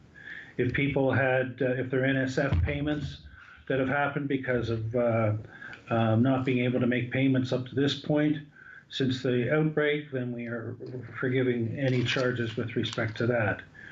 If there are pre-authorized payment programs that are set up, then we will look at adjusting those as people want. And for payments coming up, we have deferred the necessity of making those payments without penalty and interest. We also, as a council, made a donation of $2,500 to our local food bank, the Elmville and District Food Bank, to help them out and encourage people to do the same. And we're working with the food bank to allow them to continue operation in a controlled and safe fashion. So that enables them to deal with the clients on an ongoing basis and not leave the clients in a lurch. We worked with the Red Cross, who are still in need of blood and want to do a blood donation a campaign on April the 11th. So we're allowing them under safe controls to do that at our Elmville Community Center on April the 11th. So we're, as I say, being proactive and yet being safe in the situation. We're certainly continually getting the message out to people that this isn't just something that applies to other people in other countries, but it applies to us here in our community. That we have to be strict now. We hear it. We hear the doctors say on the news, we've got to get ahead of the curve and not assume that it applies to somebody else. We have had a death from this in Muskoka, in the Simcoe area, and so what we are doing is what I described earlier. We have closed facilities for now that previously would have allowed gatherings of people, community centers, libraries, and so we are not encouraging the congregation of groups of people that are more than 50 people, and we keep reiterating what I said earlier for any gatherings that you have to maintain social distance of at least 2 meters and do the other practices that we're told about. We have a great staff here, great management team and great staff are very upbeat. They're very respectful of working together, but under these conditions that we've talked about. Everybody is going above and beyond. The communication is very good from the CAO and this emergency community control group. The community that flows out through the CAO and myself is good, and that's positive. The unknown is what is concerning. Where are we in the curve? How long is this going to last? And how severe is it going to get? What's the next steps, basically? And none of us are crystal ball readers to be able to know the details with respect to that. But staying positive, staying upbeat, staying open to communication. We also communicate with the county and other mayors and deputy mayors. I talked about the CAO communicating with other chief administrative officers.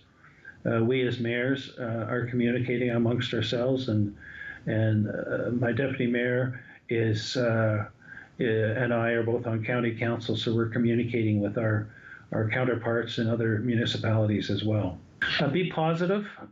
Think of how you can help your fellow resident by being fair to them, by being respectful, by not ignoring what is the right thing to do in this instance. Volunteer to help out those who are shut in and don't have family necessarily, don't have loved ones to help out as much, and help as best you can within the limitations that we're facing with this. But stay positive. This will pass. It's a rather unique generational challenge. I'm not a young buck, but I can't remember, and I didn't go through a war, but this is probably the closest thing to a form of a war, a viral war, that in my generation we've gone through. We will look back and remember this, remember the challenges, and remember how we handled it, and remember the outcome, whatever that's going to be.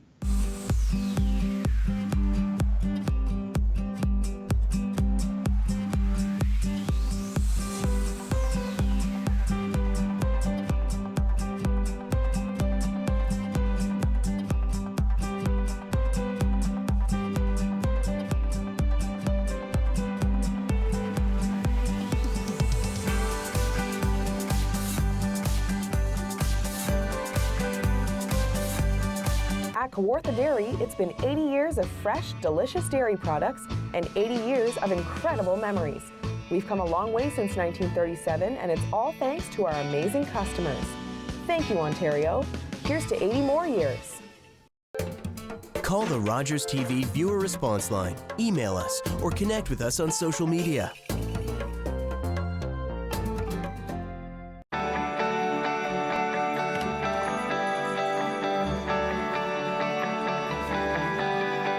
This is Rogers TV. It started with a passion to innovate, with a young man determined to honor his father's legacy.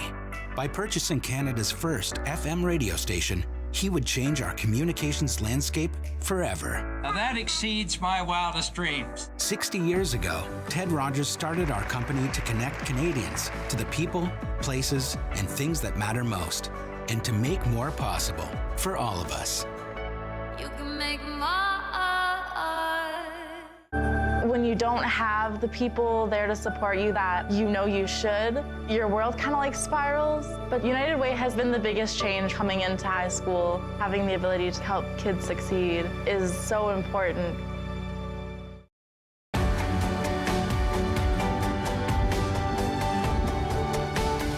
This is Rogers TV, Orillia.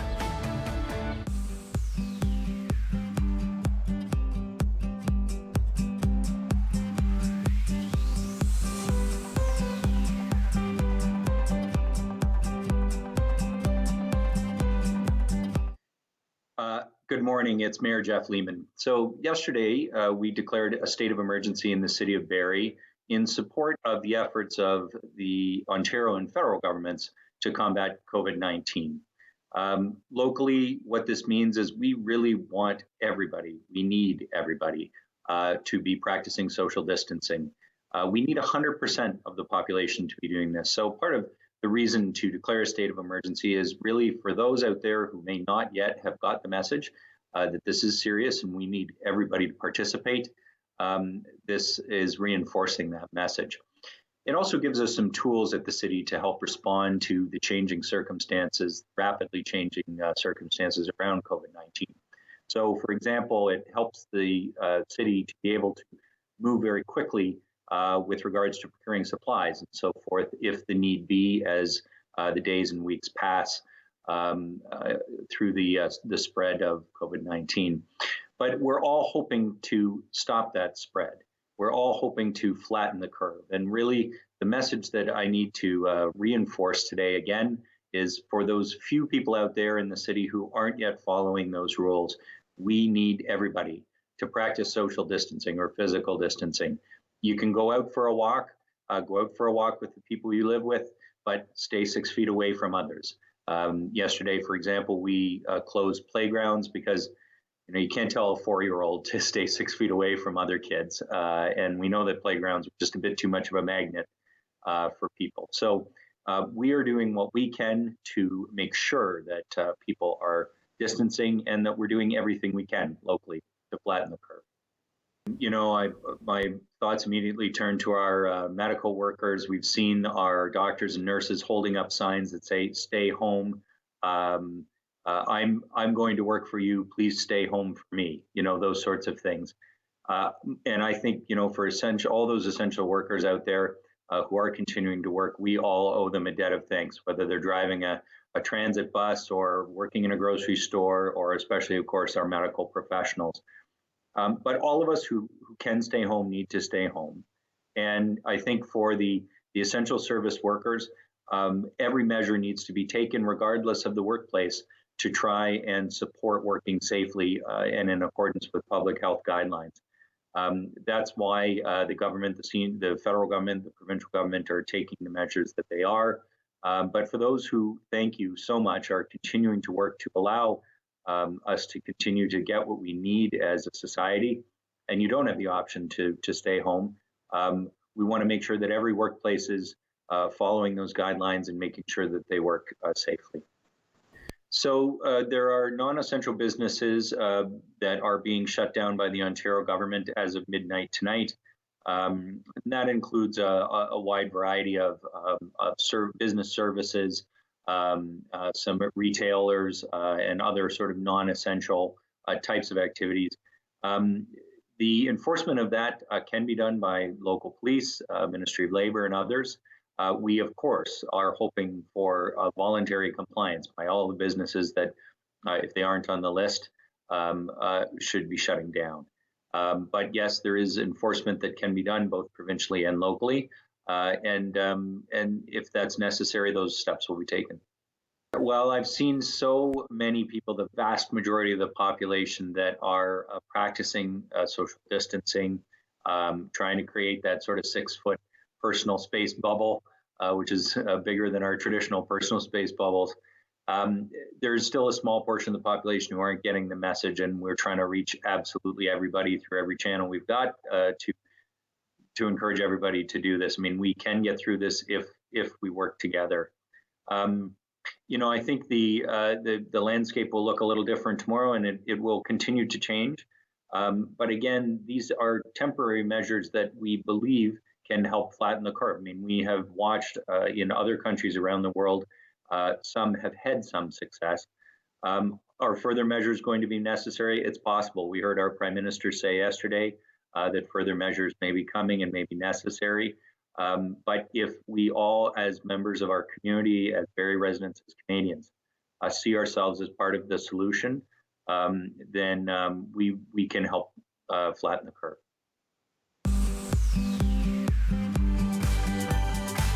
We've made a couple of changes here. We have closed our morning drop-in program. We just want to ensure that people are safe, so we don't want people coming into that program. That's closed for the foreseeable future. And then we've also made some significant changes in our grocery program, and that we've gone to an expedited process.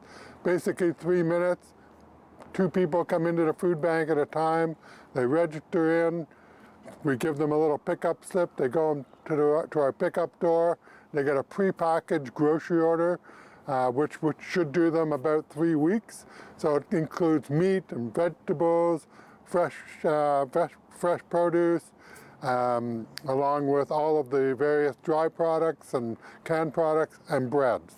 So trying to feed as many people as we can and provide as much food as we can during this period. In the last couple of days, we've seen about 40 new clients who have never used our service before. And so I'm sure we're starting to feel the effects of businesses that have had to close for various COVID-19 reasons. And you know, so some people are living on the edge, right? Paycheck to paycheck. And so if you take away that paycheck, we've got people who are in need of food right away. So we've seen about almost 40, a little more than 40, and I anticipate in the months to come that those numbers will grow pretty rapidly. What I'm really looking for right now from the community is, I'm not looking for food donations from individuals or I'll call them personal food donations. I'm looking for businesses that have access to food and they would like to make a corporate donation to the food bank of food. That would be fantastic. From individuals, I'd like you to go online to our website, barriefoodbank.org, make a donation, and that will allow us to purchase food locally from local grocery stores to buy the food that we actually need right now to feed those people who are in need. I'm anticipating that we're going to see a 15% increase in our demand over the next few months, and we're in a pretty good position to be able to handle that. But if we could raise a couple $100,000 in the next couple of months, that would make a huge difference to the people that are coming to the food bank. It is also safer for everyone. We're supposed to stay home. Some of us are essential services, the food bank being an essential service.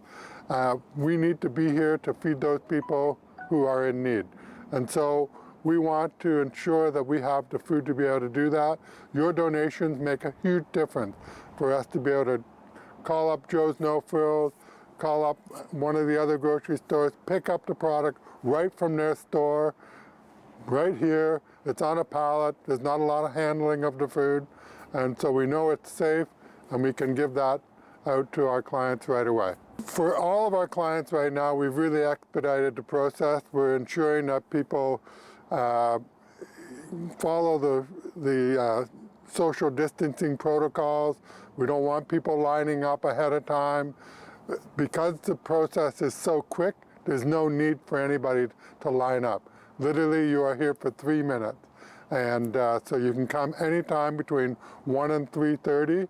And like I've said, in the last few days, in the last 4 or 5 serving days, we've served 450 people. So 450 orders have gone out. And a lot of times it's not a lot of work. The work for us is ahead of time, preparing them. The actual distribution is very simple. And so you don't need to line up, bring an ID, don't practice social distancing, and if you have any symptoms, call us. We have a couple of organizations that we can work with to deliver grocery orders to you. On Monday, Wednesday, and Friday afternoon, from 1 until 3:30 in the afternoon, we'll continue to do our grocery orders. I don't get this opportunity often enough just to say thank you. And so thank you to all of you who are making donations online, businesses who are making, today we had farmers come in and make donation of potatoes. We had different companies dropping off food for us. So thank you for making a difference in the lives of people that you will never get the opportunity to meet, but you are certainly changing those people's lives. Well, I just wanted to let the ratepayers and constituents of Penetanguishene know that we have an emergency measures community group that has been meeting quite regularly for the last number of weeks. We meet twice weekly, Tuesdays and Fridays, normally about a 2-hour session each time, and we'll do more if needed. And it's basically dealing with the needs of our community. We're very cognizant of actually 2 goals. One is supporting our community through core and critical services, and 2 is to protecting the health and well-being of our employees and our community. I do realize that there were a number of municipalities that have declared emergency services.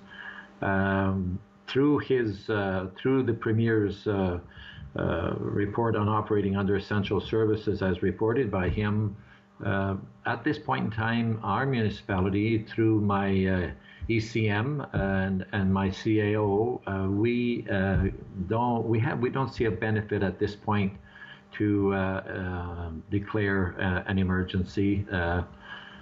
The essential services as given down by Premier Ford, we're not there yet. I put out a letter yesterday through Facebook and through town media and our web page and social media. I actually put out a letter yesterday from myself stressing the importance of social distancing and hand washing and hands out of face. And the other thing that I did point out that I'm hearing that I'm not too appreciating too well is that people returning from out of province, the importance of the 14-day self-isolation. And I'm hearing some people are not adhering to that, and that makes me a little disturbed.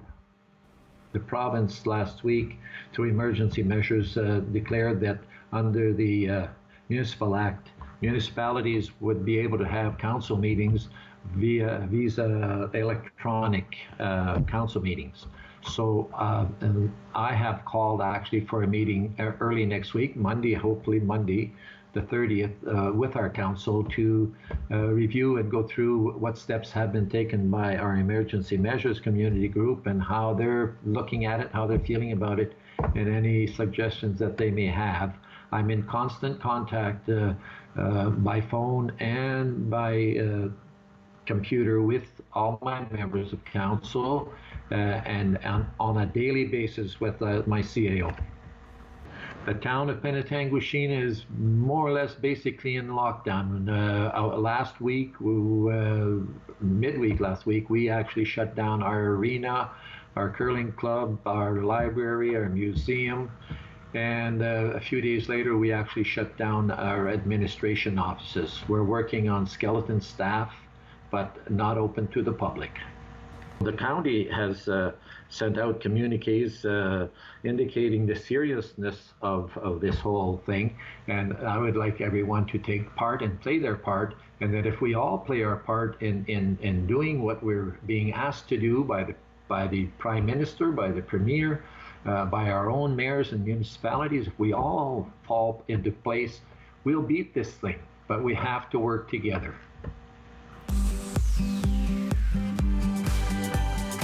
So welcome everybody. Thank you. We have updated our web page with our tally of cases. What we have listed is a total of 12 cases to date. Should tell you that in fact we have 2 more that are just arrived and being processed. but I won't be able to speak to them because of the timeliness of them, but I will be able to speak of the other two cases, the two other new cases. So one is a woman in her 70s living in Orillia who is admitted to Orillia Soldiers Memorial Hospital and is a community-acquired case. She has no travel history or no history of contact with the case. The other is a 52-year-old man from who traveled to the United States, lives in Simcoe County, and is now presently hospitalized in South Lake Hospital.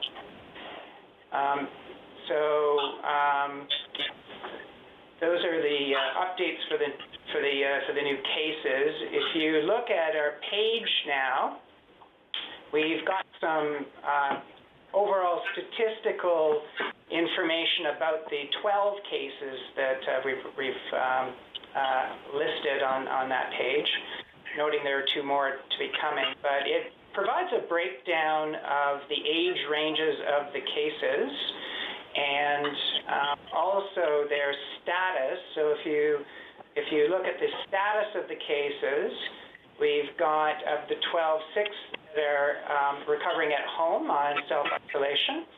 We have 4 that are hospitalized, and we have 2 who've deceased. And it also provides information on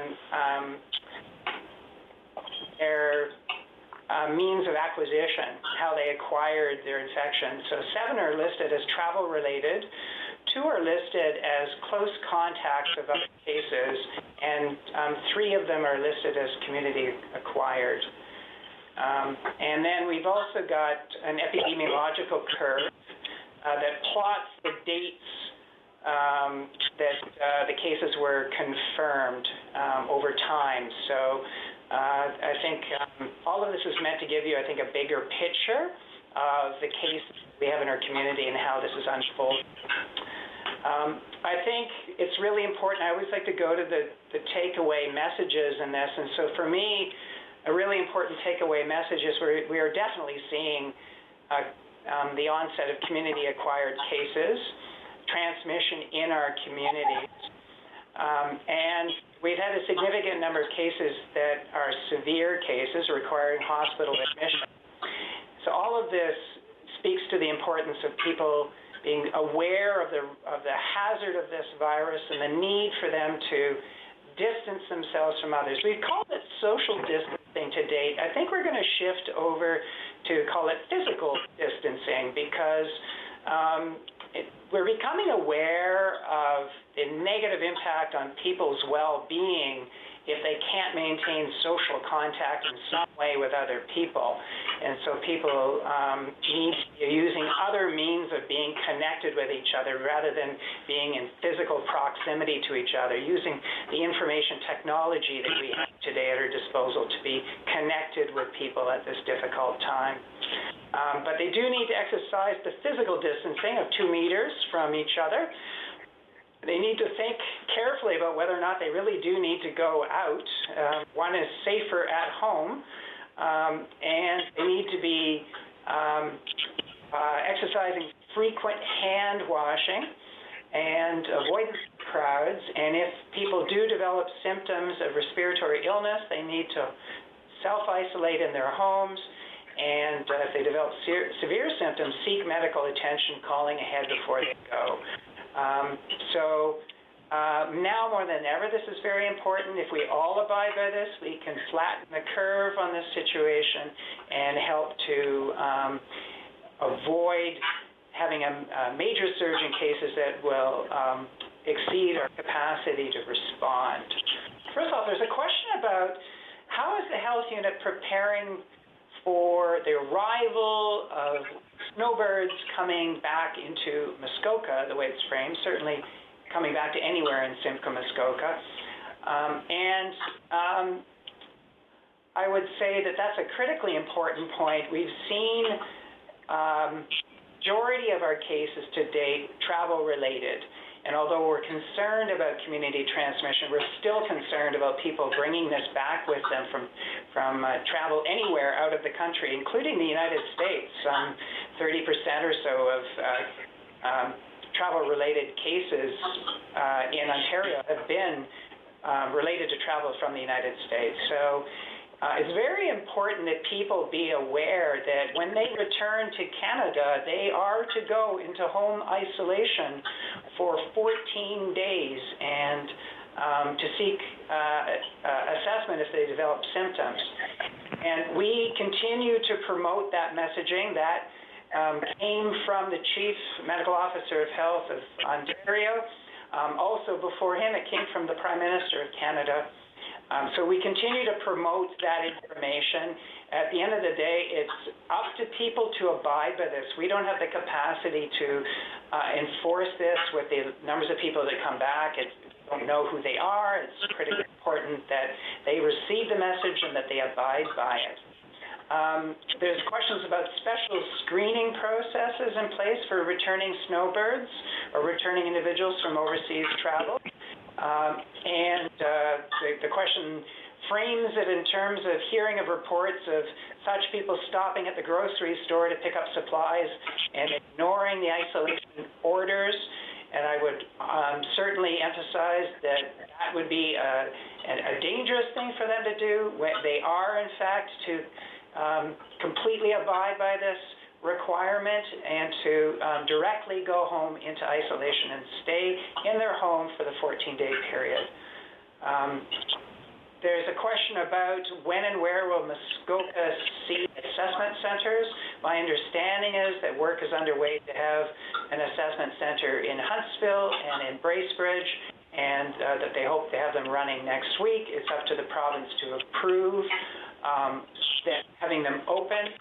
And indeed, I think it would be a very good thing to have them open. We do have some open in Simcoe County, Barrie, Orillia, Collingwood, and now in Allison as well, Midland. So a good number of them in Simcoe, and we do indeed need them in Muskoka. And then there's a question about people coming back into the country, being told to go into self-quarantine when they go home. What is the difference between quarantine versus isolation? In fact, they are the same thing. Quarantine is the traditional epidemiological term for a well individual who's been in contact with a communicable disease and may be incubating it and therefore has to put themselves out of the way of others in a safe place so that they can't transmit it to others if they become symptomatic, infectious. And so that's a traditional term. More recently, we've heard the term isolation or self-isolation or home isolation, essentially referring to that situation where people have been in contact and need to be away from others so that they won't expose others if they become communicable and symptomatic. And certainly there's a question about can they go for a walk if they maintain social distancing. Okay, so social distancing is yet another term, and now I would like to call it physical distancing. It's the idea that people who aren't in isolation at home, when they choose to go out, need to maintain a 2-meter distance from other people. They need to avoid crowds. They need to consider whether or not they actually should be going out at all. Right now we have in place requirements from the province that all unnecessary work environments, non-essential work environments be closed, schools maintain closure. These are measures to help support this whole idea of community distancing to reduce the amount of mixing and exposure that people have in the community and therefore flatten the curve of the transmission of this pandemic in our community. What puts them at risk and therefore what they can do to reduce their risk. So this is spread by droplets from your airway, touching your mucous membrane. So in other words, if you're close to an individual who has this, breathing in your direction within a 2-meter distance, coughing or sneezing can allow for virus to carry in droplets in the air that then can be breathed in by you or can touch your eyes or your mouth, your nose, and then you become infected by it. It then enters your body and propagates and causes the illness. So people need to be aware it's that easy. They can also get it from surfaces. So a person could cough, it could settle out on a tabletop or a doorknob, and by touching it and then touching your face, particularly your eyes, your mouth, your nose, it then enters your body and infects you. So it's really important that you do your best not to touch your face. It's hard not to do. And that you wash your hands frequently through the day. Hand washing has been shown to be the most effective thing that you can do. So at this time, I'm not aware of any specific treatment that may or may not make a difference. I think taking acetaminophen would reduce aches and pains and fever, but wouldn't change the course of or the outcome of the infection. To me, there are two things that are critical. One, maintaining the isolation so that you don't expose others, and for individuals who may be a case, and I think there's much potential for people to possibly be a case, suspect they're a case, and isolating themselves for it, but may or may not ever be able to get tested because of limited access to testing. So if you are a confirmed case or you may be a case and you don't know, really important that you not expose other people. You don't go out. You don't go out if you've not been tested. You don't go out until you're fully recovered. At this point, we're saying or 10 days, whichever is longer between the two. And that's, I think, subject to change over time depending on what more we learn about this virus. And for other people in the household, maintaining your distance from them to reduce their risk is really important.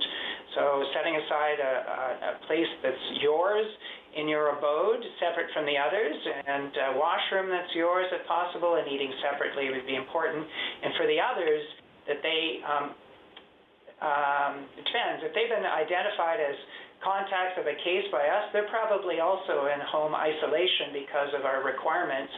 If you're not known to be a case because you haven't been able to be tested, then the other individuals need to be monitoring themselves and putting themselves in isolation if they develop any symptoms. So avoiding infection of others is key. The other message I would have is monitor yourself as a potential case or as a confirmed case, and if you develop severe symptoms, and in particular shortness of breath, then seek medical attention at the emergency department if in fact you're short of breath. And calling ahead to forewarn them that you're coming would be important from an infection control point of view.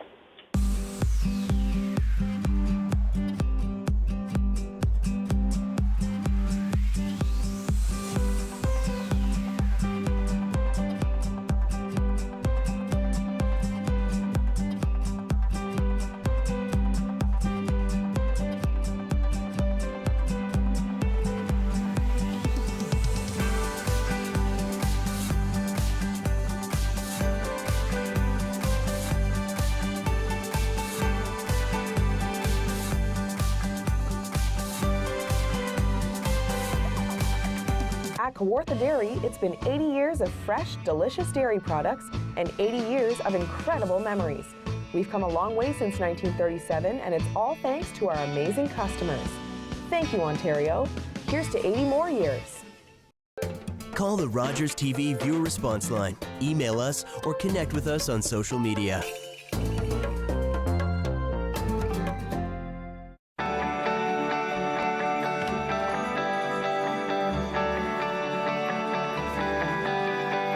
This is Rogers TV.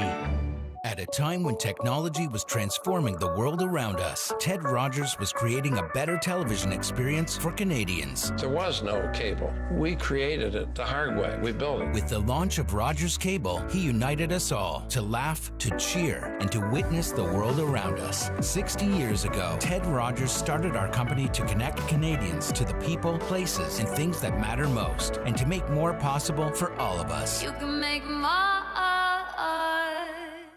It's so inspiring to know that there's people out there that are willing to help people who've gone the situation that I've gone through. Because of United Way, I'm able to stand in front of you today with a good job that I can actually make something of myself.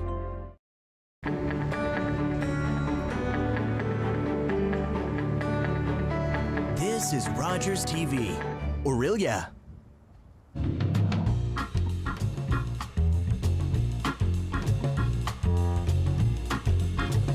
Hi everyone, and welcome to Real Life Talks. I'm your host Yvonne Keith, author of the book Love Your Life to Death, and founder of the I Just Showed Up movement.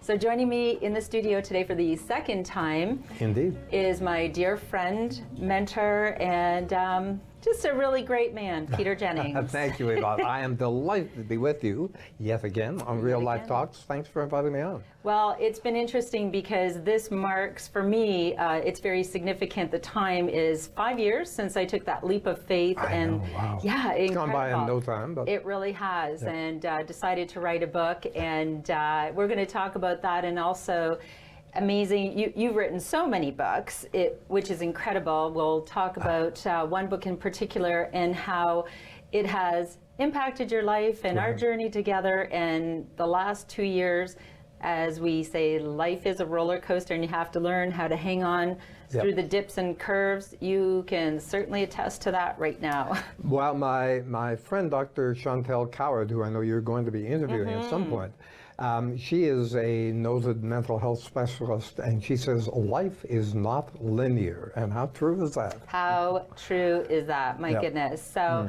we'll go back to the beginning, which is, I just love our story, actually, because it just started out with just me being just so naive, and, right? Just this nurse, and suddenly there's a pop-up on Facebook. Oh my goodness, I'm going to write a book. And I was at my in-laws' place. There you were in the newspaper with your smiling face. Peter Jennings, host of the show Be My Guest and local author. And I went, oh my goodness, a local author. I'm going to ask him to teach me how to write my book. And that's right, you contacted me. We got together for a coffee. You brought something that you'd written you wanted me to read right then and there. I put it aside, which I think I know I do, but I said, let's just talk. Who are you? What are you? What is this passion you have for writing a book? And I told you a story at the time, and it didn't put you off, which is really important. It's a story that was told to me by my friend Doug Gibson, former head of McCollum and Stewart, the Canadian publishers.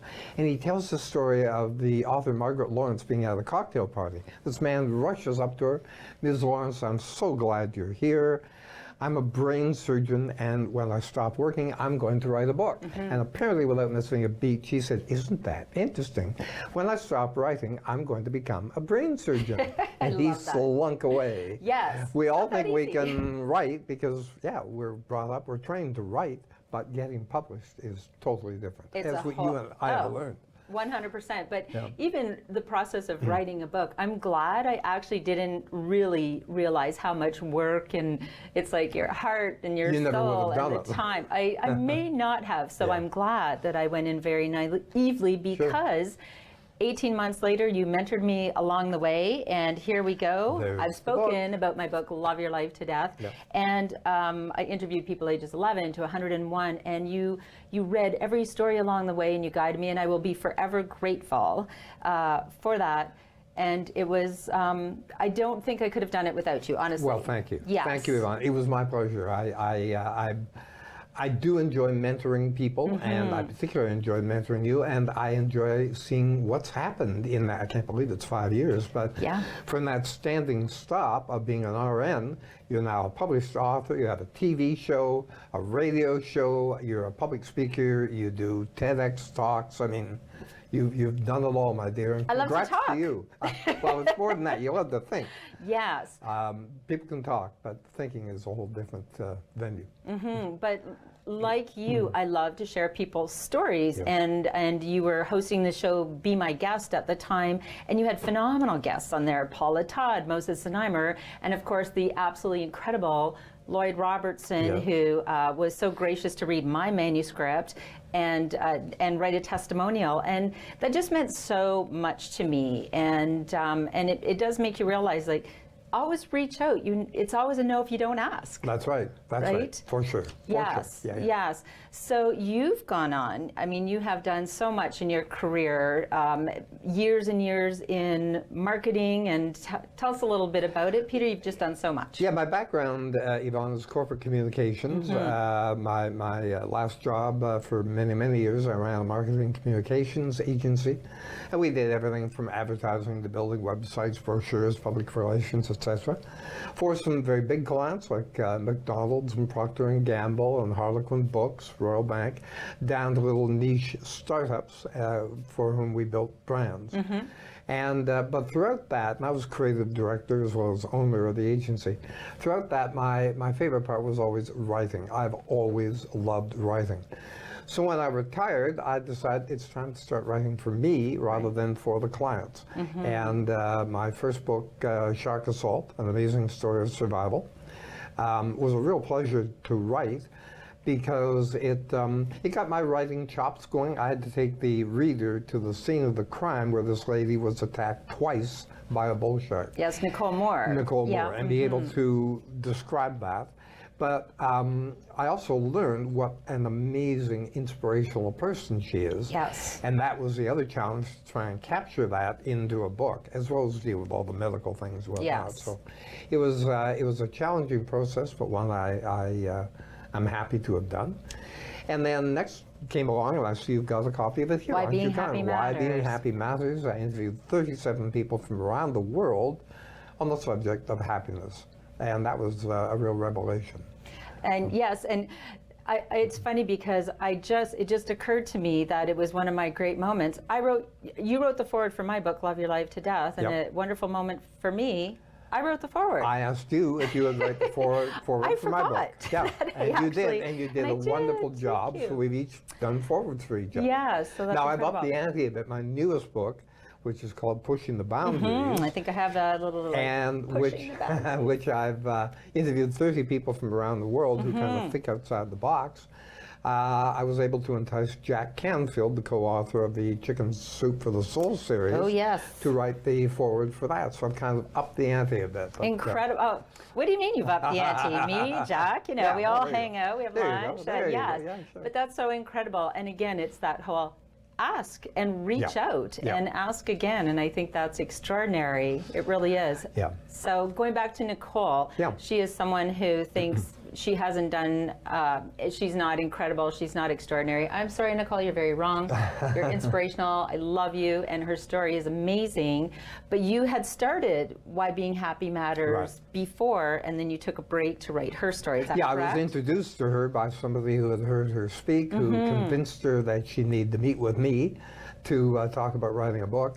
We met, and she agreed to go ahead. So I put aside Why Being Happy Matters. I was about maybe halfway through, and put all my effort into Shark Assault. And then once that was done, I went back to this book. Right. Yeah. And the book Why Being Happy Matters is it's extraordinary. It really is. Well, because you shared 37 people, I mean, so many different perspectives and professionals, and just the stories of people who have gone through tremendous grief, trauma, loss, and found happiness in their lives again. Yeah, it's all over the map. I mean, there's some very well-known people and some people you've never heard of. There are people who I would suggest are kind of hardwired to be happy, and that's who and what they are. And then to your point, there are others who have suffered some major setbacks in life, and they managed to pull themselves up and become happy again. And funnily enough, I've gone through that recently. Well, and it's so unbelievable in the last 2 years, and since we met in 2014, and we were both going through our lives, and we had ups and downs, but nothing tremendously traumatic. And then you finished your book, and my book, of course, is about living well, grieving well, dying well, and I talk about the fact that we don't all die of old age, and we don't always get a warning. And you have now survived that in your own family, and I'm just reading something that you wrote, that it was ironic that the happiness expert, which you were coined by one of the experts from your book. Dr. Christine Carter from the University of California calls me a happiness expert. She calls you a happiness expert, but you were less than happy after 2 catastrophic disasters in your life that created a long period of heavy despondency. Right. And reading those words are heavy because I remember reading your email, and it was December 27th or December 26th, 2016 that you sent the email, and talk about the email you sent. Yeah, I had 2 sons, and on Christmas Eve 2016, my younger son Jamie died. In the middle of the night, his heart gave out. There was no warning at all. He went the way we all want to go, Yvonne, in the middle of the night, but just not at age 34. Decades later would have been wonderful. The way to do it. And our kids are meant to come to our funerals, not the other way around. It was catastrophic. Jamie and I were very close. Both of my sons were my heroes. They're both extraordinary young men. And it was really tough dealing with that. And then in April, my wife of almost 30 years decided she no longer wanted to live with me, nor live in Muskoka, where we lived at that point, decamped to Toronto. And Yvonne, I can tell you and share with your audience that losing your child and your spouse within 4 months of each other is not something you would wish on an enemy. It's just very tough to deal with. Beyond. Yeah, and so, there was a great deal of grieving that I had to go through. And, my kind of go-to place has always been happiness. I've always been a happy, glass half full, optimistic, content kind of person. Yep.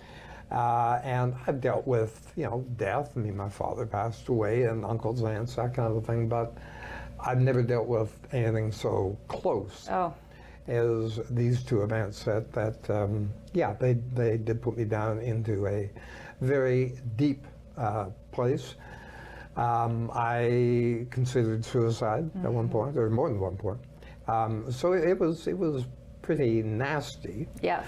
But I have fought my way back. Do you want me to talk about that at all? Well, I want to just go back for a minute, because I just think of reading that email about Jamie, and you had just FaceTimed, and his daughter, he has an 18-month-old at the time. She was that morning, and she was excited to see your dogs, Molly and Macy, in the FaceTime, and you had such a love, and you were going to have a visit. Yeah. And when I read it, we haven't talked about this, but when I read that email, I just remember feeling excruciating pain. And this was, just like, oh my gosh, can this be real? Yeah. And I'm laughing at myself, because I'm that person that just shows up. So I did call you, and I'm that. So I don't mind being an ugly crier, but I know my voice gets really high and pitchy, and I just remember I was hysterical in the phone, and I just thought, I'm feeling this much pain, like I cannot imagine how excruciating it is. Yeah. Well, you're a wife, you're a mom.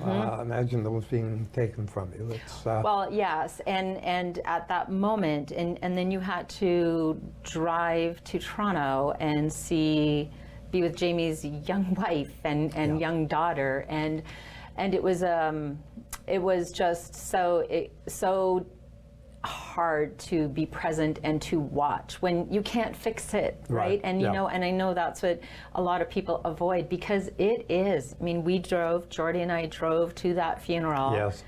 And there is nothing comfortable. No. And that's why I say to people, don't wait for it to be comfortable. It's awful, and we can't fix it. And to look at you, and to look at, your other son, Charlie, and to see how much pain was all around, and but how many people came to that funeral? There were 650 people attending the funeral at Mount Pleasant Cemetery in Toronto, the biggest cemetery in the city. And they said it was the second biggest funeral they had ever had. The first being by a hockey player, which would have thrilled Jamie. Yes. Because I'm a huge sports fan. Yes. But Yvonne, if I may just address your audience for a moment, because you've talked about getting in touch with me. And this is the lady who talks about just show up. Well, she doesn't just talk the talk, she walks the walk. You have been there consistently for me over the last 2 years. And I want to, first of all, I want to publicly acknowledge that and thank you for that. But I also want to say for you folks at home, if you're going through a period of tough times or challenge or despondency or whatever, sure, if you want to get a psychotherapist, a psychiatrist, a counselor of some kind, that's important. But if you have a friend who will just show up for you, it makes all the difference. This lady has been here regularly contacting me, phoning me, emailing me, texting me, hi, what's happening, what's going on, and it makes a huge difference. So just show up's a good thing. Well, thank you for that. I didn't know we were actually going to chat that much about that, but it's true. Well, and I think that you are validating something that is so critical, and the message that I'm sharing. And who knew that in writing my book and creating the I Just Showed Up moment, that we were going to live it. I know. Right? Yeah. We were going to live it, and I knew. And there's that instinct with every email, with every when you know your friend is suffering so much, and rightfully so. And let's even just say, here's some of the other things that not only, so Jamie died, isn't that just enough? And then you and your wife separated, it went your own ways. You sold your dream house. But in all that, also, when I say grief shows no mercy, your two loves are your dogs, Molly and Macy. Sure. So then in all this, when you've had enough and there's too much going on, they disappear. And do you remember, they disappeared and they came back full of porcupine quills. Oh my God. Hundreds. Come on, yeah, I know. Right? It was pretty crazy. When I say grief shows no mercy, and you're sending me this email saying, my dogs are gone and we can't find them, and well, they've just returned and they're full of porcupine. I'm thinking, and it was a long weekend. I had to drive up to Perry weekend. Sound and pay $1,600 for a vet to take the. It was awful. Come on, leave the man alone. Yeah, I mean, what's next? What am I supposed to do here? And in those moments, in those dark moments when it's like complex grief and it's hitting you in every which way, and it's the same message to people, just show up. You can't fix it. Say, oh my goodness, this is awful. No. You can't say, oh well, it's going to be okay. We want to sugarcoat it and we want to fix it. Yeah, and for those of us who are going through a painful time, the last thing we want is platitudes. The last thing we want is people saying, oh, you're going to be just fine. Yeah. And I've had people say that, and they go, of course. Really? You know this, do you? And you knew my son was going to die? You knew my wife was going to walk? I don't think so. No. So I don't want the platitudes, and I never got them from you. But, yes, show up, but show up in a meaningful way, not to say you're going to be just fine, because no. Maybe I'm not going to be just fine. No, but here is the thing, right? There is nowhere in our society where we talk about this before, so that people actually have a foundation and maybe some coping skills and strategies to just show up without, oh yeah, that's right, it's not my job to fix it. Yeah. Oh yeah, that's right, when I at least someone that is not helpful. These are the conversations that we just don't have with people. Right. And we focus on mental health issues, which I think is very important, but I promise, unresolved and unsupported grief either causes or compounds mental health issues, and not knowing what to do when grief hits us. Yes. And then comes back when we're down. And then your dogs show up with porcupine quills. Oh my goodness. Yeah. Wow. So going back to your book, Why Being Happy Matters, and I love that I remember sending you one email. Peter, reread your book. Reread my book and reread your book. Yeah. Which I did. And if any of you out there are writers, you'll know that can be painful because, of course, we have to abandon our books at some point to get them published. And so rereading your book is, oh, I should have put a semicolon there. Oh, I should change that verb. Oh, Yes. But I got rid of that. And I learned and relearned from so many of the people that I interviewed. The chief thing, Yvonne, that I learned was, and virtually everybody said this to me in one way or the other, don't look for what you don't have. Be thankful for what you do have. Right. I recognize, I do a lot of reading, I do a lot of thinking, I do a lot of self-help stuff, and I recognize that in my life, I'm a guy who lives to love and be loved. And when that's not part of my life, that's a huge gap. Yeah. And so I fought against that and played the victim card and did all the things one shouldn't do. And finally reread my book and reread your book, Dealing with Grief. And yes, I did learn from that. And I'm well on the way to being happy again. I would say I'm content. Right here. Yes. And basically being more acceptant of what I call my new normal. It's not the normal I'd like, but it's what I'm now accepting. And I would suggest that anybody who's fighting against anything is not happy. If you're happy, you go, terrific. If you're not happy, you go, oh, I got to fight against that. I got to change it. Got to change it. I've given up fighting. Good. I've given up trying to change. I am acceptant. Not necessarily happy about it, but I'm acceptant of my life. And that will be it going forward. Well, and you're moving in directions that make you happy. I mean, you're singing and you're, right? You're performing in Midland with, who are you performing the with? Midlanders. Every Friday we're at the Legion. I donate my time. And, yeah, it's great fun. Yes, and those are the things that you wouldn't choose any of these events. No one would choose them, but you get to choose what you do with them and how to move forward. And of course, my writing. I love writing, and I'm writing 3 books at the moment. So that keeps me out of the pool halls and off the streets. But that brings joy. It truly does. Well, and your books they're inspirational, they're well written, they're excellent. And you said when you reread your book, 3 really important points came up for you. We are each accountable for our own contentment in life. I believe that happiness is a choice. I've had this debate with people, but I do believe you either choose to be happy or unhappy. If you choose to be happy, it may take some work. I'm not saying it's always there just sitting there welcoming, hey, now I want to be happy, I'm going to be happy. But it is a choice that you make. And if you choose to be happy, then you'll get there.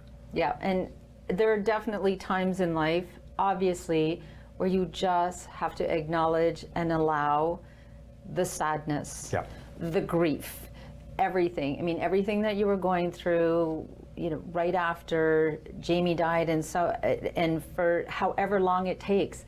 Yes, there is grief, but I think the other important point that people sometimes don't realize is it isn't grief or joy, right? Yes. You can have, it's not one or the other. No. It, again, is a roller coaster. You can still have grief and you build your new life around it, so you can have moments of joy and keep creating more and more moments of joy. Life is dimensional.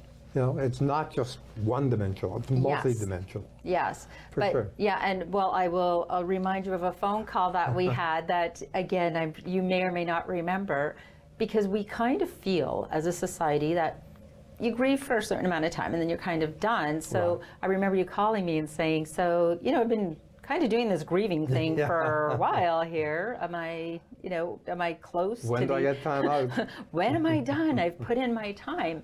And I just remember saying, I wish it worked that way, right? It's about creating a new life around grief and the goal, and you keep striving for more and more happiness around it. I mean, Jamie dying and that will always be a part of your journey, and there'll be grief attacks. There'll be times where you're right back in that space.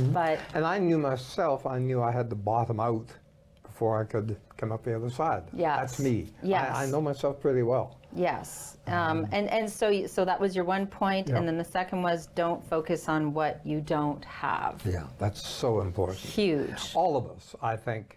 You know, your next door neighbor is going off on a fabulous vacation, or just bought a new car, or put a new wing on the back, or has a boat, or whatever. It's natural for all of us to look, oh gosh, maybe I'd like that. The grass is greener over there. Yeah, and that's normal. Sure. There's nothing wrong with that. But to start coveting it, that's wrong. And so many people talk to me about that. And I guess to a certain extent, I was coveting what I used to have. Sure. Well, it ain't there. Ain't there. Probably not going to be there. Right. Accept that, stop fighting against it, and move on. Yes. Accept the new normal. Yes. Get on with life. And here I am. Oh, and here Smiling. you are. And you know, I have to say, as your friend and having been there in the trenches with you and was happy, I wouldn't say happy to be there, but willing and able Sure. to just show up. It is so wonderful to see you. You have joy, you have happiness. It's a whole different, and it doesn't mean that you won't have hard times again, but Sure. overall, you never know what awaits on the other side of grief. You can find joy in your life again, and that's an important point. For sure. And then the third one, you said, keep those whom you love and who love you close by. Yeah, so important, so very important.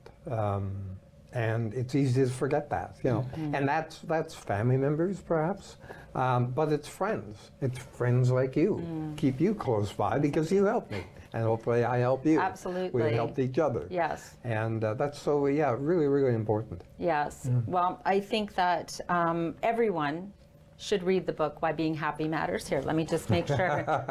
Read Why Being Happy Matters. Thank you, Yvonne. It is an extraordinary book, and we all need those reminders, right? And those stories, and your story. Thank you. I appreciate that you're willing to share your story. Well, you know I don't find it easy to talk about myself, I know. but you I'm so asked proud me to of come on you. and do so, and I said, This hey, is if it not helps easy the for folks at Peter. home, then that's what I want to do. Yes. You and I both like to inspire people. Absolutely. Nicole Moore likes to inspire Yes. people. It's important. Yes, Really important. and the people in the book have unapologetically shared their imperfect stories and their hard times, and if I may just sneak in a promo, because I'm hoping Pushing the Boundaries will be published soon. oh yes, 30 people from around the world who, and again, this is an inspirational book. It's a profile on people like Nick Wallenda, who walks across Niagara Falls in a tightrope.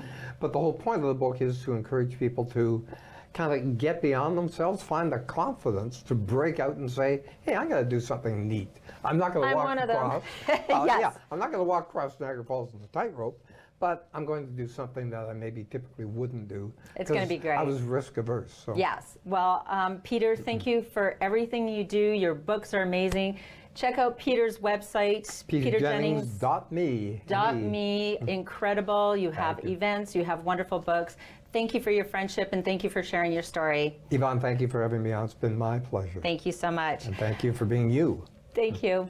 So thanks for joining us today. Real Life Talks is about learning how to just show up for yourself and others and to be empowered and resilient. So if you want to be able to just show up, my call to action is always plan your life, plan your death, and then just love your life to death. And always bring your own tambourine to the party. Thanks. Bye for now.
This program is brought to you by Ignite TV.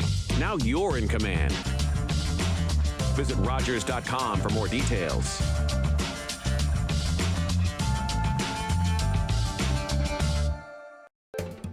Call the Rogers TV viewer response line, email us, or connect with us on social media.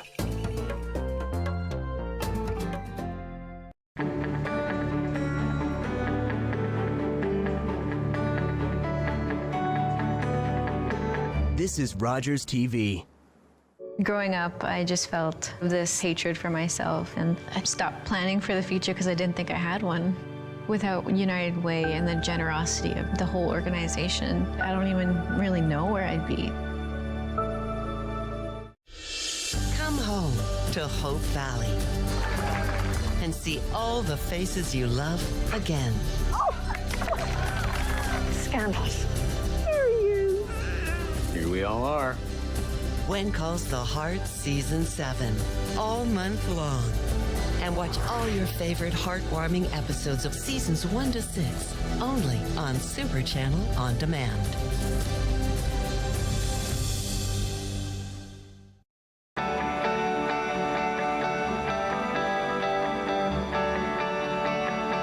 This is Rogers TV, Orillia.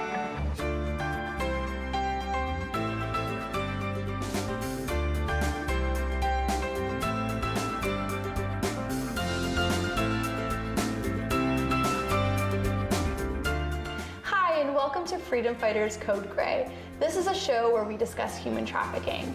We often think about human trafficking as something that happened in the past, as something that happens in other countries and other places, not something that happens in our own backyard. But in fact, the city of Barrie has doubled the national trafficking rate.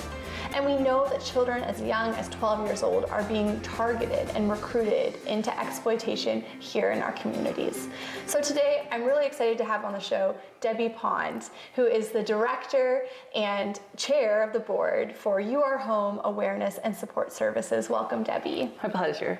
So Debbie, could you just share for us, what is human trafficking? You know, some of our viewers might be thinking, oh, I saw the movie Taken, I've seen Pretty Woman. Can you just break it down for us? What is human trafficking? Is it like any of those things? Is it something completely different? Human trafficking is not like Taken or Pretty Woman. It may have some elements in the movies that relate, but really it's when a person or a group of people will exploit, they'll manipulate, and they'll control a person. So everything that they do is controlled by that trafficker. And how they do it is through exploitation, through threats, violence, that sort of thing. So, and it's for usually sexual services or for forced labor. So we see that often across the country. The most common form that we see here in Canada is sex trafficking, commercial sexual exploitation, but we also see forced labor as well here in Ontario and across the country. So what is commercial sexual exploitation? What is that type of trafficking? Where does it happen? How does it happen? So it happens, child exploitation and also sex trafficking. So someone under the age of 18 is considered a child under the law here in Canada, and then over the age of 18. So it can either be a child that they're exploiting for sex trafficking, or it can be a person over the age of 18 that they're exploiting.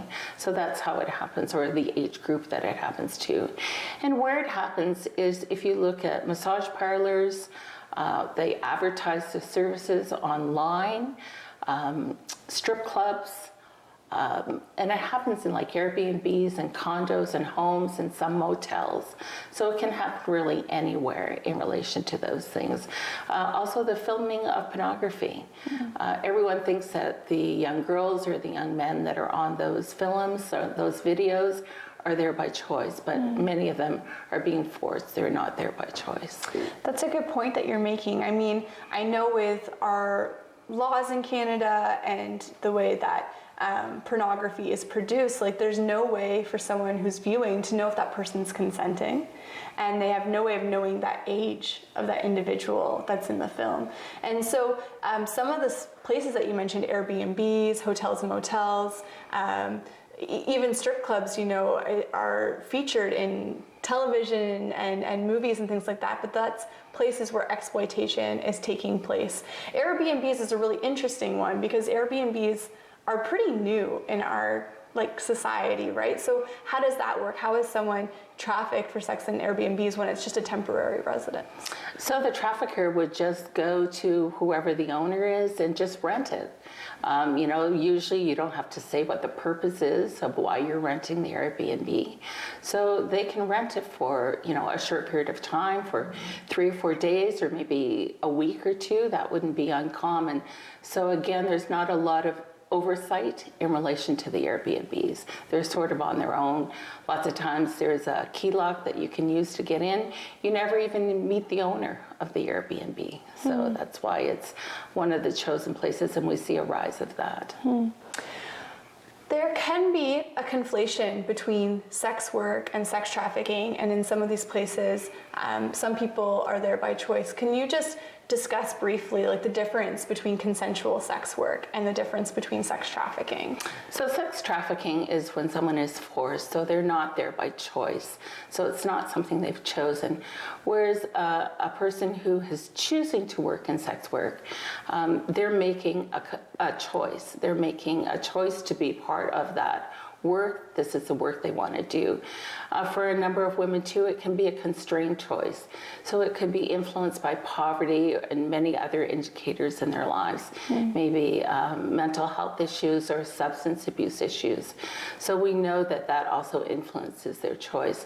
We know that it's a small percentage of those involved as a sex worker would be there by choice. They have other choices that they could make. But lots of the women who are related to the constrained choice don't have those choices. And then, of course, in trafficking, sex trafficking, they're being forced. How does, trafficking happen? What's the process? There's a word that's used called the grooming process. How is someone groomed for the purposes of sexual exploitation in Simcoe County in Ontario? Can you explain that to us? So traffickers are very good. They're very good talkers. They're very charming. They have lots of charisma. And they're very good at reading the vulnerabilities of the young women that they're targeting. So the first thing that they're doing is they're luring and recruiting. So they go to places where young people are, and they look at the young woman, and is she the right fit? Are they going to be able to lure and recruit them into this lifestyle? So they look at that and they meet them, they start to talk with them. The next portion is the grooming, and that's where they start to build that trusting relationship. They talk about, I want to listen to you, I want to hear your dreams. Maybe it is that they're talking about a fight what they've had their parents, or maybe they've had a hard time at school. Maybe they're not part of a group at school. They're feeling very lonely and vulnerable. So they will start to spend time with them. They will take them out to nice places. They will buy them nice clothes. They will maybe take them to nice restaurants, get their hair done, their nails done. That's part of that grooming process. They're isolating them from their friends and family. And lots of times their parents may never meet this new boyfriend. In her eyes, it's a boyfriend. In his eyes, she's a commodity. She's a way that he's going to be making money. And then out of that, there's always a payout for it. So whether they've been going to parties and all the clothing they're buying, there could be the introduction too of substances like alcohol and drugs into their relationship. And at some point, he will say, this is not all for free. You now owe me. You have a debt. You're going to pay it, and this is how you're going to pay it. So that's where the coercion comes in, the manipulation. They start to force them to have sexual services, offer sexual services. And the other thing that they do is they will often have a sexual relationship with the young girl. So when they have sex with them, they may give them money to go buy a new outfit. And what they're doing is they're conditioning their mind that they're associating having sex with getting paid. So that when they have sold that young girl to a customer, to a John, they will get the money. So it's not an uncommon feeling for them. Oftentimes, too, in the coercion part, they're forcing them to watch pornography. That way they're educating them and desensitizing them to the kind of sexual acts that a person may ask them for. So that's part of all the manipulation. The control piece is they're told, how often they're going to eat, what they're going to eat, what they're going to wear, how long they're going to work, how much money they're going to have to make, how many men they may have to see in a day. So they have a quota system. They have rules and regulations that, like if they call, if the trafficker calls and they don't pick up by the second ring, then they owe more money. So even though they may try and get out, they say, okay, if I pay off this debt, I'll leave.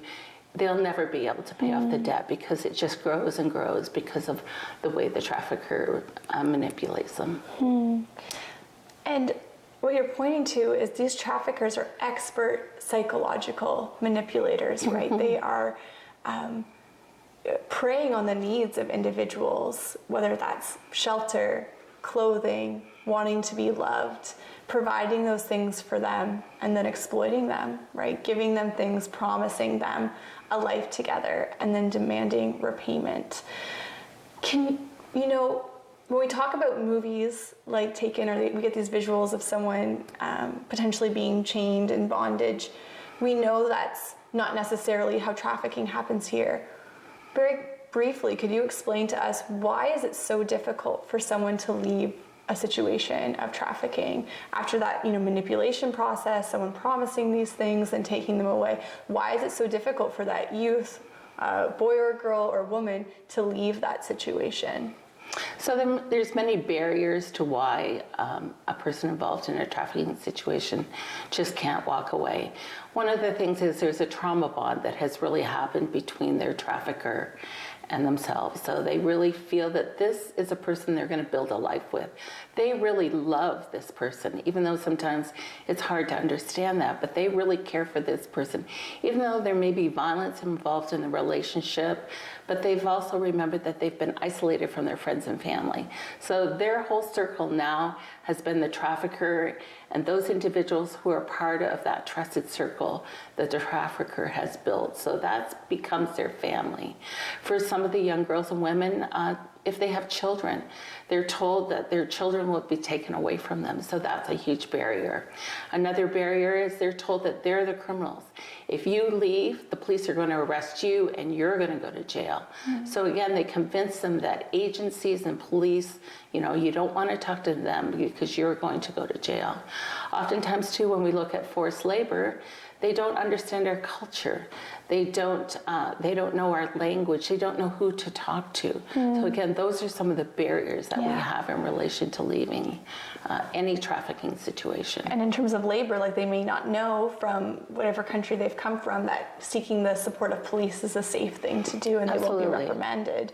And also just on the sex trafficking piece and someone exiting, and you were mentioning a trauma bond, some viewers might be familiar with Stockholm Syndrome. And I read a psychological study that kind of talked about that, right? That bond that's so difficult, even though there's exploitation and abuse and hurt within the context of that relationship. The psychological manipulation these traffickers do make it so difficult for an individual who is in one of these situations to leave. And you mentioned some of the barriers. So viewers, thank you so much for taking the time to listen to our conversation today. Even though we're wrestling with some really difficult subject matter, we're going to take a short break and then we'll be back shortly to continue our discussion on human trafficking.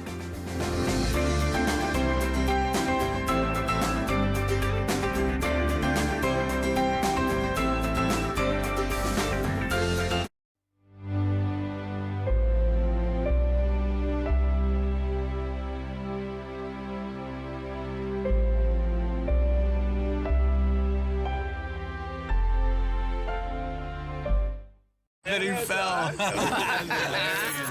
Whoa, I'm not driving. I'm way too stoned. How are you feeling, dear? Oh, since we had that talk, I'm not driving tonight at all. What about you, Dave? You only had a couple of drinks. And only a couple of puffs. I don't drink and drive. No way I'm getting behind the wheel when I smoked weed, too. How are we getting home, then? Oh, you can drive, Dave. Come on, Dave. Take one for the team, buddy. Don't let weed and alcohol influence your decision to drive.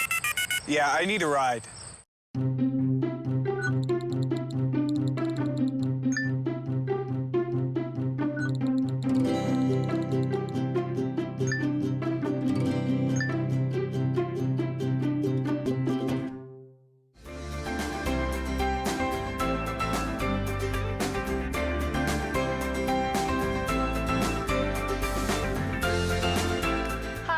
welcome back to Freedom Fighters Code Grey, a talk show where we discuss human trafficking, an issue that's happening in our own backyard. Today I have with me Debbie Pond, who is the director and chair of the board at UR Home Awareness and Support Services. Debbie and I were just chatting about, how trafficking happens here in our community and why it's so difficult for people to leave situations of exploitation. So, Debbie, for our viewers, what are some of the common signs and indicators that people can look out for to identify potential situations of human trafficking in our communities?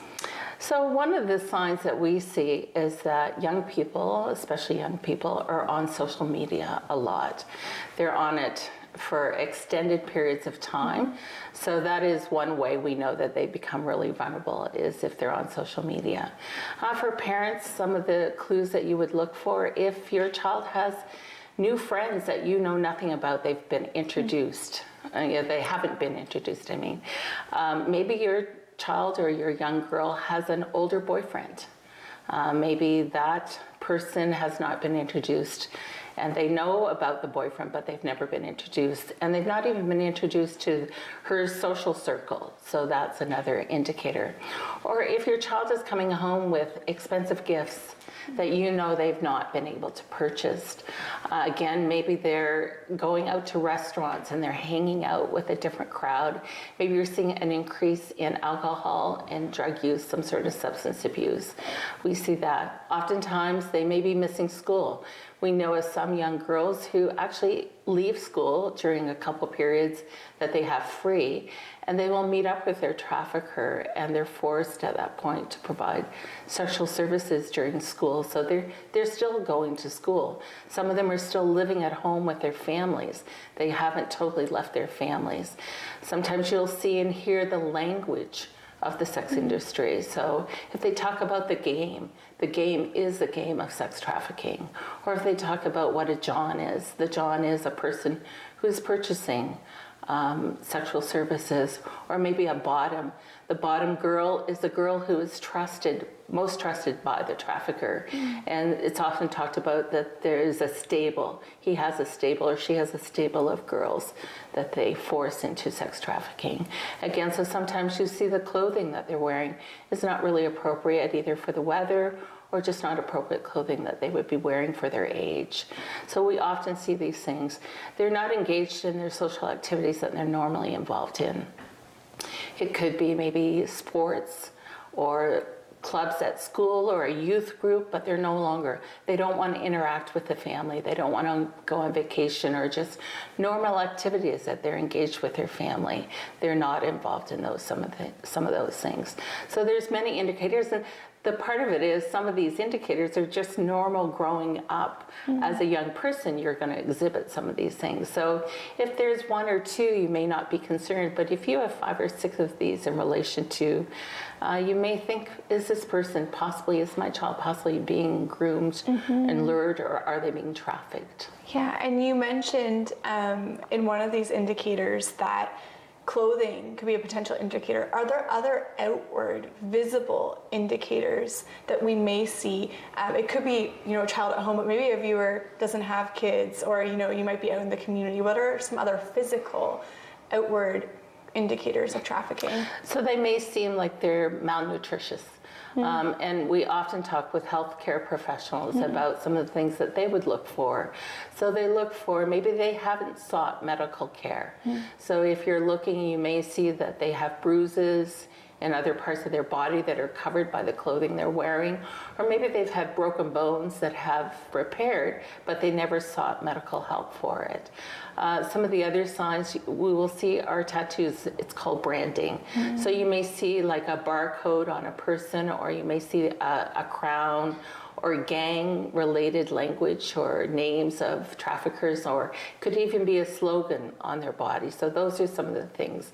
And also in a healthcare setting, when they come in, they will often not be the person giving the information. It will be the person that's with them, and that person might be the trafficker, or it could be the trusted female companion with them. So it could be someone else. They may not have their their identification. Most of the time, that identification has been taken from them. So the trafficker, the person that's with the young girl, would give that identification. They may seem like they're depressed or sad. They don't often look you in the eye and talk to you.